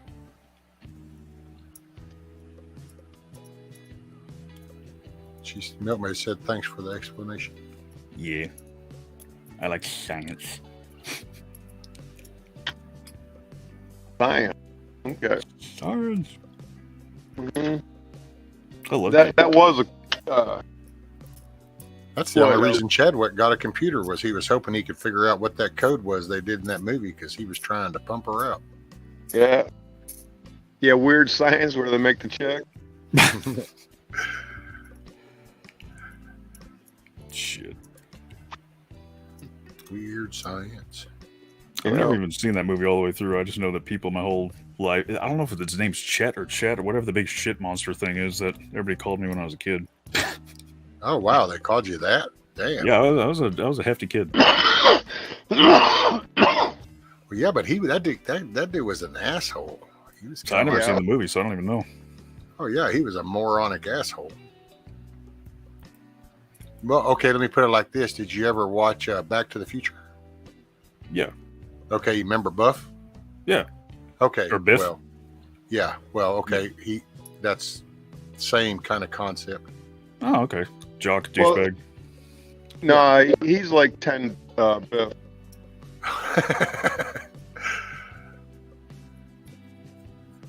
He was better or worse, D-Dog?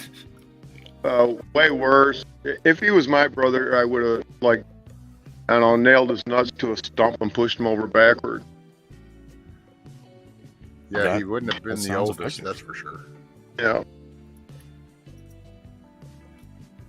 He'd have been one of those things that you sit around and then they think about once a year or something. But been like, remember that time when he had that accident there? And it was like, yeah, boy, I don't know, that was some wild accident. Yeah, I don't know how that happened. It's weird. Just weird shit. Weird. Happened. That's Strangest funny thing. how it happens to the dickheads in the world. Right. Damnedest case of suicide I've ever seen. Yeah. I'll tell you who I missed this morning so far I hadn't noticed was Mr. Bill. Best Life. Hadn't seen him. As soon as I prepare my shit, I'm fixing to make a move outside. So how are the gourds looking? Oh, look at there. Dude, I really dig that trellis setup too. That's pretty cool. It's like Is that like concrete wire, or how'd you make that? It's just cattle panels. Okay. Matter of fact, there was a dude, that chicken thing that Moose Man put up. That's what that guy did those little chicken things out of. Mm-hmm. And that was a good idea, but I couldn't do anything like that because that's too little. I got to be able to get my chair in there. I helped my brother and my sister-in-law make something like that, but they insisted on using the cattle pan, not the cattle panel, the concrete wire instead of the pig wire, or so it all rusted. And I mean, it's not really hurting anything, but it's like, it looks like shit. Yeah. So Rescue, did you see the second one that I posted after Moose Man posted that one? I don't think so, D-Dog. Okay, that I can't remember who the person is, but they do it the same concept, but they're using full cattle panels so you can actually walk inside.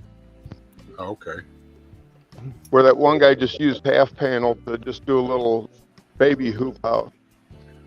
Yeah, when I saw that, the first thing I was like, well, yeah, that's kind of what's a lot of people do that. They'll just do it with a thin chicken wire even around here. But that's for like the bigger places, and I get that. But right now, I need to watch for cats and coyotes, and the hawks are pretty active right now. So, well, you use the cattle panel for frame, and then you put the chicken wire over it to keep the bad stuff out and the good stuff in. Yeah. Yep. And I'm hoping to just make it accessible where I can get in and get out of it, keep it clean and stuff, but I can do almost everything from my chair. Does it hurt your back to be up for a certain amount of time? Oh yeah, dude, shit. That's a chore. Hell, I'm good for about a 20 or 30 foot walk, and then after that, my legs are starting to go numb. Damn. My left leg will start going out. Have you tried any kind of inversion therapy or anything, or can you not do stuff like that? Well, actually, I would have entertained that idea. I do have a couple of discs that are disintegrated, so I know that bottom two discs are gone. Mm-hmm. And so the vertebrae, even my bottom vertebrae, even totally disintegrated. So I was So gonna say, I went in the inversion pool. or the traction therapy is fucking amazing, man. Well, I worry now because I went and tried a pool for the first time, and the other day, and it felt really good, and it was really cool to finally be able to move around my hips and legs. But yeah, after the length of time, the minute I went to come out of that water, there was the ramifications for kind of like stretching everything out. Right. So I was gonna say the VA gave me this thing that's like it looks like a big ass suitcase, but it's a traction therapy machine where you lay on it, you buckle in your upper half, and you buckle in your hips, and then you just pump this thing like a blood pressure pump, and it just kind of stretches you out real slow. And I got that because I had a Humvee rollover where I actually did something to my spine, and they didn't know that I did it for several years. And goddamn, that thing works. But yeah, if it's totally disintegrated, I imagine it's different. Mine are actually like fused. Well, I'm hoping to get it because now, way back in '01, I had half my cervical spine replaced, and I have a titanium plate and a big piece of bone up there. Damn, dude, you're RoboCop. Hey, man, wintertime is a bitch. I gotta say. Oh yeah, trust me, I had my whole. Steve could tell you about the injuries I got to my left foot and leg. I can tell you when it's gonna rain anytime. Oh man, that metal, when that plate in my neck, it starts getting cold, and it radiates throughout my whole body. There's been a lot of nights where I've wished that they would have taken my foot, because almost all the metatarsals in my left foot are made of metal, and my heel's metal. God, I got 106 screws from my knee down. Oh wow, there you go. It's ridiculous. It's freaking ridiculous. If you look That at an X-ray on my leg, it looks like a damn hardware box that would be inside of a Lowe's box or something. It's terrible. They're like, oh yeah, we'll just bolt all this crap together. It's sand, but what the hell? It'll probably heal.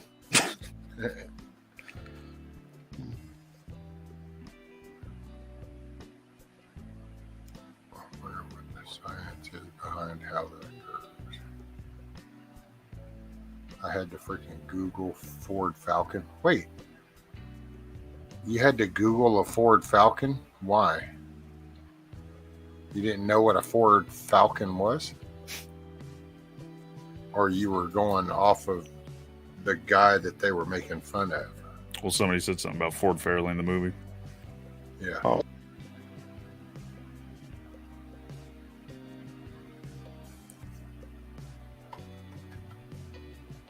Yeah, that one movie about Ford versus Ferrari, that was really good. I don't think I saw that one. Well, it's when Henry Ford Jr. was going to buy Ferrari, and the guy ended up being a douchebag. So that's where the Ford GT came around, so that he could beat Ferrari, and he did. Oh, rad! I'm gonna have to check that out. Milkmate, that's not true. You're 40 years old. I mean, that's almost a half a century old. Man. Bite your tongue, sir. I'm 37, and I'm going to be there in 3 years. Yeah, but see, you're not 40. She's 40, dude. Ooh. Hey, you're just a fucking baby. She is the Shit. 40. Well, I feel like I'm 130, so... She finally crested that 4 digit. See, not Crested. 40. Like that old tractor trying to get over the hill. Just... That's it. Finally made it to the 4. I think I can. Hey, the little. So would that be train. an old tractor, or would that be an old cow trying to get up to the hay just one more time? Utter do tell. With all the metal I got in my body, I'll be refurbished. Yeah, you'll get recycled.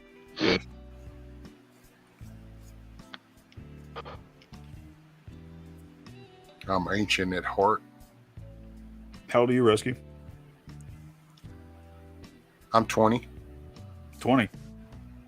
Oh God, he's gone senile. Your pills, remember? Man, sanity is a state of mind. That's all.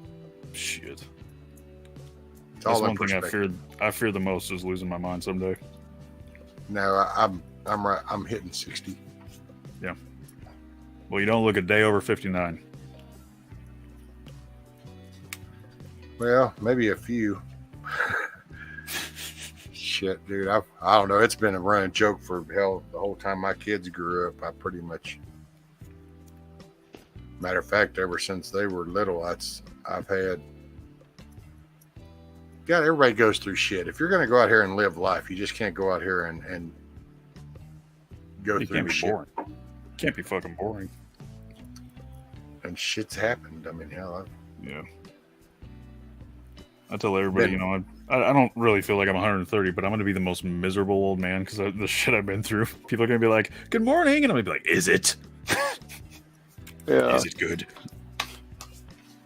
I went to the VFW and I complained about feeling old and all this other shit. And this old timer made me look like a little kid. 'Cause you're only as old as you feel, and I go, shit, I've been dead for 2 years.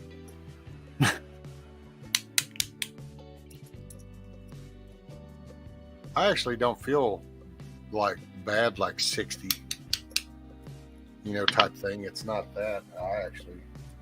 The only part that sucks for me is just this physical shit. If it wasn't for that, it'd be business as normal. Hell, it's just another day. Bug Out just had a stroke of genius. Whenever I feel old, I rub poop on my face. Dude, you just see, this is that learning curve I told you. You just have to go through this learning curve. When it comes to Bug Out, first, okay, you need to understand. I'm just dissecting Bug the Out's Bug Out's solution to anything that remotely gets complicated, he puts poops on his face. Yeah. If poop on his there's face, a question and over about time anything, makes me appear years younger. He smears shit the minute there's any kind of conflict. You have some people that freeze, like that deer in the headlight look, and you have people that panic and they run. Bug Out just starts smearing poop on him. Well, and I'm holding back laughter because after that comment, someone named Scat Pack had to comment. A little scat. Scat Pack. I will say that Scat Pack is in reference to the Dodge stuff. Oh, I know. It's just funny. But yeah, it's a pun thing. Works very well. Indeed. They go hand in hand. Especially when it's Scat Pack number 2.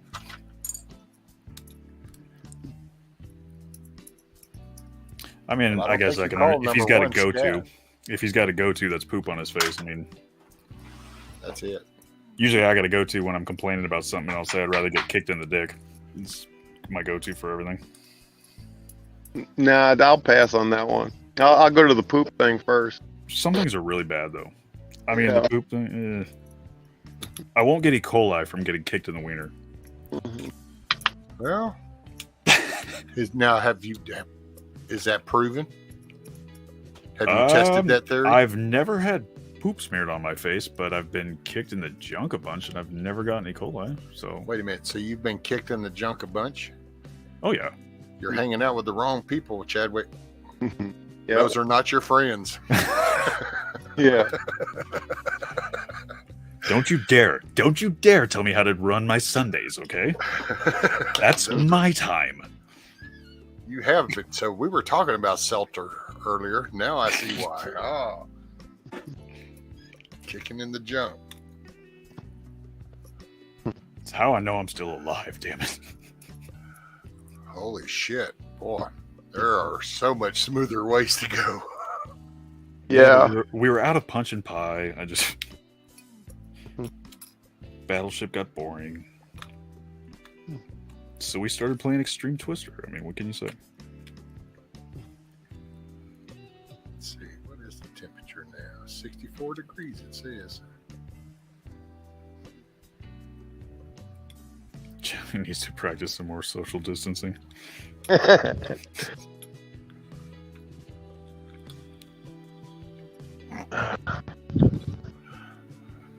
Poop on the face is a sign of dominance. It gets you out of murder cases. It is reliable camo paint. It can ensure the elevator won't be too crowded. Corn Pop also says BB also keeps Cuban refugees locked in a shed out back to use for their medicinal purposes. Yeah. Oh, I'm in the right chat.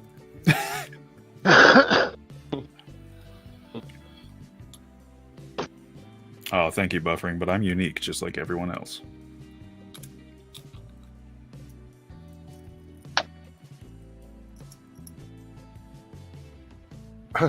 Damn. Miss Cindy says, when my boys were small, they came home one day and asked if I played with dinosaurs and what it was like coming across the U.S. in covered wagons. Not Grandpa. Dang. One time when my grandpa was talking about stuff, I'm like, well, yeah, but didn't you, see the last mammoth die? And stuff. Oh, damn. I didn't know so many Italian cuss words existed.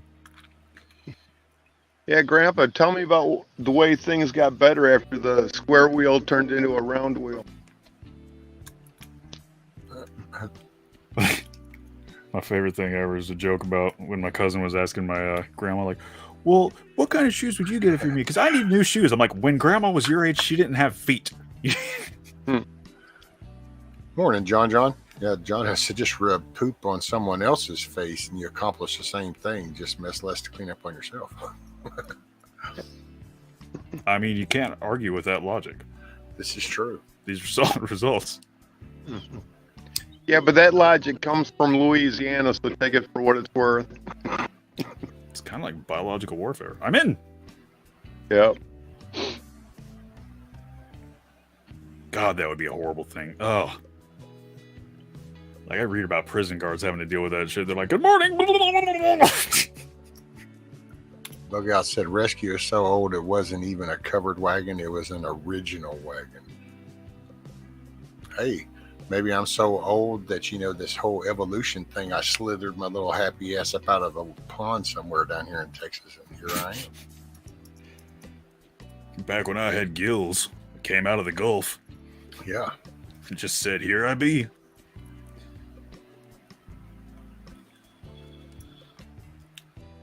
My social security number is 2.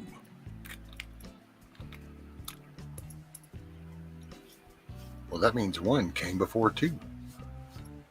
Well, I mean, Methuselah was a guy. Was he? So they say. Did anybody ever confirm that that's how he wanted to be identified as? So much of this misinformation going around. I mean, can't trust those old timers or the people that wrote about them. With square wheels. Getting all serious about this. Ask D-Dog what his social security number is. Let me get some popcorn.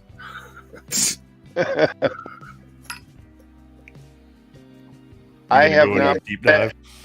I have not put my social security number on a document almost 15 years. Well, that's no big feat. Hell, I don't think I put mine up until this little spine thing. I hadn't put mine on nothing in well over a decade easy. Had no reason. But now you, on the other hand, you do kind of have a tendency of, well, you're involved. By the way, you just have to, Chadwick, you'd have to, so, okay, how many do you mail out? Are you still mailing them out every day? Mailing out what? Your affidavits and stuff. Dude, this dude used to have the postal guy that would bring him boxes of the envelopes to send out and then pick up a box that he had set there and gotten ready to go out. He used to do this shit by the For records requests or for what? To tell our elected servants what their job is and hold them accountable. And I got to the point where the postal price was free.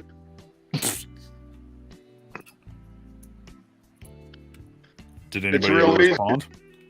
Well, yeah, I get plenty of responses, but there's actually 3 postal codes that says that you don't have to pay for mail.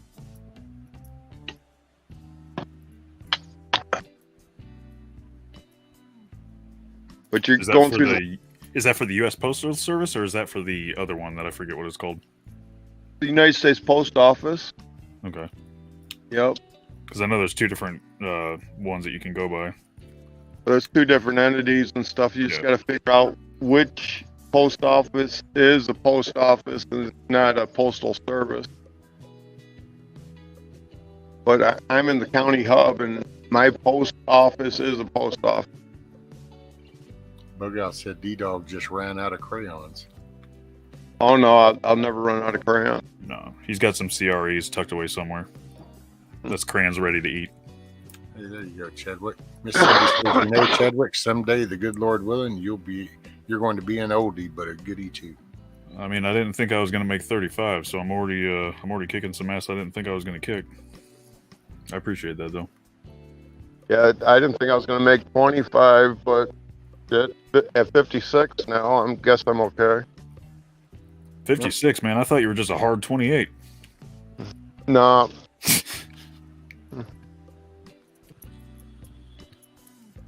Corn Pop, the Pony Express. The Pony Express. Yeah. Kevin Costner? Never run out of Pop-Tarts. Never. I buy that Dude, shit by the case. I actually do have an unhealthy addiction to Pop-Tarts as well. What flavor? I am a brown sugar, cinnamon, and strawberry guy, but I also love cherry. Okay. My favorite is purple and virgin, which is grape and cherry. I think the only one I don't buy, or the only one I wouldn't eat if somebody offered me one, is the s'mores ones. I think those ones are pretty gross. Yeah, they're right up there with like putting poop on your face. That fake ass marshmallow shit just doesn't. To me, it's the crust, man. The weird graham cracker crust they tried to do. It's like dry. I mean, it's like freaking sheetrock. It's terrible. Right. I mean, the filling is bad enough, but I mean, it's like the barbecue hot pocket of Pop-Tarts. It's just gross. It's a barbecued hot pocket. That sounds nasty anyway. Oh, it's freaking terrible, man. You bite into one of those things, it's like E.T. in there. Like, it looks like a good hot pocket that went bad. I mean, there's no such thing as a good hot pocket, but you know what I mean. Right. Looks like Bigfoot's dick inside that thing. It's like, I'm not eating that. So you found Bigfoot to see his dick? Yeah, you don't harvest Bigfoot's dick? No. It's like rhino antler. What you really? The hell? No. I thought we were gonna be friends. Well, I guess not.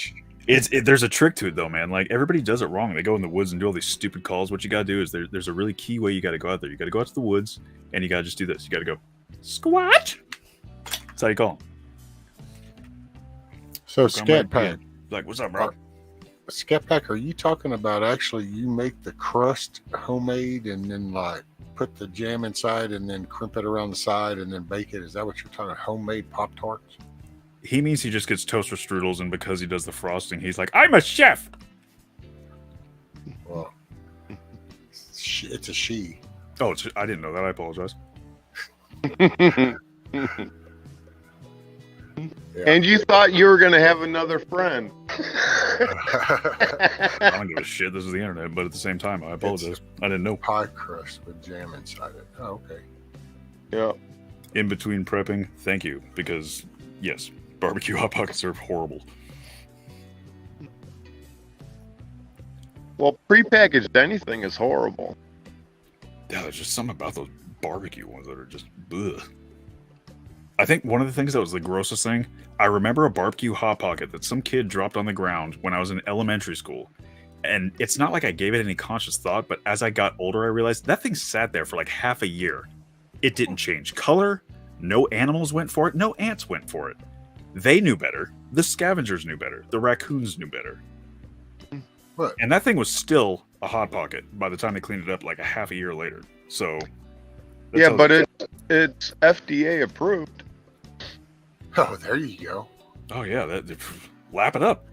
Because Give we me all 10. know 3 letters make all the difference. Yeah, it's got to be good for you.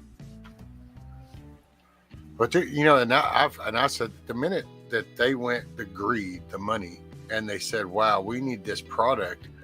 We sell it good around our area, but we need to reach out more." But it didn't taste the same as the farther they got away, so they just started figuring out ways to preserve that shit to where the food's actually damn near half gone, and you'd have this preservative shit so it can go 1,700 miles across country and then sit in a warehouse and then a month later get deployed to a store to sit on a shelf for 2 months later for you to finally go buy it. Why do you think tell you that it MREs? expires in 2 years? And so Why do you think some of the possible, MREs have got enough salt in them to drop a bull elephant? That's the way they do it. Yeah, but then there's also all this commercial way of so much fake ass shit. They use the same words. Oh yeah. It just ain't the same product no more. So Kind of like a veggie patty. How do you have a veggie meat? It's either meat or it's not meat. Yeah. How do you have fake shit? the compressed food product made to look like a steak that isn't steak. It's a impossible steak. Yeah, you just repeat possibly that long gross. enough, and people say, "Oh, this is true," and the next thing you know, that becomes the thing. Ugh. Morning, David. What's up, brother? Just calm down, David. Just calm down. Chill, brother. Everything gonna be alright. Morning, Patrick. How are you? Man.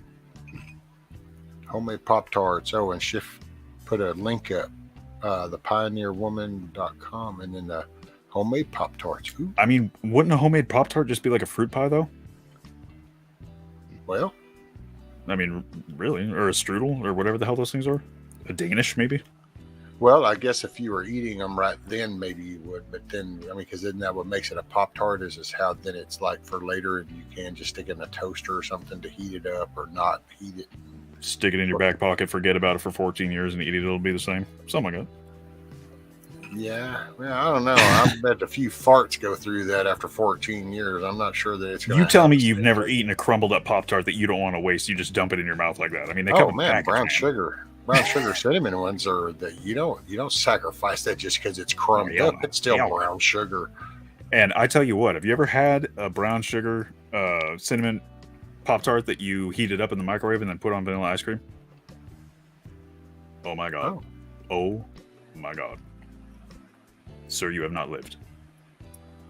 Hey, Miss Sharon, you have a great day, ma'am, and be sure and smile. Thank you for hanging out. Have a good And one, welcome man. back, Kim. And Bug Out says if you boil a Pop-Tart instead of a toaster, it becomes a Flop-Tart. Does it flop or does it just like dissolve? Yeah. I guess.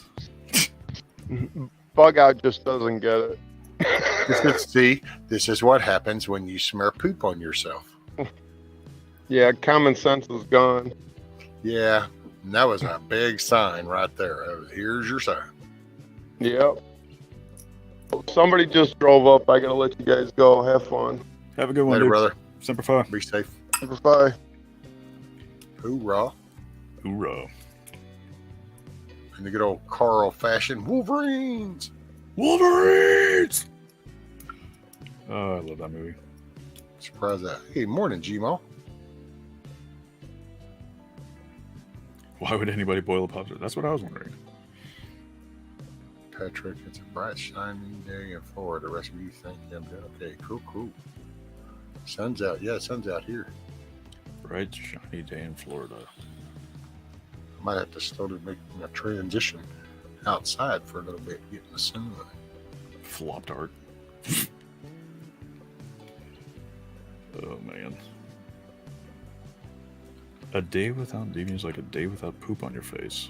Wait, let me check your show notes and I will get back to you. Aha, got you there. No show notes.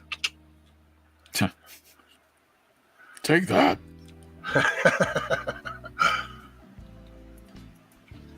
Hey, Grandma Merkel.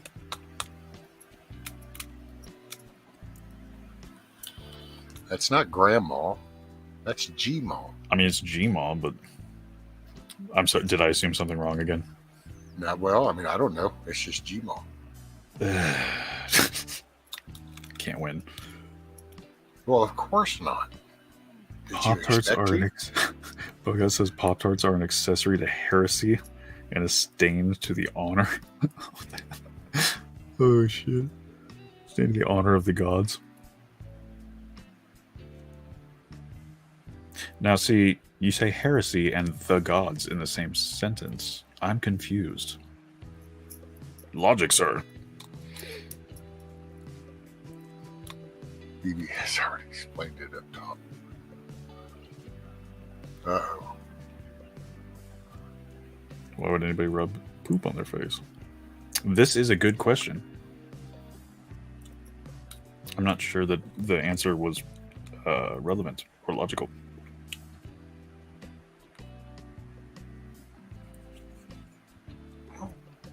Mostly to be alone. I think that would work. It's amazing human repellent. By the way, everybody in chat, don't forget to go to the top, and if it says top chat, select that little down arrow and go to live chat. Just saying.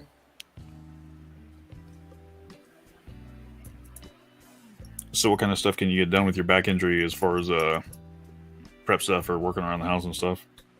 Well, actually, I've been slowly progressing, doing a little bit more. I'm figuring out ways to do things.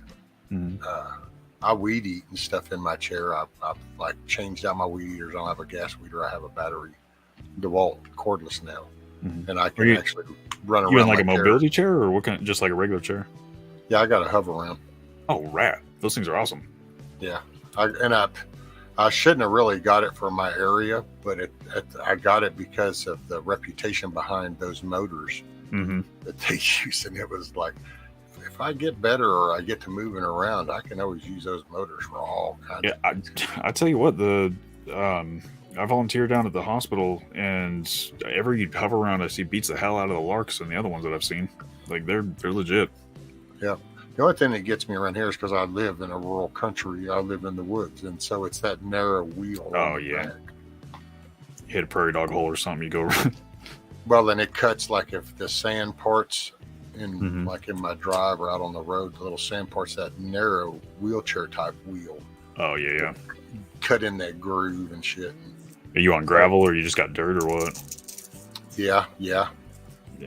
I got some there. See, from here to town, there's anything from asphalt to white shell road to gravel to just red dirt. Yeah, but you ain't bombing the hover around that whole way. No, around here I pretty much got white rock and some sand. Yeah, that comes off of the road, and it's hard to move around the yard because everything's at a grade. So, but then that's here this weekend. I ended up getting me a zero turn. I traded in my John Deere and got one of the zero turn gravelies, and that's, oh man, I've had a blast. That's why I haven't even hardly been on. I can go out there. I've done mowed my grass so many times because that lets me in. Actually, this Friday, I'm thinking about maybe going fishing. It might be another week out before I get going to fishing, but with that mower, that lets me get down the road and I can get down to the creek that's right here by me. That's cool. I can't get there in my hover around because if I go down the hill, I don't think I can come back up in that hover around. Right. Not unless you winch that sumbitch off. Yeah. And so it's like, well, but now all of a sudden it's like, oh yeah, I got this 23 horsepower Kawasaki on this zero turn. I can go raise the deck up and just go on and drive it around. I got a project I want to do so bad with my zero turn. I don't even need a zero turn for anything. I don't have a lawn, but I got one. Like I got it for my dad, and he hated the thing. And I'm like, well, what the hell am I gonna do with it now? But I got it for a deal. But I want to so bad. Like I'm trying to figure out how to get it to work. You know, a zero turn, you got the levers, and you can go back and forth. Well, that's like the controls on an old tank. I want to track this thing and make it like a little personal off-road vehicle. That would be rad. That'd be so rad. And it's doable. I just got to figure out how to do spacers and move the tracks outward to clear the levers, and then I could have a personal tracked vehicle for like little off-roading trips. There you go. Hell yeah. Because it's the same damn controls. All I'd have to do is run a pinion gear and a large one on a large wheel on each side, and then just run the track mounts and do.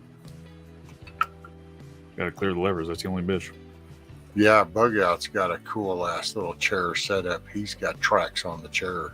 Yeah, it was his brother's deal, and it's like it got the wheelchair type seating, but the whole track set up to move around, and it was like, oh yeah. No, man, I know they make them, but I insist on doing things more difficult than everyone else for some reason, because that's just how I've done things. So I want to come up with a million plans and then probably follow someone else's to make one. Well, they would be really, I mean, with some metal and a welder and some torch, it wouldn't be that hard, because you could actually just take the wheels off and then use the rear wheels. Yeah, well, the rear wheels would be the driving. Just put sprockets. Yeah, so I would need the spacers.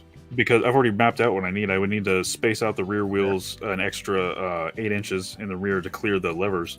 And then I would just have to put the mounting system and the track guides out straight forward. And because the hard part's already done with the transmission, because that's what's splitting your whole steer there. And that's what makes the zero turn is that exactly. Steer. Yeah. It was funny too, because when the guy's like going to show me, he's going to show me how to use mine. And I said, well, I kind of run skid steers and dozers and everything. Oh, well, okay. And I go, yeah, I think I can mow grass. it is weird for now. Like my wife, she just sat up there and was like, "Wow, this is weird." And it's like, yeah, if you've never been on a piece of equipment, this might seem really abnormal. But any piece of equipment, this is going to seem really familiar. Mm-hmm. Yeah, the zero turns run the same as older tanks and the older dozers too, like older single command dozers. Those things are rad. That's it. Well, and you got the little skid steers. Yeah. Well, I've even seen there's like mini, not Bobcats, but there's another brand that has like a track system that would actually be like the perfect size. And I've even just been thinking about ordering a complete track system that's already completed, and then just figuring out how to get the hardware to mount up to the drive wheels. Because I mean, hell, you can find those for $3,000, like complete. Hell yeah. Oh, let's see, John Rescue. I'm off to work. Y'all have a good day. Next go around. You got it, John. Later, brother. Be safe. Blackwatch Devil Dog had a visitor. He had to take off. Yep, he had somebody pulling it.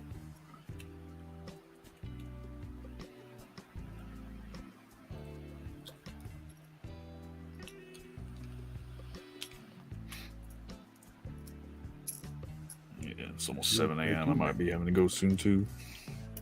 I imagine you'd probably be fixing to want to crash. Nah. Nope. I'm not gonna sleep. I usually don't sleep for about 2 or 3 days, and then sleep for. I have a really weird sleep pattern. I have for several years. I sometimes nod, or sometimes I'll sleep for a good couple hours.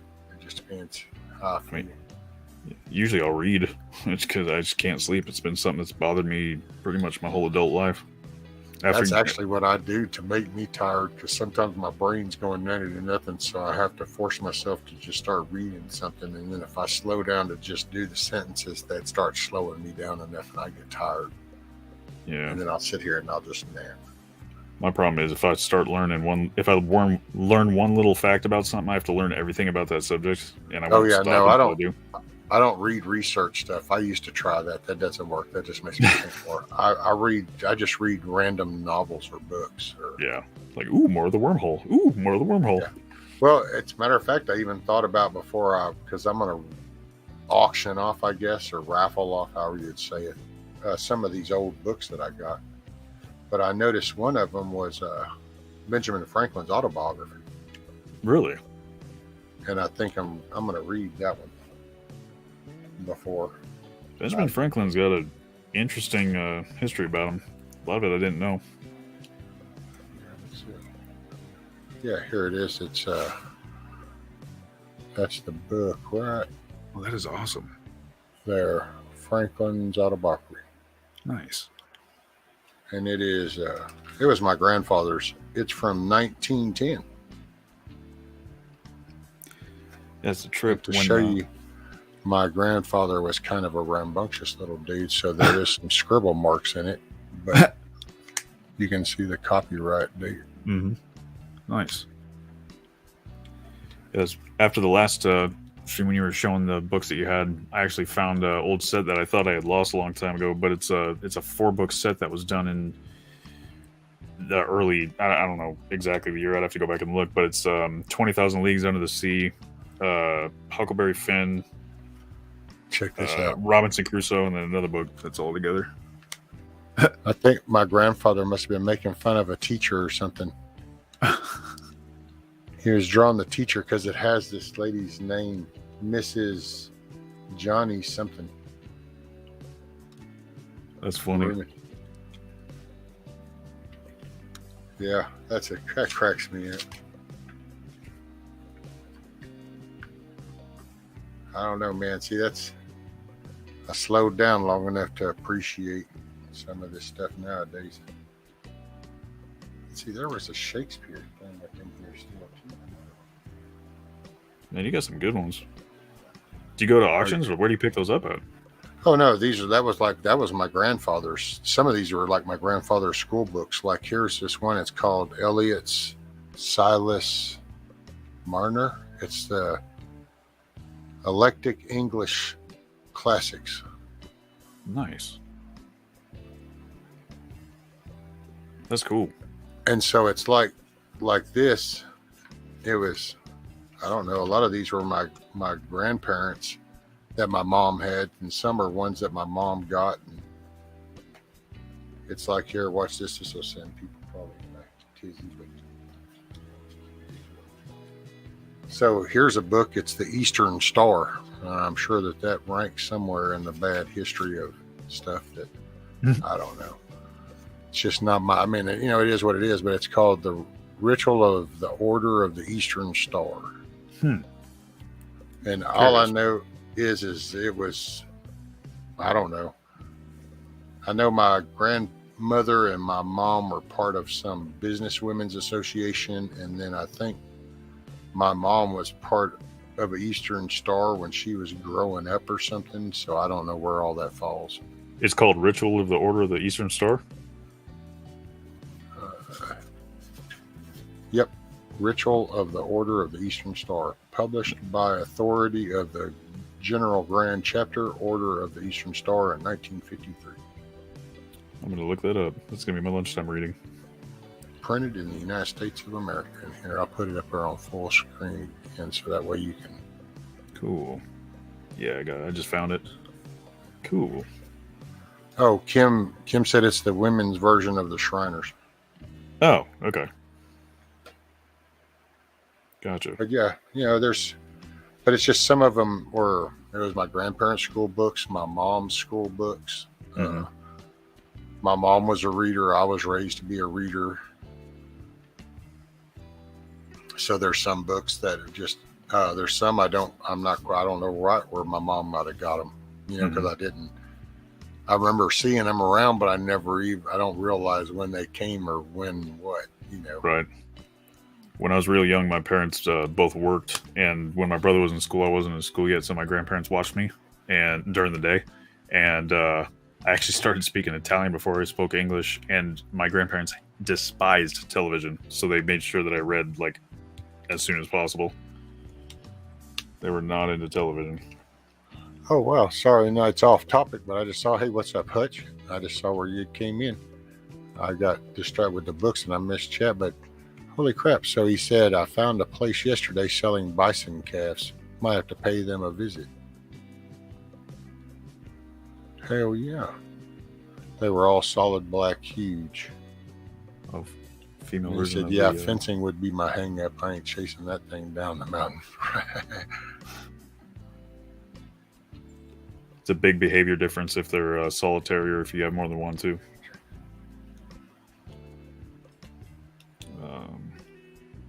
I got steer, man. I wish I could have bison.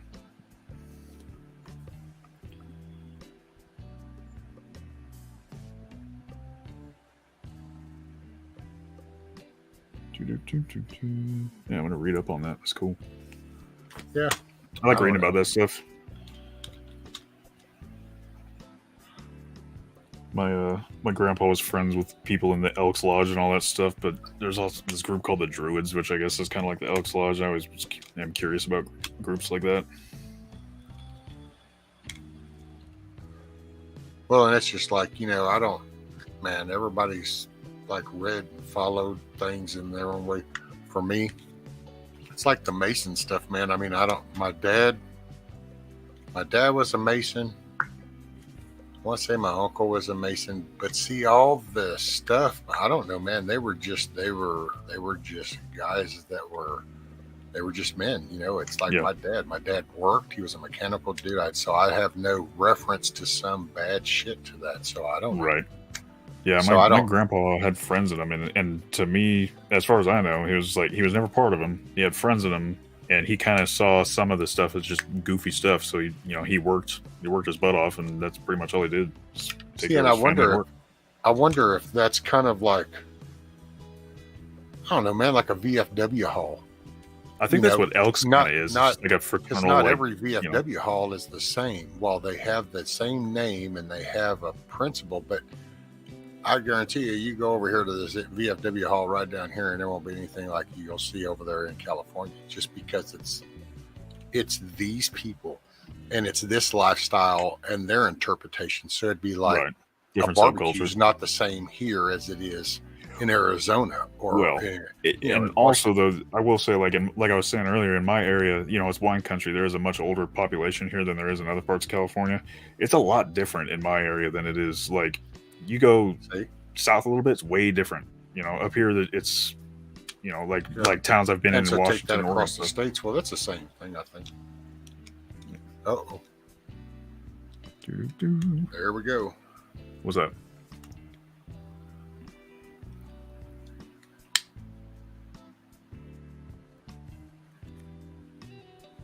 Maybe you don't want to tie the Satan lizard people.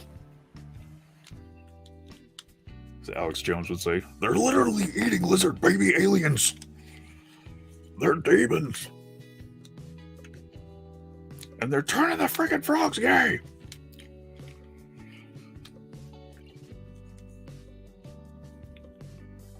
Hey, Latina.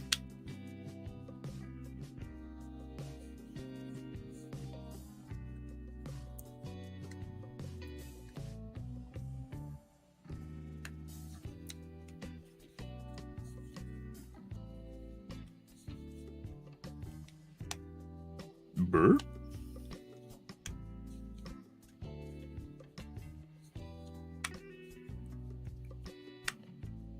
Order of the Owls. I'm gonna check that out. Elks is just like a fraternal, it's not like a Masons type thing though, right? Because I thought it was just like a bunch of old dudes that like to get together and drink. But I don't have any family members who are Elks or anything, so I don't really know. You left me, you bastard. Man, yeah, I kicked over to my tablet because I guess I was alone with your friends. I didn't know what to do. Oh, well, don't show me where Bug Out touched you. That's for sure. Hey, what's up?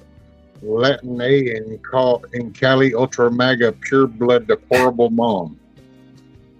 Latina's He's awesome. making it harder and harder on me.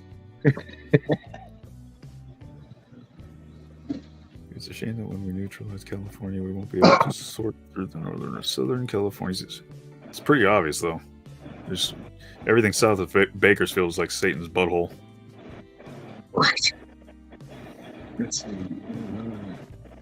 I don't know if I missed anything. That was weird. Yeah. Oh, you were talking, and it was the VFW, and then all of a sudden, I looked up, and I saw my little screen was black with the screen, and I went, "Oh shit, really now?" And sure enough, the only thing you missed is I said that I said like, well, the Elks Lodge is just like a fraternity of dudes that like to get together and drink, right? Like it ain't like the Masons, really, as far as I know. It is. I mean, could people have been hateful and shitty and done crazy ass things? Sure enough. Well, yeah. But I don't know. I mean, not everybody that cooks fries at Burger King does a great job either. This is true, boy. The fries don't always taste good. Let's see. So, yeah, I don't know why I didn't cop an attitude on me, but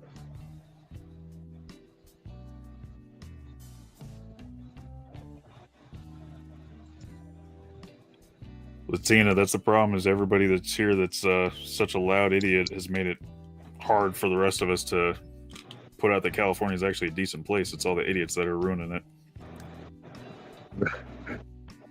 California is a great state. There's just too many fucking morons. See what Latina said, right? She says, like, you think everyone in California is an effing lefty retard or something? Not to me. She was saying that to the Bug Boy Out? Above, I believe, yeah. I love my state. I wouldn't have come back if I didn't love it. I mean, Portland was so bad I moved back to California. It must not be that bad. You know what I mean? Portland was, oh god, Portland is... So what's the difference between elk and moose lodges? I guess one prefers elk and one prefers moose. I don't even know what the hell the Moose Lodge is. I've never even heard that. I don't know. I'm sure they have their own little secret handshake. Entry to the cool kid club. Right. I mean, it's just like that. So people will talk about that. Not saying you Milky, so it's not that, but so like people go, oh, even Masons or whatever, and it's like, but look at all the little cliques that form anyway. What do you? I mean, that's what's the difference when you got these people that'll sit and talk and they'll be like, oh yeah, did you hear so and so? Did you see so and so? Well, I'm sorry, your little clique right there is really no different than another clique over here. It's just that maybe their topic of conversation is just different. That's all. But it's a little clique that wants to keep certain people out and only allow some people in. A clique is a clique is a clique. I could just see a whole gaggle of old men in hover rounds, like doing battle, like elks, mooses. That's it, dude. Oh, that'd be great. Hey, you seen Hog Wild, it'd be Hover Round Wild. We're going to go shut the highways down. We'll all line up in our hover rounds. Hover round clubs. No more. Equality for all disabled people, too, in hover rounds. We're being singled out because we have batteries. It's not fair. They're going to be the only ones mobile when the electric cars take over. Hell, I'll have to wait in line to charge my shit up, I guess. I wonder what day they put hover rounds on the rotation of charging. Shit. Well, let's see. I gotta wait till going to be illegal next to have a Tuesday to car, charge my hover round. and then they have rolling blackouts. Genius. Commies want the land free. That's why they're trying to make everyone leave. Moose Lodge is for old men to get away from the wives. That's what my uncle said. See, there you go. It's just That's what I thought it was. Yeah. Like a fraternal, let's get together and have a drink and It was, bullshit kind of thing.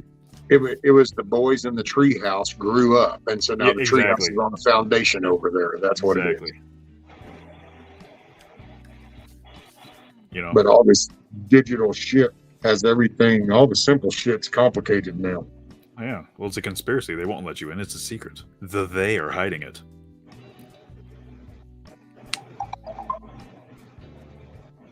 That's where Elvis and Kurt Cobain live, at the Moose Lodge. I thought he was still in Graceland. I think he's... If that dude's alive, he's that pastor. That Bob, whatever his name is. But I don't think he's alive. It all goes back to putting somebody in some way, some shape, form. Categories you can label them. No label here. Just remember the super volcano always wins.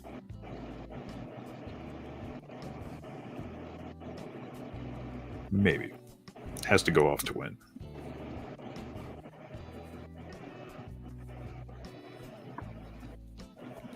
Hey, Hutch, if you feel like coming up, talking about the bison thing. I sent you a deal. G-Mon Merkel, I agree about Portland. When I moved there, it was gorgeous. I moved there I bought a house there in early 2006, and after that, it's like, even in a short period of time from then until 2016 is when I left. That place, the cost of living went up exponentially. Wages were stagnant. Everything that was going on in the city just got disgusting. It went from being a nice place to be able to walk around and see the town to you couldn't use the sidewalk because there's so many tents and people living on the street shooting up in broad daylight. Portland is worse than San Francisco, and I mean that. More overdoses, more opiate-related incidents to the emergency room than anywhere else in the entire country. I can believe it. They pay people to be homeless, and they literally pay people to be drug addicts. If you can produce a dirty urine analysis to a company called Coda, they will pay you $800 a month in government assistance. They will give you a $400 a month card called an Oregon Trail card, which is food stamps. It's disgusting. They literally reward people for being pieces of shit. That's why Portland's gone downhill in a hurry. See, what's some batshit crazy stuff?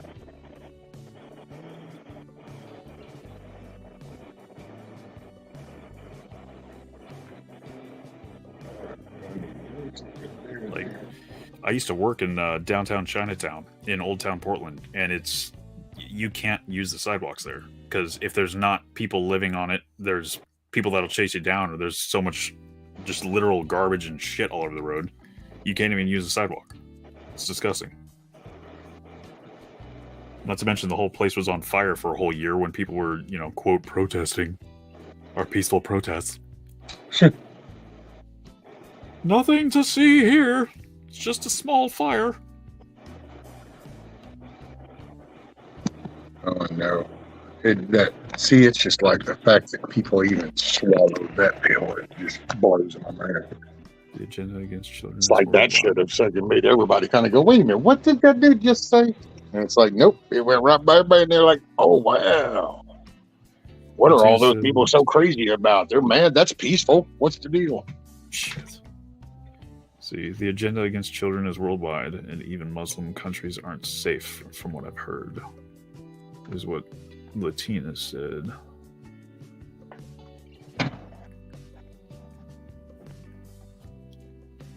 Is that the one you were wanting me to read, Latina? Or the stop supporting Holly Weird?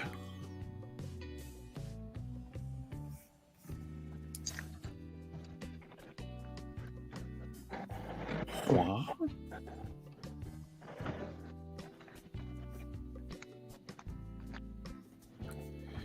I could see that BB's coming to Portland.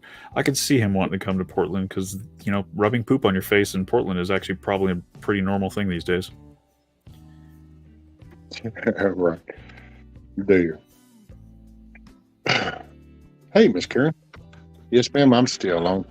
I was actually fixing to be going outside. I'm making a transition.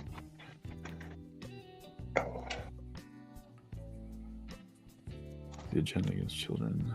Am I the only one that's heard that this world is wide and no one's safe? Which agenda are you talking about, Latina? There's a couple different things that are going against children these days.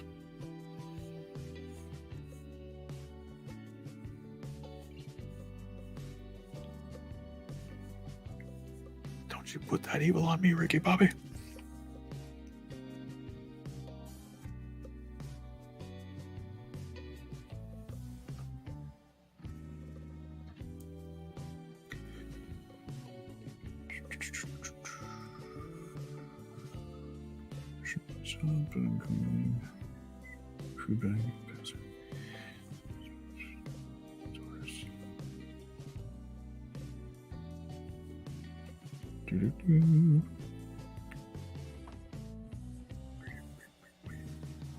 Against children.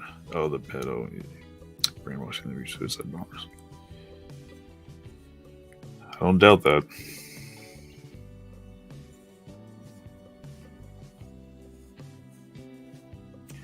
The second part of that is a long time practice over there.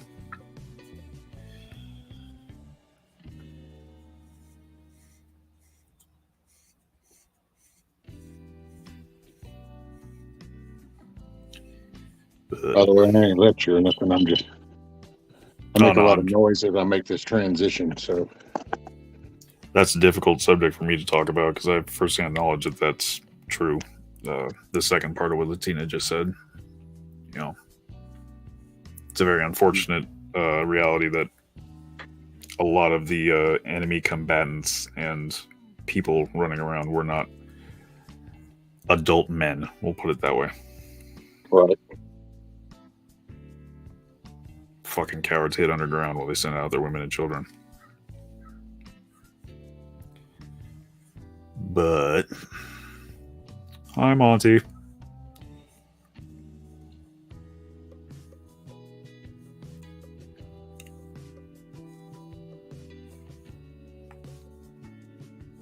There's a bar in my neighborhood where there's more hover rounds, zero turns, John Deere lawnmowers, and tricked out golf carts in the afternoon as the old gents that have their license. That's awesome.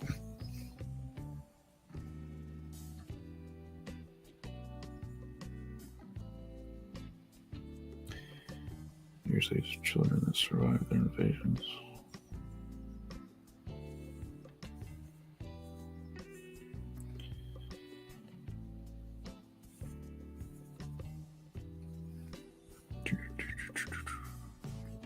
Coffee makes people poop. indeed.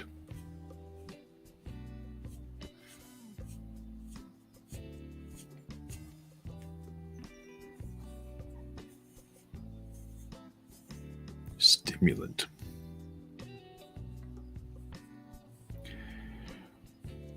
I don't think coffee is necessarily a laxative. I think it's a stimulant that actually contracts and excites the bowels and stuff. It's what makes you poop. Makes your system work a little bit faster instead of just lubing you up and. We're talking about poop again, Rescue. But of course, I mean, why not? Dookie dookie. And monkey poop coffee. What the hell is monkey poop coffee?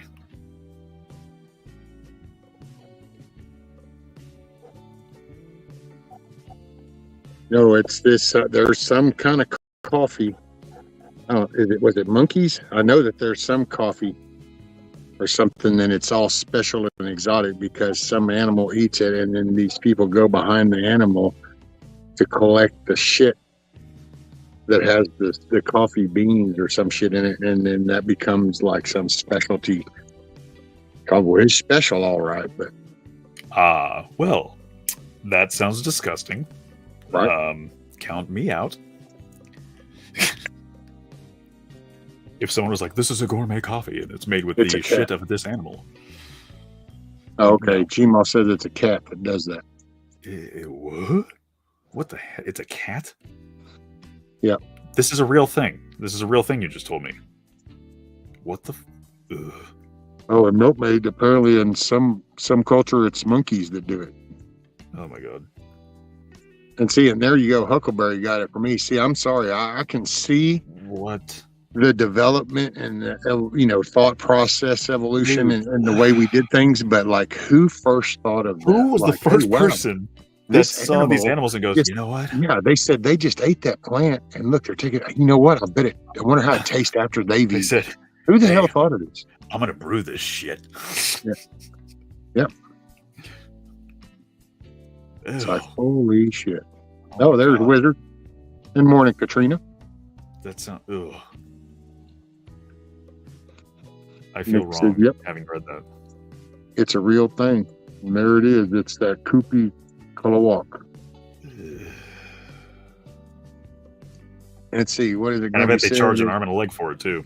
It's just a partially digested coffee cherries, which have been eaten and defecated by the Asian palm civet. Just Civet. drink coffee. Just drink coffee. What? Not poop. Oh, damn, D-Dog, way to go, man. 5 buckets of tomatoes. Damn. He's like, I'm Dung gonna go hook beetles. up. There I'm you gonna go, hook 'em in Hawkeye. traffic. Dung beetle. Dung beetle nation, man. Ain't that Gross. sad? People could learn a lot from a dung beetle. I mean, we They're already live in willing to shit. help. They will help their buddy roll their ball of shit. They will We do the park same their. thing, but we require pizza and beer. What's to help up, move your shit. dudes? What's up, Hutch? What's going Word? on? What you Leo up to, neighbor man? now. Soaking in that sun, man. Man, that sun's looking pretty good back there. Sky's looking all nice and clear behind you. There's literally not a cloud in the sky. Hell yeah. What's that yellow thing in the sky? It looks pissed. Right? It's not real. It's not real. It's a spotlight. Yeah. They are hiding it. I done left my cigarettes on the other side of the damn property. Oh, damn. So how are your girls doing? They have almost the. Hold on. It's early. Looking good? Figure out how to talk. Since the last time I showed y'all, the flowers themselves have tripled in size. They're like they're some solid little boulders. Oh, hell yeah.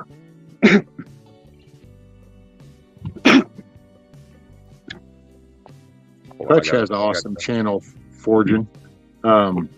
He does a deal he calls Med Heads, and man, that dude he knows some let's see, what's the proper term? Horticulture, I think would be the Home high tech remedies. word. Yeah, he knows how to grow some shit. Gotcha. One second. I'll get the side track.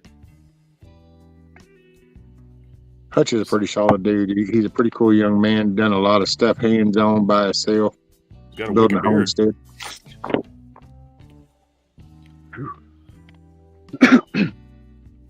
Okay. Milkmaid. That's why I don't do blue cheese or any of that crap. I can't do it.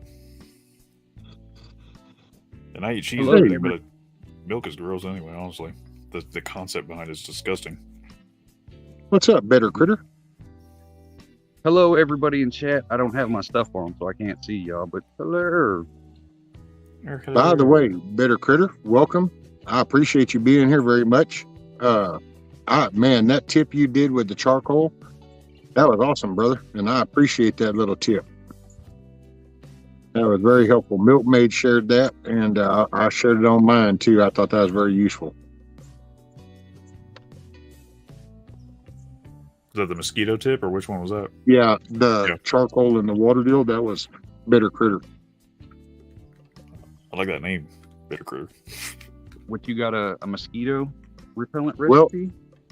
Yeah, Milkmaid had shared the bitter critter had did a little short showing that you take a little charcoal, some hardwood charcoal, from your fire, a little chunk, and you put it in buckets. Like he had buckets of water around their farm, so they had several hundred gallons of water just around their homestead, like for watering their livestock or watering their garden if the water's out. Well, he talked a good way to, on some of these open containers, to keep mosquito larvae out was you just put a little chunk of that charcoal in there. That's all. Just put it in there and it keeps the larva, kills them.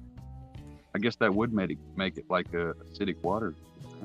Right? Well, I had Forging Thought in chat at the time we were talking about it, and he actually explained it. And I'll dumb it down, I guess, in my version, because just in the wood version. But it's basically creating a layer. That charcoal creates a film in the surface of the water, and it doesn't allow them to breathe. They're actually a lot more fragile than people think, and they got these little snorkel things that are like the breathing tube that come out of their butts, and they pops up to the surface, and any break in the surface tension or any kind of film on top of the water clogs that up, and they can't respirate. Oh, okay. Oh shit, I need to start doing that. Hey, Summer. Hey, Carl. Greetings. It's actually Hey, crazy. Have you heard of graphene? Right. That Oh. really light film that's on charcoal and graphite and stuff, that's actually graphene. It's a product they've been working with the last couple of years. It's going to be the new spider silk shit of this future. That's going to be like the new thing. Okay. Hey, is Wizard still in here? I need you to email me, bro, whenever you get a chance. Wizard. I think you should still be here. If nothing else, all we got to do is talk about inflation or some shit, or how awesome the Federal Reserve is, and boom, there he is.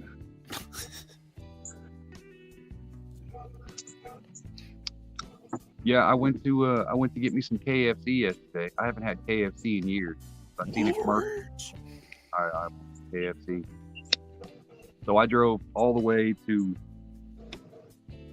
all the fucking way out there. And Oh, is that your white line ride? no. No. I went riding just to check the PO box. But on the way back, I looked over and I seen huge black bison sitting, like they only had 4 strands of barbed wire. That thing was just chilling, sitting there.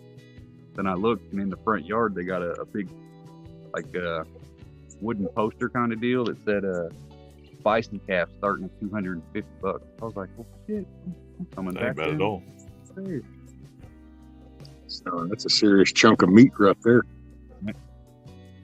Damn good meat too. Oh, I love me some bison. Love me some bison. We used to when we lived up north. There's a little butcher shop that sells it. Because once you get up by Leavenworth and all that stuff, you got all kinds of bison farms. They're like buffalo around there. So we used to go up there and get the 5 or 10 pounds of steak and a hamburger. little combo pack, and best meat I have ever had in my life. I raised my own steer, and Costco here used to sell bison. I don't know if they still do. I haven't gotten it in a long time, but they used to sell bison at the Costco here, and god damn, it was good. I used to mix that with ground chuck that I would do myself and make amazing meat. That's what I don't like about it though, is like the I don't know if it's just the burger that they had, like there's no fat on it. So like if you try to Oh, it's make lean that, as hell. It's super lean. it just crumbles apart. We had to mix in some sauce and stuff to give it some thickness. That's why I would mix it with hamburger and shit just to give it a little bit of fat content. But it makes the best jerky you've ever had in your life. Yeah, I haven't had the jerky. Oh, it's so damn good. Hutch Milkmaid said, so yeah, I wouldn't go full maturity if you got one, Hutch. Maybe butcher young. Yeah, that's what I'd have to. 'Cause, man, if I let that thing get full size, there ain't no way in hell I'd be able to afford that shit. Oh, dude, the amount of meat you'd have to have. You'd be prepared to do some serious canning or storing and freezing. Buy extra freezer. Yeah. That's the problem now, is I can't can anything because I ain't got no. We just got the tiny house, and a couple outbuildings, sheds and stuff. So like I don't have the storage to do a whole bunch of food storage, Right. and it's hard to temperature control stuff because like we don't mess with it. Man, that's why So- jerky's awesome. You cure that shit. How's your elevation there, Hutch, on your property? Are you on like on a cup, or do you kind of crest on a knoll type style? All right, Like if you dug a pit, would it fill up with water? yeah, Are you on a mesa? Are you on a slight bevel? Well, because I know he's in hill country, but see, like where I'm at, you could look and say, oh, well, the river overflows and it'll flood a whole shitload. But my area where I'm particularly located, it would have to flood like damn near to the coast before it actually reached my house elevation wise. I understand. I am above the lake itself. I'm probably about 200 foot above the actual lake. But the way we're sitting, imagine an angel food pan. It's got the thing in the middle. Yeah. We're a giant bowl, and I am the tippy top. Like right here in the front yard, I've got the highest point, like a 5 mile circle.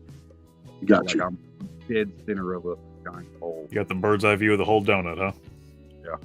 I was wondering if it would be beneficial, like to do one of those where it's half underground type cellar storing things. Mm-hmm. Like a fruit Eventually, cellar type deal? because I'm Huh? gonna do a root cellar next to the alligator pen. I was going to say, like a Okay. fruit cellar. Those are awesome. Yeah. Digging that Well, it's shit up. weird down here, so you just got to take into account. I'm a Texan, live down here. Southeast Texas cellars are like, so you're going to dig a pond, We don't do cellars down here. That's why a lot of houses are on blocks and pilings and stuff down Right. here. It's just the soil, and it shifts. Yeah, here we got adobe, so it's the same kind of deal. We got clay and rocks. So the farthest I've dug down so far, I've dug down about 6 foot and maybe a 3 foot by 4 foot square, somewhere in that range. But that's the farthest I've dug, and that was just in a place that I knew there wasn't a rock vein. So the place that I'm actually wanting to put the root cellar, I haven't dug down maybe 2 foot at most, so I'm not sure how far I can actually go down. Gotcha. It's That's like, see, that'd be a North Texas problem. That rock, buddy. Matter of fact, Lucky Dame ran into that when they went to do a fence. It was like, yeah, fence sounded good until it was like chunk. Wait, what? Chunk, and it's like, oh yeah, there's that rock foundation underneath all it. Hey, let's see. So, Nikki was saying, do you use the pink curing salt in a brine before you make that bison jerky? So I've never done the pink curing salt. I just I used a marinade that I would do for a day and a half or 2 days of I'd have to look it up, but it's like a combination of soy sauce, onion powder, Worcestershire sauce, and a couple other things. I just used a beef jerky marinade that I had heard about for doing jerky, and it worked out great. And then I actually make it in the oven. So if you put toothpicks through the strips of jerky and you hang it from the racks in the oven, so it's all hanging vertical, and you bake it for 5 hours at 170 degrees, no hotter, 170 degrees for 5 hours, you get perfect jerky. Just hang it vertically with toothpicks and it comes out perfect every time. Oh yeah. I know What's my up, mom Tracy? would smoke all the time. We made deer jerky and stuff all the time. What you Yeah, I do with venison, steak. It works for everything. I don't like those dehydrators. They don't work. You end up with freaking fruit roll-up meat. I don't like it. Oven works just fine. now could you make jerky in a smokehouse? You just have to figure out how to regulate temperature and everything. And if you can, it would work just fine.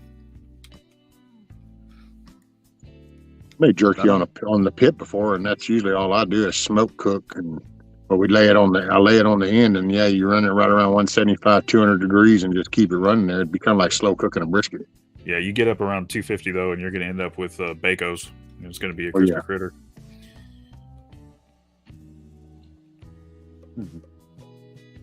There's still so many projects I need to build around here to get me organized for that kind of shit. I'll tell you what, some of the tastiest jerky we made was actually with the bison. Was we did Italian salad dressing and pineapple juice as a marinade, and then did that. Oh my god, that stuff was amazing. I've done the Italian dressing, never tried it with pineapple too. With a little bit of citrus, that pineapple juice, man, it. Well, yeah, the citric then, because I use lemon, so I guess that would be like an equivalent on the acidic side. Yeah, I'm actually going to be doing a brisket. Nice. I told my wife I'm fixing to concoct a little idea, so I'll do a little video on that little thing. Probably do that on a live so everybody can freak out and they can all go, "Oh my god!" And I'll just show you. So I'm fixing to take. Yeah. So my barbecue pit right here, and as you can see, let me see if I get my camera right. So I don't have legs on this end. I got legs. I got wheels on the other. So I'm going to transform this to over there by the house where those chairs were. Well, I can't move this no more. By the way, just a funny story. The wheel is bent because, believe it or not, one time I was putting this on the porch. This house we stayed at, we lived in there for about a year in town. And I was asking for some damn help and couldn't get no help from the damn kids or anybody. And I got so mad that I literally kind of half-ass picked this thing up and threw it off the damn porch, and it bounced on the ground and it bent the wheel. So, yeah. That is one thing I've done and didn't bother fixing afterwards. And well, it's my pit. I don't give a shit. It still rolls. But, yeah. They made fun of me for the longest time for that, because it's like not every day you just kind of throw a pit around, but it's like, I just happen to be pissed at the right moment. I don't know. Did it get where you needed it? You can't argue with results. This is true. See, and it got there. It ain't got. But yeah, I'm gonna figure out a little skid way of moving this around over there. I'm gonna use my damn zero turn, my new little. There you go. It's my new bike hutch. That's what it is. I've done decided. My wife laughed and she's like, "Really?" And I go, "Yeah." Somehow last night I could have sworn I heard that grass growing while we were sleeping. So I think I'm gonna need to go more. And she goes, "Really?" And I go, "Yep." Hey, I had to sell the one with 2 because I can't trust the left leg. Now I got one with 4. If I could park this thing in the living room, it'd be in there too. Got to take care of my baby. Right. One thing I did after my injury, I got taken out by a drunk driver on the freeway last year, and my leg was all busted up. I actually got one of them Harbor Freight marine winches, little 500-pound hand crank ones, and I rigged it up to all kinds of shit and would be trucking around the house pulling stuff to wherever I needed it. Hell yeah. Just lay. I moved my building with the good old principle of some landscape timbers and some dishwashing soap and a little bit of a tractor pull with some chain hookups on it, and I slid my building around the yard and put it where I wanted it. So like I said, you can't argue the results, man. Solutions, man. It's all about the solutions. Build it like the pyramids. A little bit of imagination can get a whole lot of shit done. Right on. Yep. Hey, man, you can get a lot of stuff done if you lay a hand truck on its back and just use that like cart shit around.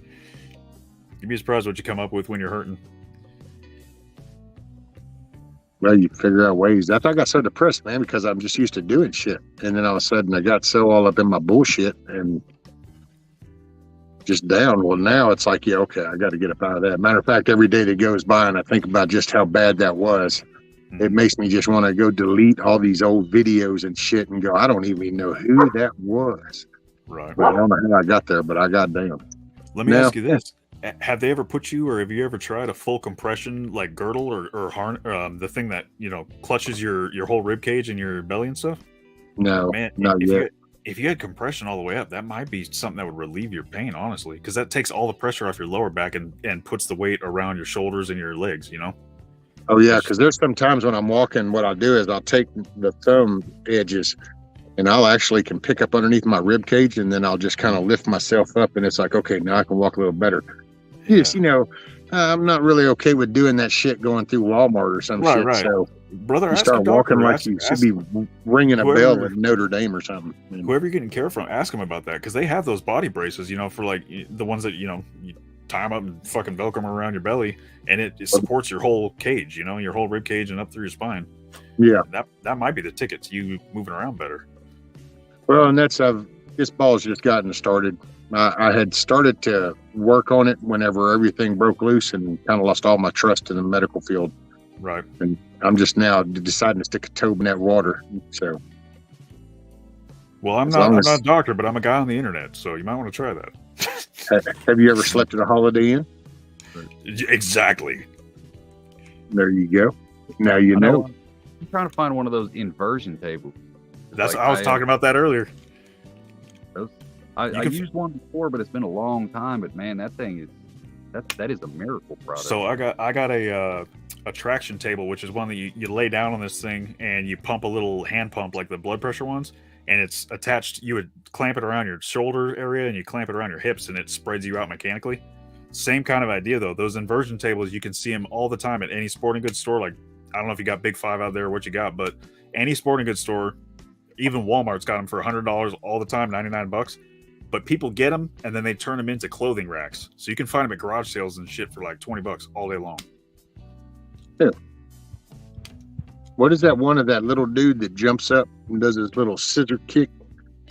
That old man does that teeter table thing. Oh, yeah. See, and I thought about it, but then it was just like, man, I don't know. That dude looks like some little bitty dude, and this shit sounds bright for all these small people, but... I don't know what you're talking about. That just sounds like methamphetamine to me. No, there's some little dude. He does the teeter table thing. And he's an old I man. do it every day, and I'm 70 years old. Whippy. Yeah. And he jumps up and he does his little hands this way, and he does a little kick with his feet. I'm wily like a spider monkey. Can't remember what the name of that damn thing is. It's one of those Chuck Norris type infomercials. Oh, like a Total Gym? Yeah, one of those kind of deals. Gotcha. But yeah, it's the tilt. I mean, it's Thank you. Yeah. His whole thing is it's all custom fit, and it's got all these little things just right, and it's got these little pressure points to put in, and you got to be careful about that shit. Some of that stuff's probably a gimmick, like hanging upside down to expand your spine. We know that works. All the pressure point, Eastern medicine, fucking. This is when you align your chakra to get that. Shut up. The wife buys those massage deals. Like, we got the plastic thing that just kind of makes an arch, put your lower back and lay on it.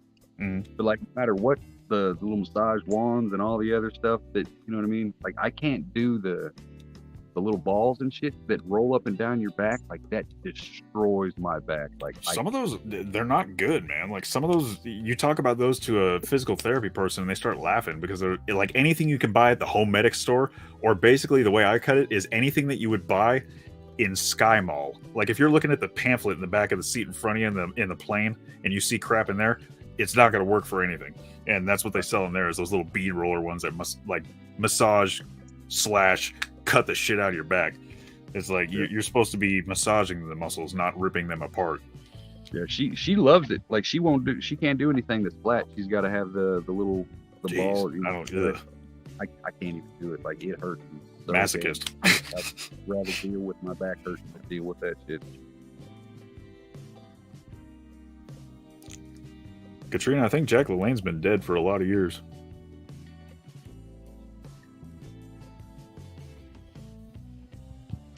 A lot of my thing is I'm pushing 250, so I don't really trust a whole lot of that thin metal stuff to hold me upside down and not give me a pile driver. Well, most of those inversion ones, they don't actually hold you upside down. They hold you at like a really extreme angle, but they don't put you upside down because it would be too hard for people to flip themselves back upright. And I think they're rated for 400 pounds. Most of them are. I got trust issues. I don't even trust rope. Well, I tell you what, my brother is a great big old fat fuck, and he goes into his, and he's 330, 345, something like that. I know it's been holding him up with his big old cankles, so just look at what the safety rating is. It'll probably get you.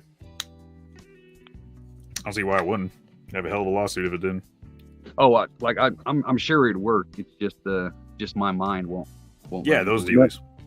Yeah. And it's an old man, and that's the one he do. It's called the teeter. The teeter. Teeter. Teeter. Now, how much is that thing running versus what just a regular, generic inversion machine? Because all it is a damn thing that tips you upside down. Well, that was $489. Ha! I wonder why. They got them on Amazon for right around $120. Getting $99. You see them all day long. I used to see them in the Sunday catalogs in the paper for this Sporting Warehouse or whatever. Got them here, Kmart, Walmart. Got them for $99. I know. In fact, I was thinking here, I was planning on trying to make one in a tree somewhere, almost like a pull-up bar. Mm-hmm. Like my core's good. I got no problem getting back up to do that. But I was like, here in about 10 years, 5 years, maybe 3 years, I might not be able to do that. And I'll start hanging upside down. Well, in the late 90s and early 2000s, they had gravity boots. And gravity boots was basically rollerblade or skiing boots that had the hook on them. And if you can't get up, you might be screwed. But, I mean, they work though. Oh, you got it, Carl. No problem. Man, dude, I think your tent was a cool setup, which anybody, if you hadn't seen it, you can go to Carl's, or I put it on a link on my community page, but he did a little walkthrough of his little tent that he's got. He's got one of them nice little tents set up. And he got all his gear and shit inside. It was pretty cool. I still got to check that out. I have that on my to watch for a while now. Let's see.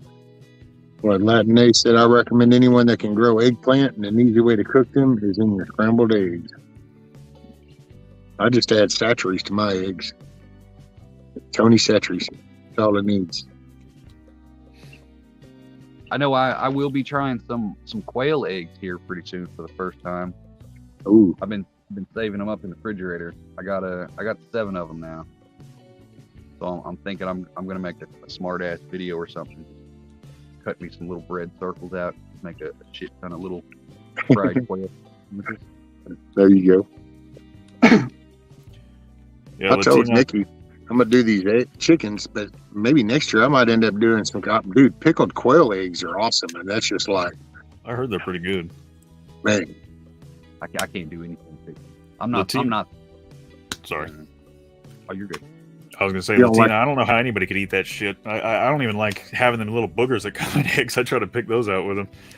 I don't know how anybody can do the half-developed friggin' chicken eggs. That's just like, ugh. So you don't do pickled eggs, Hutch? I don't do pickled anything. I hate pickles. Oh. Yeah. Cause like I grew up where there, every place has got the pickled eggs, the pig's feet, all that shit up there on the counter. The bar's got it chilling. Everything pickled. I've never understood that, dude. My whole life. I grew up seeing the damn pickle jar full of a hoof, and it's like, no. And here I am sitting here 6 decades later going, nope, don't see it. Right. My problem with that crap is it's like pickles in vinegar. Like I get that. You put the cucumber in the vinegar, you get a pickle. Why the hell is all that crap red or some gnarly color? Like it looks like transmission fluid they put those pig's feet in. It's just weird. Because you don't want to see it in its natural form. Right? Yeah. I mean, I've never done the pig's feet anyway, but damn. I'm not a big fan of vinegar. I will use it very rarely. Like if I go to Subway, I put vinegar on my sandwich. And if I do a salad, if I've got it around, the rare occasion that I've got it in the house, I'll put some, that cigarette stuff, a little bit on a salad. Just oil and vinegar is good. Mm-hmm. Other than that, man. I think balsamic is good in a lot of shit. Yeah. I will say though, once a month I will take a shot of apple cider. Just it's one of those things where even though I hate it, I know it's got health benefits, so I just suck to it to get it over with. It's just good for your innards. See, I make my own hard cider, and I use vinegar and other stuff, so I figure that balances out, right? Same thing. Good. The theory's the same. Sound. I like it. Oh, Nikki said that it's beets and it's just for coloring. Oh, that's what makes it that gnarly red color? Ugh. Yeah. All I know is I've always laughed at that because it was like, well, it sounds like, but see, I've never saw it like a bad thing. I just figured, you know what? This is the partner that I got in the food chain, because whoever will eat that shit is, then I'm going to let me get you down to the hoof. Since you like the hoof, I'll take care of the other shit and get that out of your way. Ugh. And then there's the hoof. It's all for you. It's like the people that like the hog head stuff. Hey, have I got a plan for you, buddy? I'll take the ribs. I'll get some chops out the deal, a little rump roast, and you can have the head and the hoofs all you want. There. There's just some things I can't do because of visually, man. Like, I watch my family sit around and eat okra, like pickled okra, and I watch that slimy shit just come off their mouth. I'm like, I'm good. I'm good. So you haven't lived until you've seen somebody eat some chicken foot soup and just suck the toes on the deal out of the bowl. Some chicken what? Chicken foot soup. I'm good. As far as I know, you don't actually eat the chicken foot. It's just kind of there to boil in and make and all that stuff. Actually, no. I think maybe so, though, Hutch, because Milky, I think, said something a while ago about, oh, man, what is it? Oh, man, there is an outer layer of the hoof that comes off. Same with chicken feet. So apparently there is something to that. See, but you know what? Here's my take. I ain't knocking nobody's taste, man. I just see that food category as a motivator to go work. This is one of these. See how simple the little of the motivating factors. Do you want to have to gnaw on a foot? Do you want to suck down a chicken toe? Well, then guess what? You need to get up off your ass so you can buy the steak at the table so you can get up out of the chicken foot. There you go. Maybe that's why I just turned out where I just don't see a problem with putting your hands on something and go to work. I grew up around that Because food. I'm not eating chicken feet. That's it. I guess I always knew it. It's like, well, I don't want to get too damn bad. I know where I'm going, buddy. I ain't eating no chicken feet. I ain't gnawing on some hog feet. Yeah. Do I want steak or hoof? And I grew up around too, because I grew up going over in Louisiana, all southern Louisiana service. Oh yeah, man. And I lived around people that they did not see any loss, and I get it. I get the concept. I just figure, hey man, you know what? I'm smart enough to go, hey, you know what? Ain't no point me hoarding this whole thing. Since it's you like these parts, we can swap. I'm like, I got that's what the puppy is. That's all that is dog food to me. Right. It's soon to be chicken feed, I guess. I don't know. What in the hell Nikki feeds and scrambled eggs and shit, and them little bastards eat it up. So it's like, eat on your own. It's cooked up and buttered. One of the things I find really funny about Spam, because everybody talks a lot of shit about Spam being mystery meat and stuff, and they'll go eat pig feet, and I'm like, it's just pork shoulder is what Spam is. It's just pork shoulder. But yet you're eating the fucking feet of that nasty animal. Like, what the... Can't do it. Out of transmission fluid. I don't believe it's beets. It's conspiracy. The last of the blood and the marrow inside. I mean, it makes sense, but I don't want to believe it.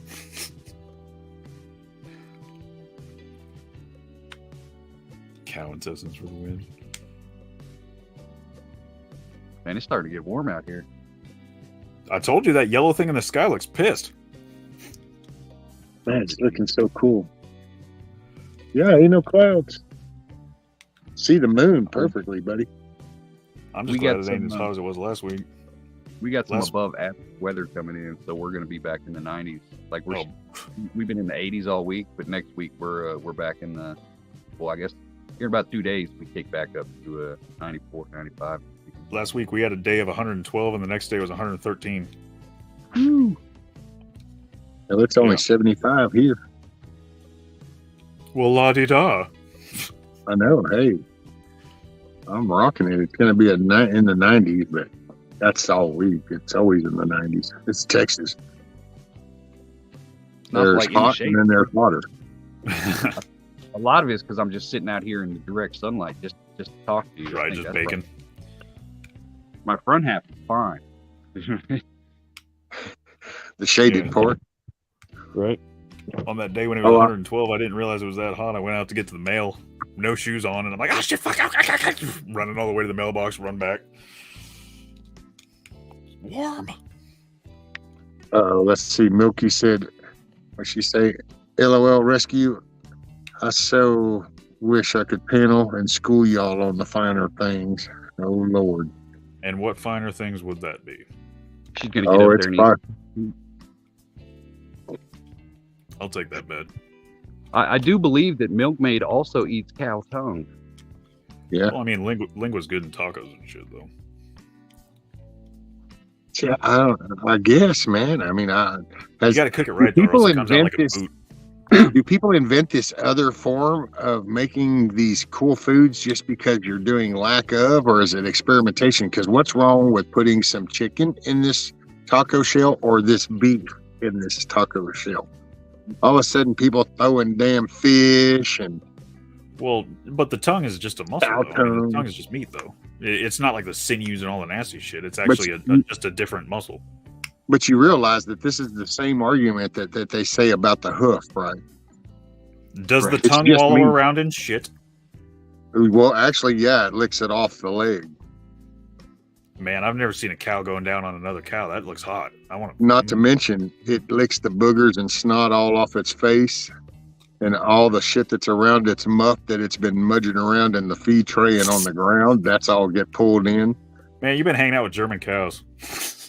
Right. Then you take all the fertilized food that it's eating and the grain and all that's going over the testing.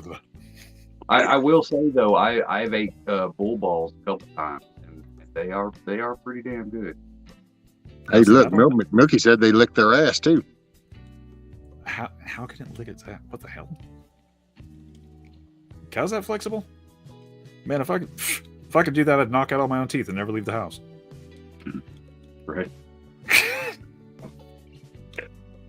Hawkeye says, yeah, the cow tongue is the delicacy. And I guess, and over there in some Asian country, they crack a damn little ball peen hammer on that poor little monkey's ass and crack that bad boy open while he's squalling and they get to pecking away. But that don't mean it's a delicacy for me. Oh, God, yeah. Monkey brains and Take shit. that 30-06 and make that damn heart shot, and then you go out there and you pull that deer up here and you skin it and clean it. Oh, look, she just couldn't stand it, dude. So you just got to nudge, and she can't handle it. You heard the dink, right? You heard that. What was that? That was the bully. She's coming to beat us all up. Oh, no. I'm not a bully. Okay, See? I so have to address this because what y'all don't understand is, pig's feet, right? And chicken feet. When you go to butcher them, in the dunking process, you take off, like for chicken feet or whatever, you actually peel the skin off. So what you see is not actually skin. They also have an outer claw. You take that off, so what you're eating has never touched the ground. Same for a pig hoof. But it was killing me. I was like, man, it's not as gross as you think. Oh, yeah. It's still it's still gross. How's it gross? Look at it.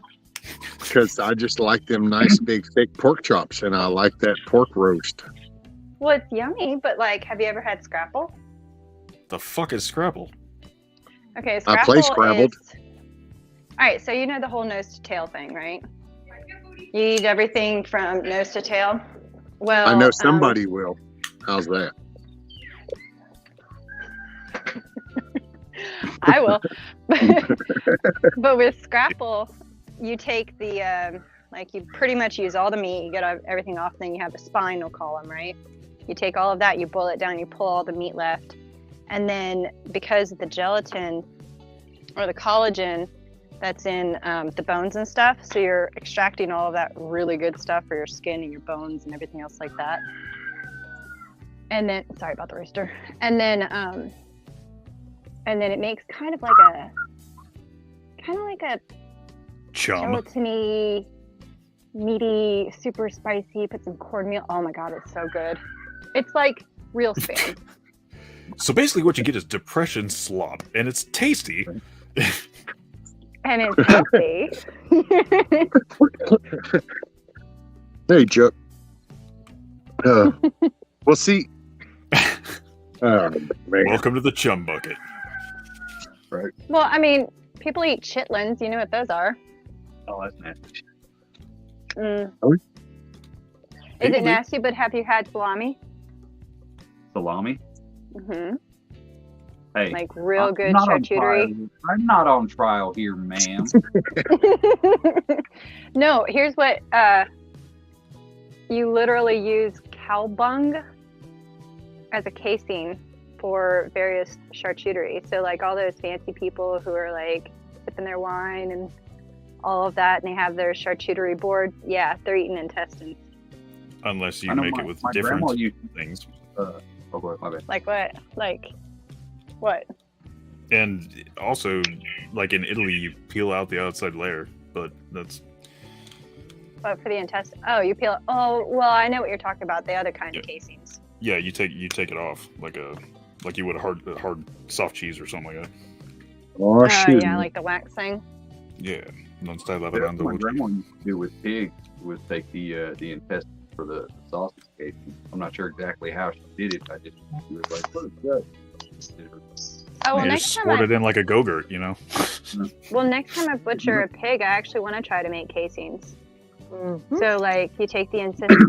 Mickey's up here too. You take I the couldn't take it. casings. Hey, Me there's my either. I chick. was like, oh my god, they're speaking blasphemy. Mhm. Those are my little chicks. See my little 4 chicks? That's my new Aw. chicks. Speaking blasphemy, you're the one talking about eating it from eyeball to asshole. Right. Mhm. I actually made suckling pig one time. That was interesting. Eat all of the organs. That's the most healthiest part. All the organs. Yeah. The heart, the liver. Num num num num num. It really is. We butchered rabbits on Sunday, and that night, what we had for dinner was fried rabbit livers and kidneys. Yum. And you can tell how healthy the animal is just by the Mhm. the liver. Mhm. That's why the Yeah. ones that you get in the store, chicken livers, are gross. Ooh. I don't mind liver at all. Liver's actually pretty decent. Oh, Mhm. do you? See, I don't like it. I have to make it into a pate or something. Oh, I can eat gizzards for the rest of my life. Oh I god. know. Oh yeah. but the fresh ones, they like from a rabbit that you raise and butcher, are so much sweeter. They don't have that minerally irony taste like the Puffer store or bought chicken whatever. liver. Yeah, Mhm. like store bought chicken livers. Not that I don't eat those. I do like those too. But the rabbit livers freshly butchered are so much better. Maybe Yeah. it's just because as a kid, like my dad's side of the family is Manx, which is like Scottish, and I used to eat haggis, which kind of tastes like Bug Out's face cream. Yeah. And I'm not in a hurry. I don't know. Wait, well, haggis is is that sheep? It's a sheep's stomach with basically Oh, all the right. entrails and the all the stuff that people wouldn't consider meat in like a meat shop or a butcher shop. It's Right. in a casing and then it's boiled and baked, and basically you put a bunch of spices in it, make sure there's no flavor left, and then you churn up some kind of satanic spell to make it taste like ass, and then you leave it on the counter for a couple of years, and then you slice it up and serve it with a side of shame and disappointment and Great. Somebody some brought up cursing. blood pudding. I was gonna say I thought haggis had like maybe some oatmeal or some sort of It filler does plus have a lot oatmeal of in it, but blood. it's a and bunch blood. of different spices, a bunch of cloves. It's got like basically all the chum that's in the animal, all the shark chum you would put in there Yeah. with oatmeal, So and it's basically they it's have, horrible. They It's have, more like, effective as a tiny hearts. football. It's actually difficult to eat. It really is. I So- haven't tried it. I will say, like, I haven't eaten bull balls or anything else like that. Oh, those are good. Good. They So are. good. Really are. Latina and Kelly. She said, rescue anyone been lucky enough to go to the Rocky Mountain Oyster Festival. I'd like to go someday.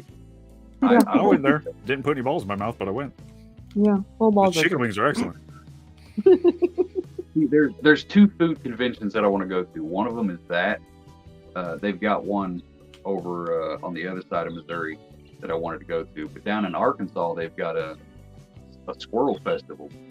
where Really? literally just Squirrel everything. biscuits and gravy are pretty goddamn good. Right? I didn't eat squirrel. Squirrel makes really Latina. good gravy. Milkmaid Latina says, "Did you say rabbit tastes good?" And yes, rabbit does taste good. Oh, Well, yeah. Nikki absolutely. said that, but yeah, like Nikki raises rabbits. I used to. I need to get some more. I just need to build my cages first. But yeah, I would slip up all the time and call it chicken. Like I'd make Yeah. rabbit stew and call it chicken soup, and oops. It's That's how the comfortable. Cadbury egg confusion started. See, that was the hard times. That was hard times around here. It just meant you went more rabbit hunting more than anything.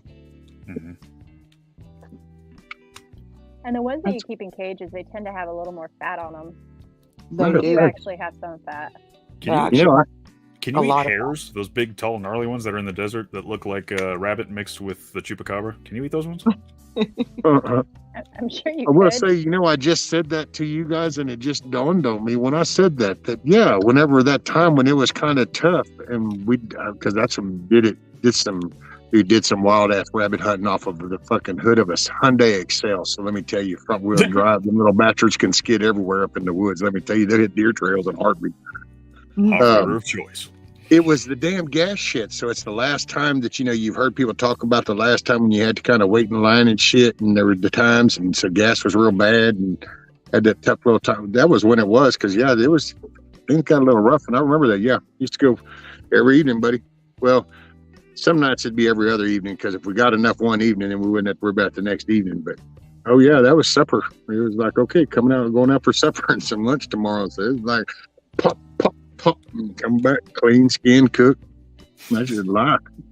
Hmm. Has anybody tried eating one of those giant rabbits? You know what I'm talking about? The big floppy-eared sons of bitches that everybody uses as pets. Oh wow. Are you talking about Fleming giant? The Or the Flemish European giant? ones, the giant ones that just sit there and have kids petted in the front of the pet store and stuff.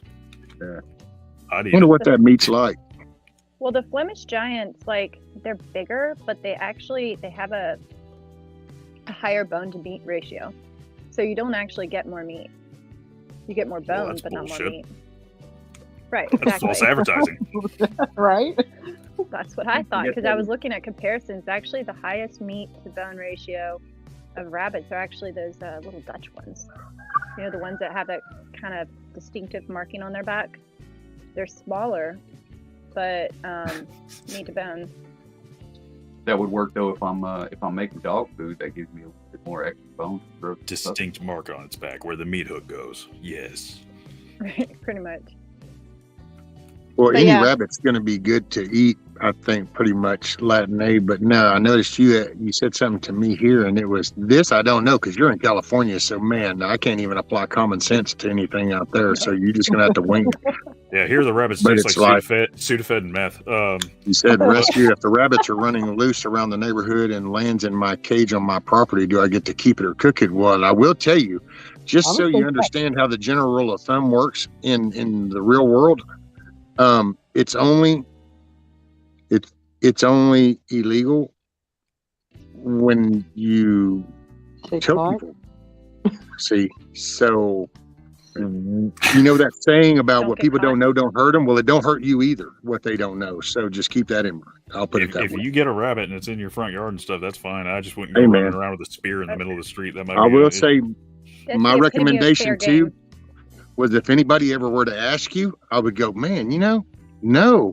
Wow, how long ago was that? That would have been my reply. So it's kind of I just will. a rabbit? Really? Oh, wow. How long ago was that? Oh, there you She go. probably- Starting A in lot the of it. conversation. You figure a lot of um, that stuff is more how you catch it than the fact that you actually caught it. I used to get in with a wrist rocket and a blowgun at my grandma's property. Mhm. That's it. If Well- nobody knows it happened, it never did. Yep. The wild ones, though, you're probably not going to get as much meat as the domesticated ones. True. And I Well, will according say- to you, we could just well- throw the whole thing in a blender and make a patty out of it. You eat everything, right? Well, not the skin, though. You want to use that to make your No, wallet. everything. Even everything. You can Nose to use tail, right? everything. And the eyeballs, you put wipe, those for wipe earrings. its feet, wipe its little cute butt, and throw it in the grill. I will say, I know in Texas, now I don't, and I will say, because I had never really put this much thought into it, because just, you take things for way of life around here, so I never thought about it bigger, but there's certain months around here that we don't do rabbits. I'll have to Mhm. remember how the saying goes. Parasites. Yeah, anything with Yeah. an R you don't eat before September. There you Right. go. Why's that? They too lean or something? Parasite issues. Oh, that's disgusting. Okay. Yeah, you hunt them just like squirrels in the colder Yeah. month. Yeah, and you want to try to not get the was it the ground squirrels? Which one of them? One of them's gross, and the other one's good. What, like? Ground squirrels versus tree squirrels, Oh, okay. like the big gray bastards versus the little ones. One is greasy and cooks up in the pan real good and makes amazing gravy, and the other one just kind of is. It kind of is like you're cooking a seagull. It's gross. You cook seagulls? No, I don't, but I imagine that's what it would be like. You look at it in the pan, and you're just like, that's sad. By the way, Bug Out, just for clarification, he said in the apocalypse, I have to learn how to sew so I can make my pants buttless like in the Road Warrior. Well, just so you understand, but to make your pants buttless doesn't take a skill of sewing. You just have to cut a hole in it. You're subtracting, He's sir. trying to go Magic Mike here. Mhm. With, like, assless chaps. I was gonna Well, say, dude, man, those come caps. on, dude. That's The trouble is going to be finding the fanny pack and the roller skates. Yeah. Kilts are cool. I'm I not mean, gonna with lie. the poop on the face, I figured he was going to be doing favors for barter. But I mean, you know, with poop on the face. Homeboy's going to be all by himself. just living Just- in this crazy shack. Hey, there's somebody. Ain't for nobody got everybody. time for that shit. There's somebody for everybody. Ain't nobody got time for that poop. Everybody's scared of shit. I just don't understand it. Just going to be the I dude in step in it assless all day chaps and long. the people throwing around hog feet. You eat the whole thing. Well, yeah. No, man, you wouldn't believe what people eat around the world. You know, you Oh, remember that? no. I've been all over the world. I've seen some shit. Okay. Yeah. Right. Well, You ever been like, to India? Good God. Good God. what was that show that Joe Rogan did? Fear The factor. Fear Factor. Everything that Oh. they ate. Remember, like there were these like, okay, you got to eat this. Mhm. Mm-mm. Everything that was there was considered a delicacy in another part of the world. So, Yeah, worst you know, I've and ever I've- seen. Mongolia has the most disgusting shit I've ever seen in my life. The shit they eat in Mongolia is like, I can't even imagine that it would be food to anything. What? Like the That's curdled why milk. people developed and we became Taco Bells and we have Burger Kings and we did shit. Not that I'm qualified for that food, but this is why we raise cattle over here. We learn to be more productive. It's just so you don't get stuck in that cycle. Oh no, they have cattle. Like it was it in Korea or something like that. Cow vagina is actually a thing Right. that you eat. Cow veg, cow think eye. The eye is a really big thing. Lord And have mercy. They eat it raw. Who would have thunk it?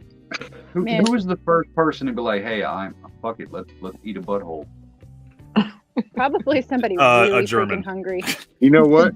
No, it was that one poor schmuck that had been isolated, and so all the others had their big feast, and then the scraps started filtering down, and then finally, homeboy didn't even get scraps off the good plates. That was all that was left from the butchering scrap, and it was like, "This is it," and it's like, "That's it, homie." Oh, okay.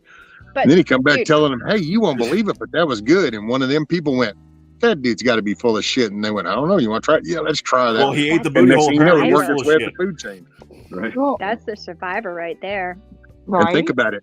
They jacked Mhm. the outcast that they had isolated from everything because he discovered a food, and all of a sudden they made it one of their own and isolated everybody else from it. I Bam, wouldn't, just I like wouldn't that. call him a survivor because if he was a survivor, he wouldn't have got bitched out by everybody else to eat the butthole. He would have been at the Yeah, top of the table. the survivor would have just went out there and made him a bigger stick and went up there and cleared the table and had the whole feed.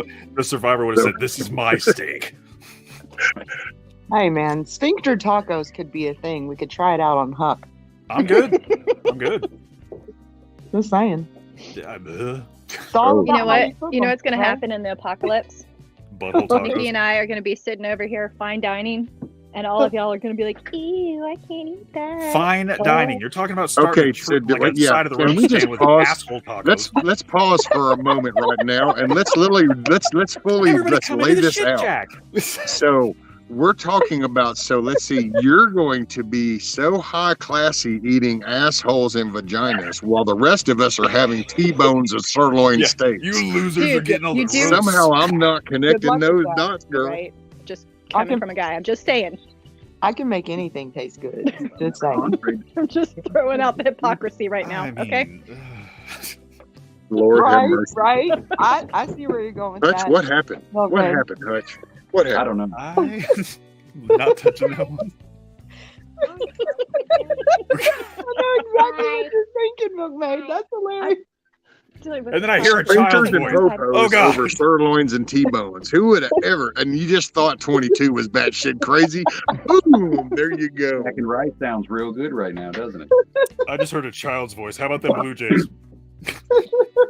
Man, who would have thunk it? Just like that. This is What great. little grasp of reality I had just got plucked right out of my grasp. What kind of bun do you want? Sesame seed or butthole? Ooh, butthole, please. I'm a survivor. Sesame seed, yuck.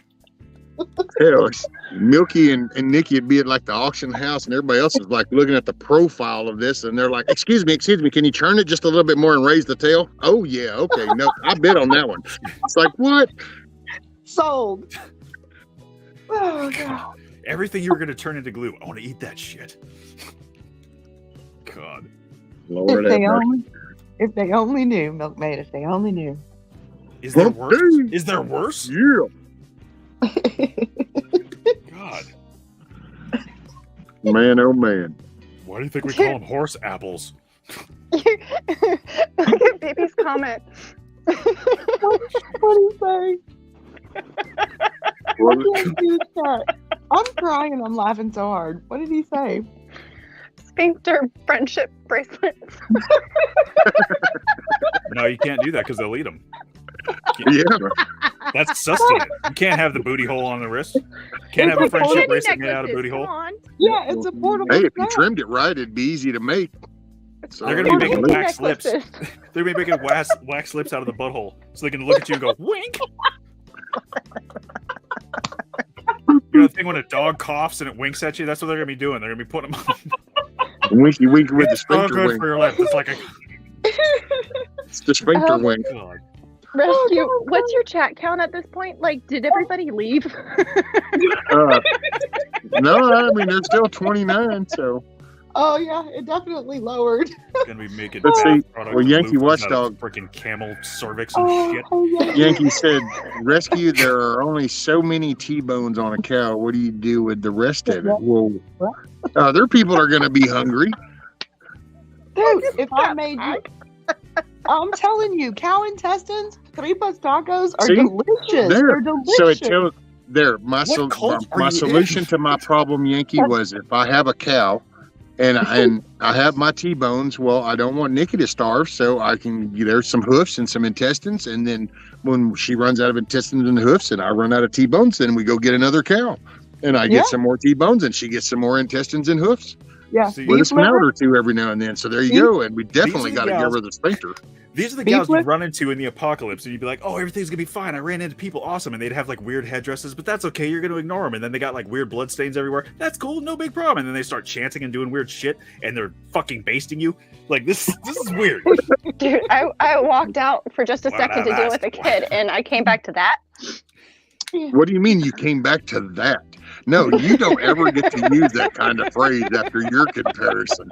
I came back to this insanity. I was Sphincter merely and talking beef about butthole lips eating. and T-bones. This is You hilarious. undignified swine. I Uncultured. was speaking of eating I a was- sphincter.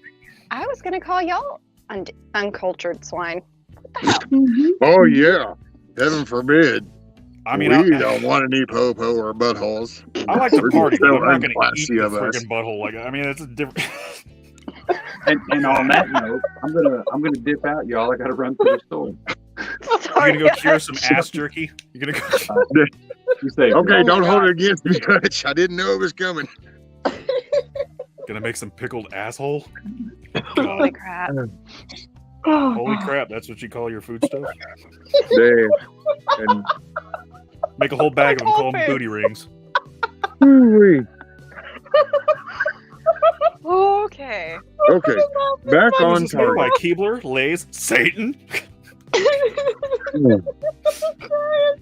God. Oh my God, Brian, I haven't Lord. laughed this much Hey, in these are weeks. pretty good. Are these onion rings? I Nope. know.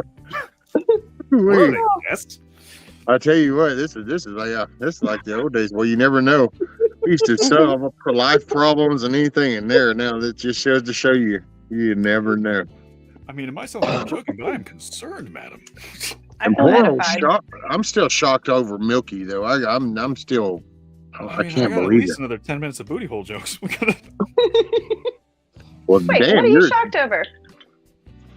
the comparison of food Oh. quality. I think it was the I'm fine just- dining comment. Oh yeah. Oh. Well, It's you like- know, we can't all be at a certain level, okay? Right. Right. Well, no, but most of us try to at least come up from there. We'll be sure to break out the good china for that. Everybody's like, oh, hey, we'll learn how to cook because Nikki knows how to cook and like I Milkman do. knows how to cook and can and all this stuff. And then all of a sudden you guys are like, no, can't eat that. 5-star Mhm. dining at the Lips and Well, Assholes. we didn't say canning stuff. That had nothing to do with canning. I see how you're doing, trying to do the Dude, little you can still democratic can thing. it. Yeah, but your no, apocalypse no, restaurant could be no. called See, LTA, Lips to Ass. you're trying that little democratic shift. LTA, fine dining. Don't We suffer in can the make- apocalypse. Lips to ass. You- Oh, my word. You wait, no, you eat the booty hole. You could call it ass to mouth. No. Perfect. No booty for you. Oh, man, I'm ATM? behaving myself, y'all. ATM. There you go. ATM, a fine Lord dining have mercy. experience. You know, in Come, some become parts of, cultured. in some parts of the country, if Milky and I open an ATM restaurant, fine dining experience, You're not going to attract build the it, customers I build think it, you and want. they will come. You'd be surprised. There's going to be It lots could of be a thing. leather products, but Light Scat bulb said moment. he's pulling the gender No, cord. seriously. If you Yeah. just reverse it, it's mouth to ass, and then that is, yeah, you I know, mean, then you got a basically human nose to centipede tail. restaurant. Right on. No, You got the whole human no, centipede thing. You got people are going to have to unzip their masks to eat. Right on. it's nose to tail. It's Nose to tail. responsible. Yeah, I've Hey, I've you seen make those fun of movies. that? Did you? That I was really disappointed in A&M, but A&M did these little hold mask things where those people, those kids in band actually had the mask, but it had a hole for them to play their instrument. And I was like, you have got to be effing shitting me. That is so messed up. Latina, I'm scared to answer that question. What question? Has anyone here had the chance to eat a snowball? Oh, yeah. I'm not You mean the going there. Hostess Street? The coconut with marshmallow? Well, Amy, we used to talk about canning farts, so I mean, I guess that's close. Canning farts? Well, hey man, Oh, dude, somebody there's looked a up chick- and somebody was making money off of Dude, doing listen to that, this though. No, apparently. no, no. They got it figured out because they're talking about the apocalypse. That's survival. Is canning your farts. That's fuel. That's like better than wood gas. Right, methane? That's being efficient. By the way, did anybody Man, see try canning. Native did that little link for that steam pump deal that dude did from that door shock or shock absorber? If you hadn't seen that, you ought to check that out. That was a handy little What? thing. What do you make? It's a little he's put a little video from this guy and he takes a shock absorber and I'm assuming he guts it out on the inside, so all he has is the piston left in the seals and it's flush, but he puts quick connects on it and then he has a little pot, like a little compressor pot with a hose hook to it. He puts water in it and he puts it on a little burner. Well, it goes in one end of the shock and comes out the other to a little like a resistor type setup, you know, where it's like keeping in the vacuum inside. And Okay. anyway, it starts the momentum of this pump. Well, that's steam from out of that little kettle pumping into that little shock. The end of that shock is what pumps it. So it keeps the pump going. And as far as like a water pump or something, that would be like an awesome little thing you'd have. Little steam I'm pump. gonna have to check that out because, I mean, well, Hutch sent me like links to like a hydro powered battery thing for my Springbox project that keeps getting put off because everything keeps freaking breaking and dying and all kinds of fun stuff. But I'll have to look at that. That's I came cool. up Hey, with a pretty Jake. handy use for a motorcycle shock or a shock of similar size. If you ever have to do a bug-in situation. Yeah. Doesn't matter how hard you or how big you build up your deadbolt. Doesn't matter how you secure your door. And as a firefighter, I can attest to this. It will break in. No matter what you do to your door, it'll eventually give, and they can blow open your front door. I drilled a 1/2-inch hole, and then made it bigger, but 1/2-inch hole in the floor, secured some steel there where it's not. I'm not going to trip over it or anything, but it's in the floor. And then whenever I want, I can put the shock absorber in the door. You can beat on that thing all day long, and it gives way. So it's like no matter if you hit it with a battering ram, you put saws around the door, anything like that, you know where the person is trying to break into your house. They just stand there getting frustrated because the door bounces right back in their face when they kick it or hit it with a battering ram or anything. It just keeps bouncing right back at them. It absorbs the shock and shoots right back in their face. Huh. So, and if you try to go at it with a grinder or even if you grind off the hinges, it still holds the door up and it still bounces back in their face. There's no way you'd actually have to cut through the wood of the door to get in the door. I just got I got cameras and I see everything from 360 degrees. So you kind of got it. And there's only one way in and one way out from around here. Well, I've seen some interesting, like, not with a spring, but I've saw or heard about this one thing where, like, you down in the floorboards and, like, one of the joists, basically having a pocket, and then you have something that basically is a brace. Yeah, like a little wedge. That you can fit in. Yeah. And it goes all the way up, though, the length of the door. Like, you have a brace that you can just pop in. I don't know enough about that stuff. My husband does that stuff, you know. I will say, though, a lot of these doors, though, like from out of Lowe's and Home Depot and shit, I know if you foot kick that, and sometimes the bottom won't, but the top corner, for some reason, that top corner just goes so quick. You can hit it high enough, you can just fold that door in that way instead of going in through the mid or the bottom.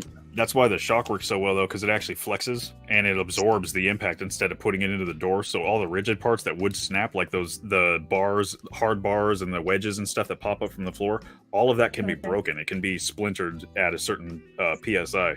The shock absorber will just bounce right back in their face no matter what, and it like weeble wobbles the door. So even if they try to if they break the hinges off or if they cut the hinges, they cut the deadbolt, it still like weeble wobbles back into the door frame. It's hilarious. We tested it at my fire station, and I've been trying to patent something actually because it actually works really well. Interesting. That would be cool. Yeah, I'm trying to visualize exactly how it is put together. I'm falling short. Actually, I do have to go, though, after. I just wanted to school y'all on. B-Dog says Milkmaid knows how to electrocute her husband. Yeah, I did. Accidentally. The booty holes are done curing. Well, no, I've got to put the little one down for a nap, so I do have to go. But that was fun. Later, Milkmaid. I appreciate you, man. All right. Pleasure chatting culinary wonders with you. Thank you. And You're welcome.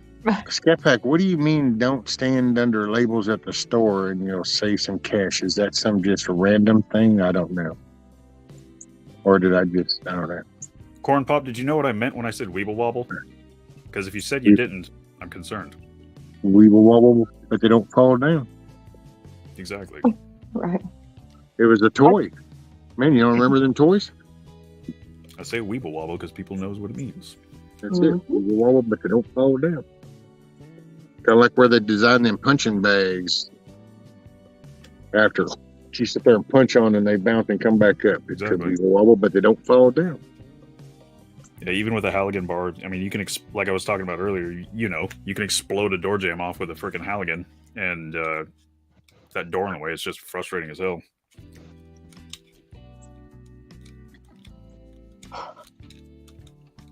All right, I'm going to have to go shortly, too, because I have stuff to do. I just couldn't resist. But I do have a question that I put in chat earlier, but I don't think you saw it.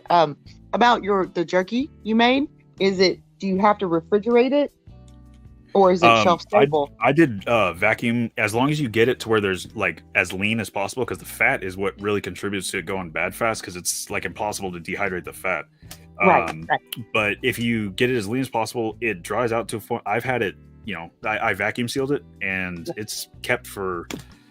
The problem is I never had to keep it long because I ate it all. But I mean, I had it for 4 months, and it was after 4 months, it was great. It was fine. On the counter or in the pantry.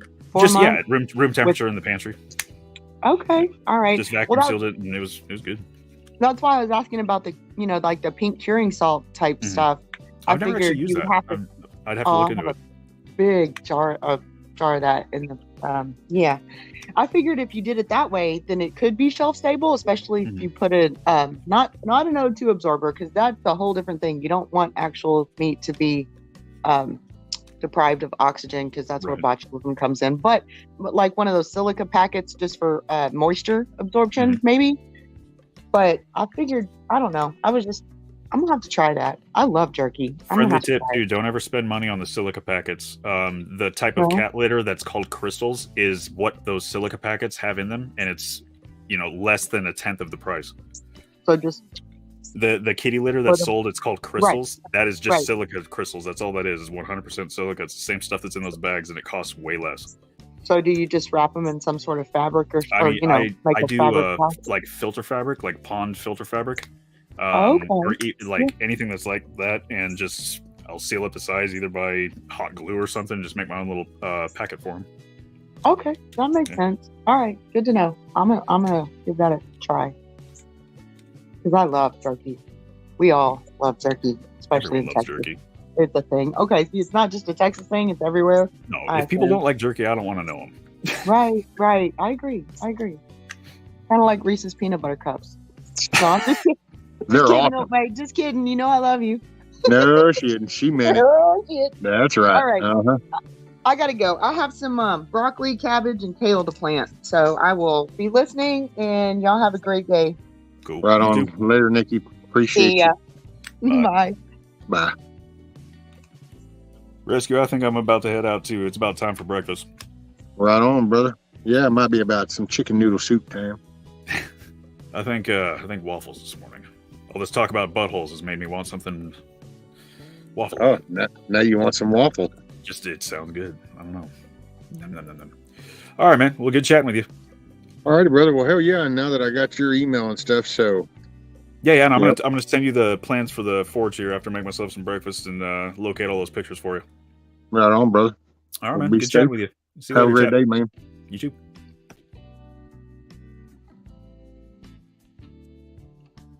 The backstab me up in this joint. Reese's are evil. Oh, look at you, Milky. Uh-huh. It's the Reese's peanut butter cup.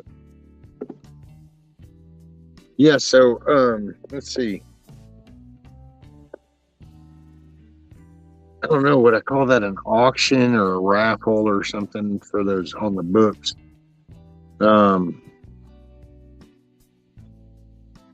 Okay, so let me ask y'all this. There's at least 23 of y'all here. I mean, there's a few of y'all. Just at least get a little consensus of whoever's listening. So you think if I did the book thing, should I do it like the early morning, like I started this stream and do it this time, or should I do it like an evening time thing or later at night for more people?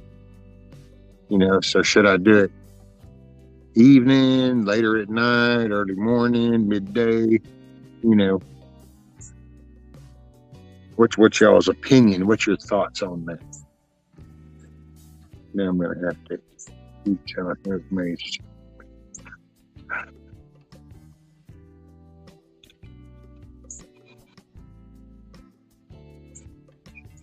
Chili with beans and some Reese's peanut butter.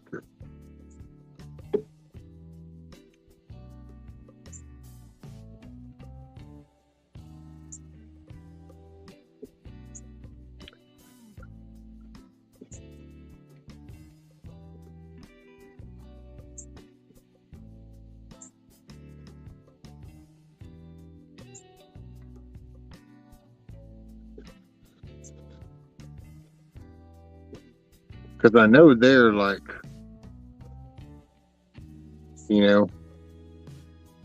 for typical, I mean, the numbers, they usually died down like about now is when it'll dwindle down. So I know that the earlier morning, but then there's been big numbers late at night. So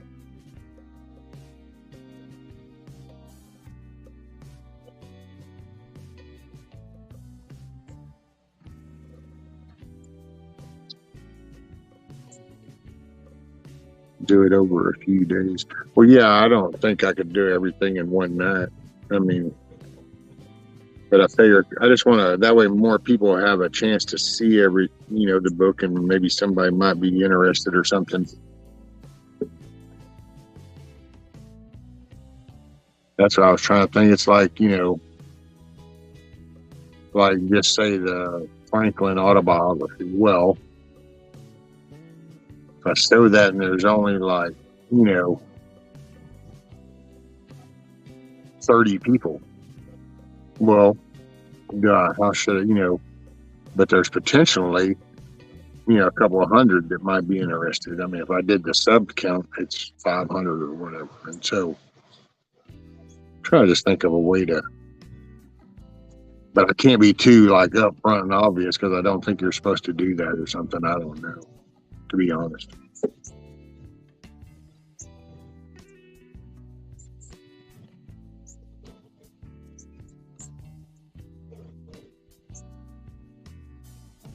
Okay, let's see where talk first.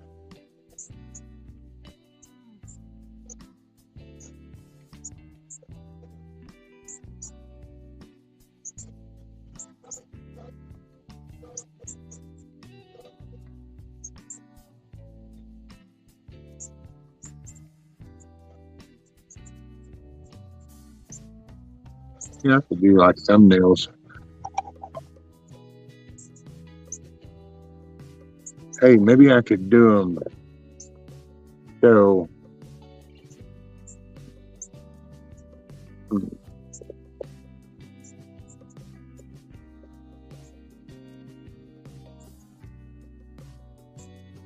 okay, so if I did pictures and I did them on the community page, didn't really have to say nothing about them, just put the pictures. Because anybody listening would be able to pick up what I'm putting down, kind of thing. Well, then people could see that, and then I just say a night, and then people interested in any of that would know to then show up on that night, kind of thing, or that day or something.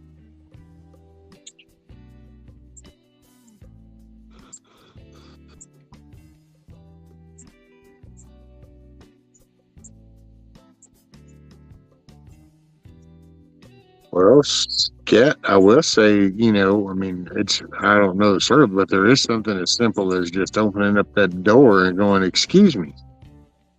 Or your guys in the process of doing the job because you've kind of been visiting for a while. And then, I mean, you're paying them to do a job. They're not being paid to socialize, so.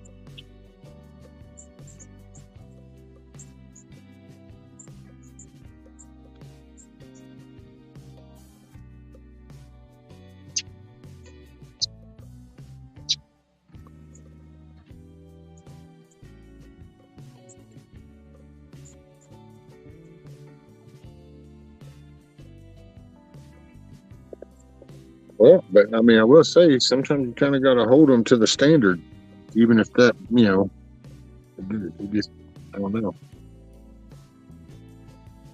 That's why I don't, didn't see. I'm the dude that opens the door and goes, "Hey, you're not being paid to socialize. Get the job done, then y'all can go and visit, and hey, y'all can have supper. Just finish what you got to do."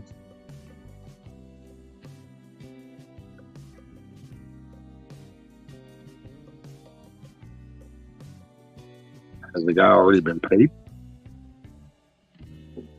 Because hey, birds flying. Well, I think I'm gonna go get me some chicken noodle soup. Yeah, I know I'm gonna go. I know I should be live Friday morning because actually I might even. I don't know. I'm gonna see how this goes. See if I can get me some fishing stuff to get together, and maybe Friday morning I can go down and at least go fishing for a little bit, and I'll take y'all with me or something. So I might do that.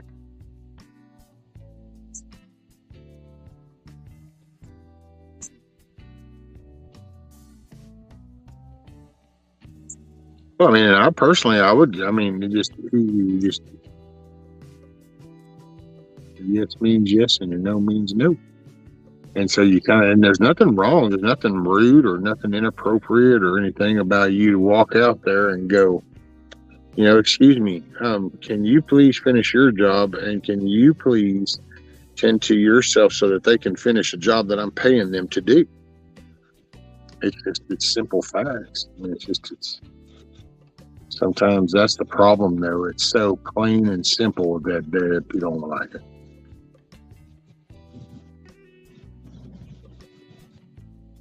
Bug out, build a birdhouse on your neck. I don't want to build a birdhouse. The birds got trees. They build their houses. I got a bird bath. So there you go. I furnish plumbing. They have to do put the roof up. No, my next one, I don't know. I need to move this barbecue pit over to there.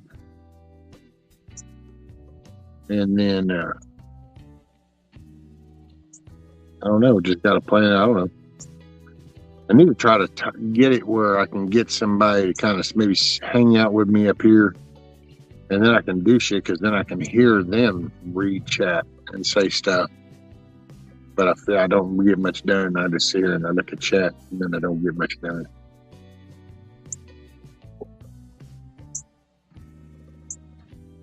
Hey, Kiss Off, how are you, man? But the birds. Well, the birds have to provide for themselves. They have to do their part. It's kind of like people, you know. We all do our part. And they have to do theirs. I mean, I hook them up with water. They got a bath. They got a location. I keep the cats away. Give them sanctuary. Got a little sanctuary city for them, so they shouldn't get their feelings hurt. But they got to do something because this ain't a socialist thing. You got to pull your weight. We going fishing possibly Friday. Kiss Off possibly Friday. Don't promise nothing, but possibly Friday morning. I might just go on down there and do a little fishing. Don't know if I catch the damn thing, but just kind of go out and y'all could see the little creek. And have to figure out.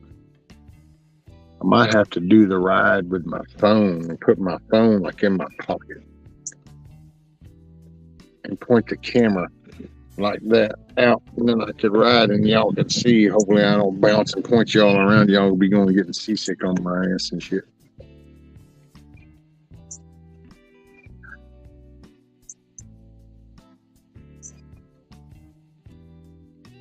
What burr I know who had poop on. Hey man, little shits used to peck at my hard hat sometimes when I'd get up on them poles. They had nested up around there. Or it was done them rear easement shit and then them trees and them woods. Well, I've had squirrels pissed off at me. I've had birds. Yeah, I'll rescue these bug out with you.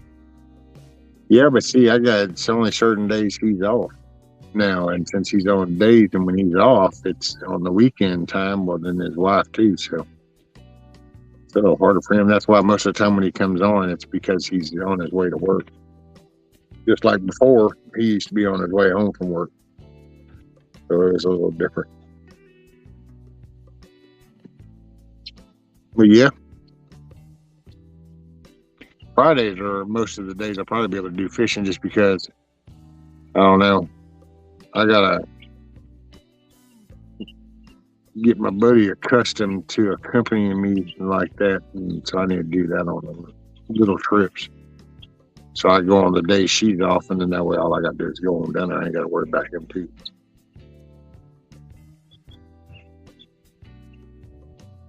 Right on. There you go. Scat Pack tell the workers to let you know when they're done BSing so you can start the clock again.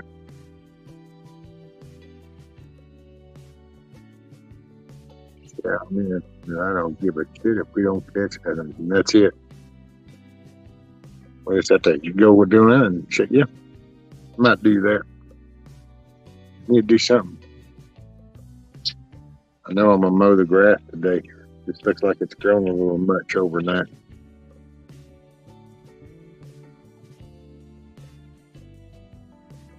Well, yeah, Hans, maybe, I don't know, man. It's just timing of things. So I'm probably even going to switch from StreamYards over to Restream. I might switch over because this is $25 a month.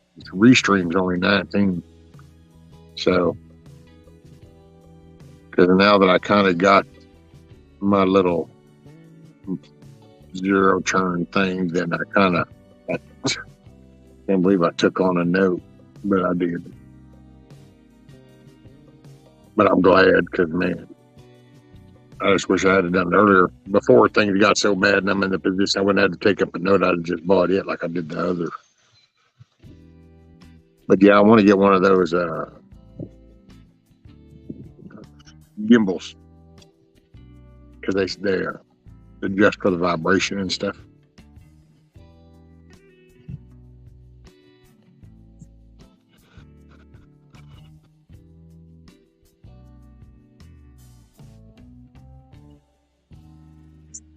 If you take us on a road trip on the mower, you can knock down the brush in your way. Yep.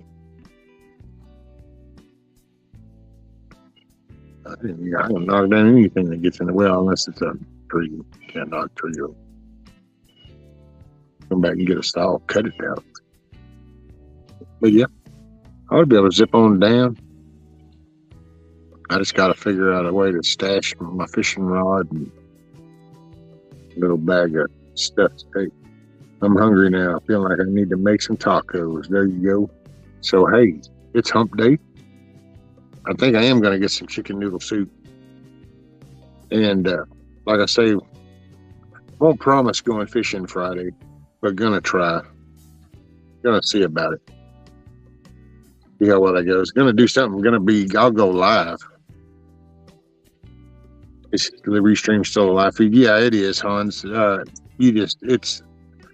guess from looking at it in YouTube, you won't even really see a difference on that end. It's just on this end, and then like coming up on a panel, you still got a link and you just come up, but it's like StreamYard. It's just that it's called Restream, and most of the principle was so that you could go out to several platforms, which I don't do. I don't give a shit. And so, but that's why they call it Restream, because that was their main thing. But nowadays, matter of fact, that's actually where StreamYard's come up with the background music addition. How you can add background music now is because over on Restream, they did it first. They just had so much stuff. It just does a lot more than I had ever intended, but it's cheaper. And I just need to take some time. I think so, Milky. I'm not sure, but I know it runs off the .io extension instead of the .com extension, so it's not as flooded, if that makes sense. It's kind of like bandwidth. Some of the frequencies that are so congested nowadays is because those were the basics and those were the starters, and it's where it all, and then as we grew, we became up in the higher. Well, it's the same. I always kind of look at it that way. The .io extension kind of puts that in a newer, so hopefully so. We'll see. Oh man, I don't know that it can be worse for you. Or if like you come up, a guest, I would like to think that it's going to be a little bit better. I know it's $6 cheaper a month for me, so that makes it worth a while. So, but yeah. Yeah, I'll go live Friday for sure at some point or another. Damn, Lynn just fell out of there. Look at there. Damn squirrel. Oh, I see you up there, you little prick. Squirrel, I think, was trying to bomb the dog. Dropped a twig about 10 feet from him.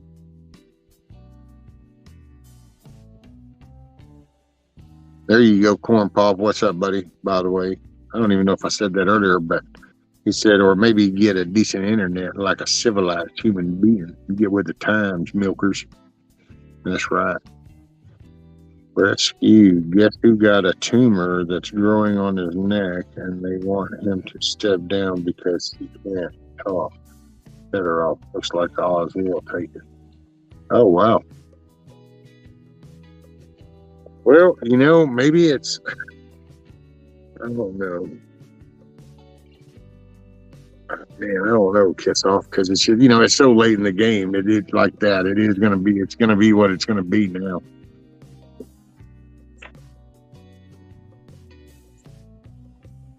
So you just kind of go, man, if we can pull this off, man, we've got to stop some of this because there's ramifications coming. Shit's already been put in place. So, you can't, you can pick that rock up and you throw it up in the air and you can go, oh shit, man, I don't really want to do that. You know what? It is what it is. It's fixing to land in that little pond and those ripples are going out. And it is what it is. And so we just got to, man. I don't know, but I know if we don't slow them down, then it's all hurts. And I don't know, man.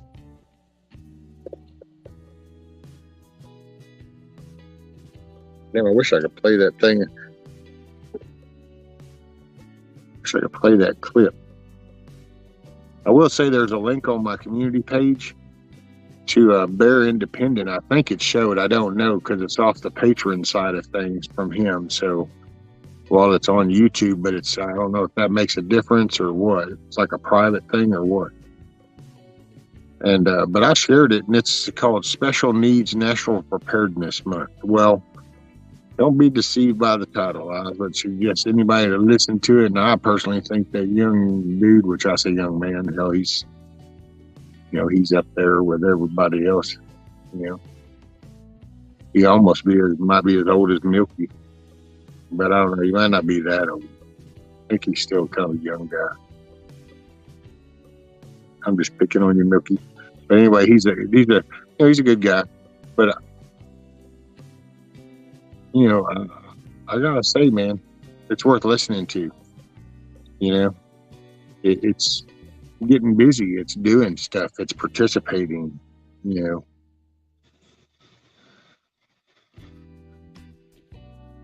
Got a republic if you can keep it. Well, lost it. Either get it back or not. And he made a point. Everybody keeps this, and this, and this, and this. And he said, it's like getting divorced. You get divorced, and then you get divorced the second time, the third time, fourth time. At some point, you kind of got to look at your part of the problem. Well, we can say, oh, they've done this and they've done that. But if we don't do anything ourselves to change anything, then so we got to participate. And you got to get out and do things. Like Hutch says, you got to do the things.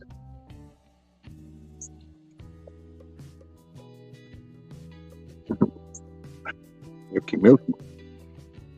What is that? Kiss Off says, I feel a shit storm brewing. Yeah. Yeah, because it's either way. So either way. Kind of like the old sixth thing, it's any way, regardless of the ball is getting thrown up in the air. Just depends on who comes down with it, or if you want to do the hockey thing, it's the puck's fixing to be tossed in the air. We're just going to see who gets to smack it when it lands, who gets that first leg.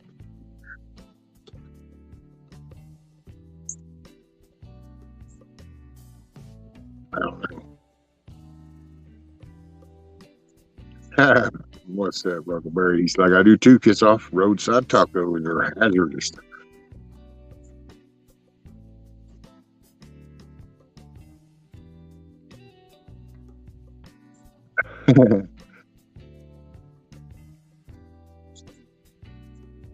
Hey, Nancy. Oh, by the way, I'm sorry, ma'am, but I just saw where you said hello, everyone. How are you, Nancy? Well, I'm going to go get me some chicken noodle soup. So I hope y'all have a great day.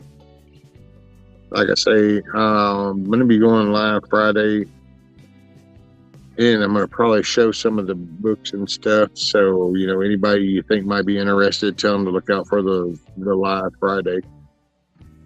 And, yeah, do things, man. You right there. Do a little something extra,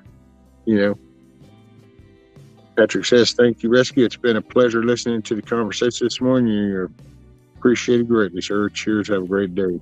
Hey, you too, but you guys, y'all hanging out. I appreciate y'all chilling with me.